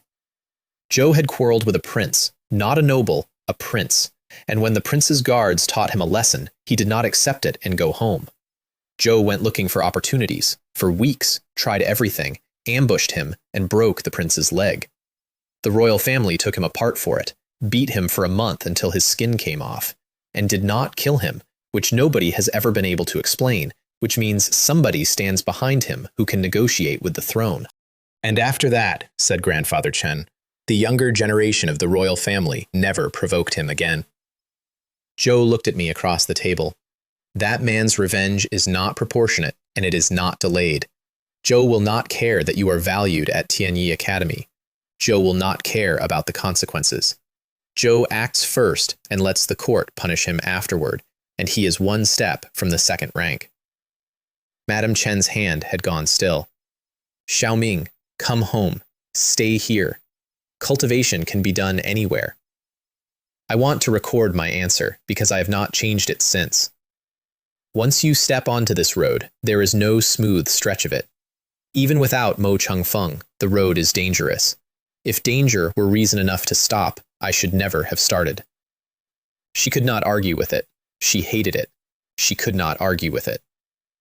I left 2 days later, at night, with 2 Chen family guards, and I made them stop at the edge of the city so I could look back at a compound where 3 people were awake worrying about me, which is a thing I had not experienced in the first 18 years of my life. Back at the academy, the dean's attendant would not let me through the gate, saying the dean was in seclusion. That was the first sign. The second was the academy physician coming out of Zhou Yong's courtyard with his shoulders down. Sir, is Mr. Zhou injured? Zhou sighed. Go in and look, it's a difficult one. Zhou Yong was in bed, gray.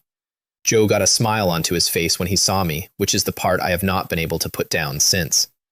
Ah, it's you. I thought the doctor had forgotten something. What happened? It's nothing. Some blood loss. 10 days, half a month. I'll be fine. Zhou waved a hand. Anyway, I hear the Ye Xuan trip went well. Tell me about it. I stood at the end of the bed and did not move. I met the physician outside. Zhou said the injury is difficult to treat. I sat down. Blood loss is not difficult to treat. Blood loss is barely an injury. What happened? Zhou gave up eventually. Mo Changfeng. I already knew. I had known since the corridor. On the day you fought Yu Linghua, he ambushed you, and I attacked his disciple. Zhou shifted, and it clearly cost him. Li Jia had some treasure on him and took no harm, but I made a move on him. With Mo Changfeng's character, it would have been abnormal for him not to retaliate. I expected it. Damaged meridians, the exact injury that ended Mu Yang. It's good, in a way, said Zhou Yong. At least now I don't have to spend every day wondering when he'll come. Zhou said that lying flat, unable to sit up, and he smiled while he said it. I had given him half a Jiangyun ginseng 4 months earlier because he'd handed me a map he had personally failed to crack. half a root, off a whim, out of a habit of paying debts, and it turned out to be the only thing in Great Way that could repair what Mo Changfeng did to him. Be careful here. I did not do a wise thing. I did not plan for it. I gave a man half a treasure because he'd been decent to me, and 4 months later that was the difference between a teacher and a cripple. And the only lesson I can honestly draw is that generosity is the only investment where you never see the returns coming. The dean intervened when he ambushed you, Zhou Yang said. Zhou's injured too. Zhou will be fine, but he needs rest. So Mo Changfeng has hurt my instructor and the head of my academy, and nothing at all will happen to him. Nothing at all will happen to him. The soft fear the hard fear the ruthless, and the ruthless fear the ones with nothing to lose. Zhou looked at the ceiling. Zhou is a step from the second rank, and if he acts without restraint, there may not be a man in Great Way who can fully suppress him. So the fastest road available to you is to get stronger, faster, and if he still wants you, to go somewhere and hide for a while. Then he grinned at me, with damaged meridians, flat on his back. It's only that I am not strong enough. If I were stronger, I would crush him. Go on, go and cultivate, and slap those people properly across the face. I left him the mountain-piercing sacred bud that Hua Yanzhu had given Madame Chen months earlier, which I had never found the right moment to take, and went back to my room and sank into the world inside my own head, with my hands shaking. I did not go at the heavenly Tao sword stance that night. I had already beaten it. I made something else instead. I put a figure in front of me that looked like me and gave it a sword. And then I understood the thing I had been circling for 3 months, and it came in like the first light through smoke. Mo Changfeng wins because he does not care. That is his entire art. Everyone else in the empire has something to protect, so when he comes forward with no restraint at all, they are the ones who step back. Even the dean of Tianyi Academy pulled his strike because there were 200 students behind him. Mo Changfeng has built an entire career out of being the only man in the room willing to lose everything. And on the last exchange, he assumes his opponent will turn aside. But what if I don't? I cherish this world. I want the quiet life. I have wanted it since the first morning I woke up in a shed. And what use is a quiet world to me if the people standing next to me are dead in it? The figure came at me, and I did not turn aside, and every sword shadow I had condensed into my hand at once, and the thing in front of me came apart across the grass like a dropped bowl. I sat there afterward on the floor of my own mind. That is absolute will, not a willingness to die, a refusal to be the one who moves. I am at the edge of the 5th rank now. It is only waiting for the moment. Yu Langhua could not pay her debt. I want to tell this part carefully because it is the ending, and because it is the only part of this whole story that is actually about mercy. My condition was one line. Go to the Shen family, find a maid named Lin Mei, and bring back her deed of sale. That's it. That was the price for the finest sword talent of a generation losing in public in front of the capital. Not marriage, not humiliation, not a single copper. A piece of paper with a 15-year-old girl's name on it. Because here is what a deed of sale is. Lin Mei was bought by the Shen family. Her body belongs to that household in law, which means that when my father promised to kill her if he saw her, he was not threatening a crime. Zhou was describing the disposal of property. Hidden in the Chen compound, she was safe as long as she never left it, and only as long as the Chen family stayed strong. And that is not a life. That is a longer cage. With that paper, she is a person, and Yu Langhua could not get it. She went to the Shen family and asked. Then she went to Li Jia and asked him directly, because he is the prodigy of that house, the future head of it, and the deed of a single maid from the 3rd branch is not a thing that should take him an afternoon. Zhou told her he could not make the decision. The maid belonged to the 3rd branch, and he was of the 1st branch, and it was not his to give. She sat in Tingyu Pavilion with the rain coming off the eaves and could not work out why.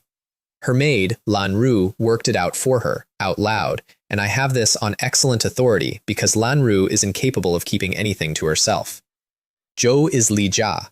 Zhou could obtain the deeds of every maid in that household. Zhou is not unable. Zhou is unwilling. And then, because Lan Ru is 15 and honest, young miss, I have never liked Li Ming, but look at what he asked for. Zhou had one chance to demand anything in the world from you, and he spent it on a maid's freedom. Whatever else he is, he did not forget his own servant. She paused. And young Master Li Jia will not spend one sheet of paper on you. Yu Linghua did not answer that. She has not, as far as I know, answered it yet. Because the reason Li Jia said no is that my cousin had already done the arithmetic, and my cousin is very good at arithmetic. Zhou worked out that the Su family was drifting away over the pill business, that his marriage to Yu Linghua was no longer certain, and that a deed of sale, which I had spent a public victory to obtain, must therefore be worth a great deal. Zhou explained this to my father in a private room at a restaurant, and my father, to his credit, actually objected. Zhou pointed out that refusing such a small thing would offend Linghua and the Su family behind her. And La Jia said, since this deed is of great use to the Shen family, why give it to her? That is my cousin. That is the man they built the entire house on. That is what a man looks like after he walks up 80 floors of the 1,000 autumn steps and passes the test of love without pausing.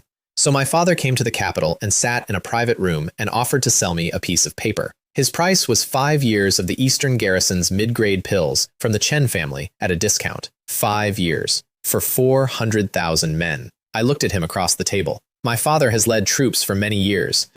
Surely you have a good idea of how many pills that is. I let that sit. A maid's deed of sale, traded for 20 mid-grade pills, would already be an astronomical price. What precious herb, what jade leaf, could possibly be worth 5 years of a garrison's medicine? Lin Mei has been at Chen Shuang's side and at yours since she was a child, he said. You two are close. Is that feeling not worth these pills? And here is where I had to be very careful, because he was right. It is worth that. It is worth more than that. If he had asked for 10 years, I would have found a way. And if the Chen family had refused, I would have gone to Anyang and asked Grandfather Chen on my knees, and he would have said yes, and I know that. So I stood up. My father thinks, what kind of feeling could possibly be worth so many pills? I brushed off my sleeve. Out of consideration for the past, 100 or so mid-grade pills would be the limit. To imagine the Chen family would trade 5 years of supply for this deed, they would not do it for my deed. Then I walked out. Not slowly. I did not do the thing where you leave slowly and hope to be stopped. I walked at a normal pace, and then a little faster once I was past the stairs, and I was almost at the street when he came over the railing and landed in the doorway of that restaurant. You were close to that maid, and you won't help her? It costs you nothing. A few words to the Chen family. Chen Shuang has always doted on you. Father, you make it sound easy. That many pills is a matter for the whole Chen family. I am a junior there. I have made a small name in Great Wei, but do you really imagine I have that kind of influence in another man's house? Zhou tried the threat then, because it is the only other tool he owns. The deed was not recovered. That maid remains Shen family property, and if any member of my family sees her, we can dispose of her, and nobody will accuse us of anything. And I nodded and agreed and said it was a great pity, and that since I lacked the ability to help her, we should let the matter of the deed rest there, and started walking again. Zhou got in front of me a second time. You are testing me. You want me to lower the price. I gave him a look of pure weariness. Did my father really believe that with a chance to demand anything at all from the Su family, I would ask only for a deed of sale? Peakmaster Hua Yanju of Shaoyao Peak gave me a great deal in advance and asked me to be lenient with Yu Linghua and not impose harsh conditions. So I asked for the deed. I never imagined anyone would treat it as a treasure, which is true in every individual particular and a lie in every way that matters. And my father is a general who has spent 40 years reading men, and he believed every word. So, he said, how many mid-grade pills do you think this deed can be exchanged for? I made a show of thinking about it. I could put in a good word with the head of the Chen family, but mid-grade pills are unlikely. Perhaps you might buy at their ordinary price. That is already 60% of what other alchemy houses charge. I shrugged. Though after the letter the Shen family sent them, the Chen family is quite hostile. I might manage 1 or 2 months' worth. At least 5 months, he said. Zhou wanted 5 months of medicine for his army out of an 18-year-old boy, and he negotiated me up to it, and he rode for Anyang City that afternoon, feeling, I am told, that he had done rather well. I want you to stand where I am standing. 6 months ago, that man came to a house at midnight and promised to murder a 15-year-old girl to make me break my own legs. Yesterday, he chased me across a restaurant floor and haggled with me over her and lost and thanked me for the discount. Joe is riding to Anyang right now with her deed in his saddlebag to beg a family he divorced for the medicine his army cannot function without. Grandfather Chen is going to meet him at the gate. I have not spoken to him about it. I do not need to. And in 3 days, Lin Mei will get a piece of paper with her name on it, and she will not understand why I spent a victory over the prodigy of the Su family on it, because she is 15 and she thinks she is a maid. She asked me that, actually, when she found out. Young master, how could you waste such a chance on me? You could have exchanged it for so many things. I put my hand on her head. You silly child.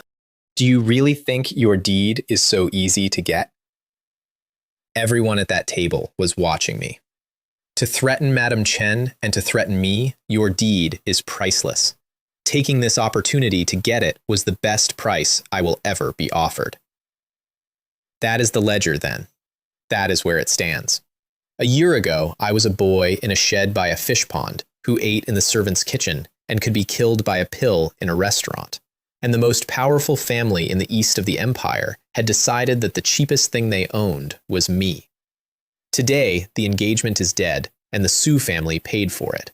My grandmother is a laughingstock in 2 cities.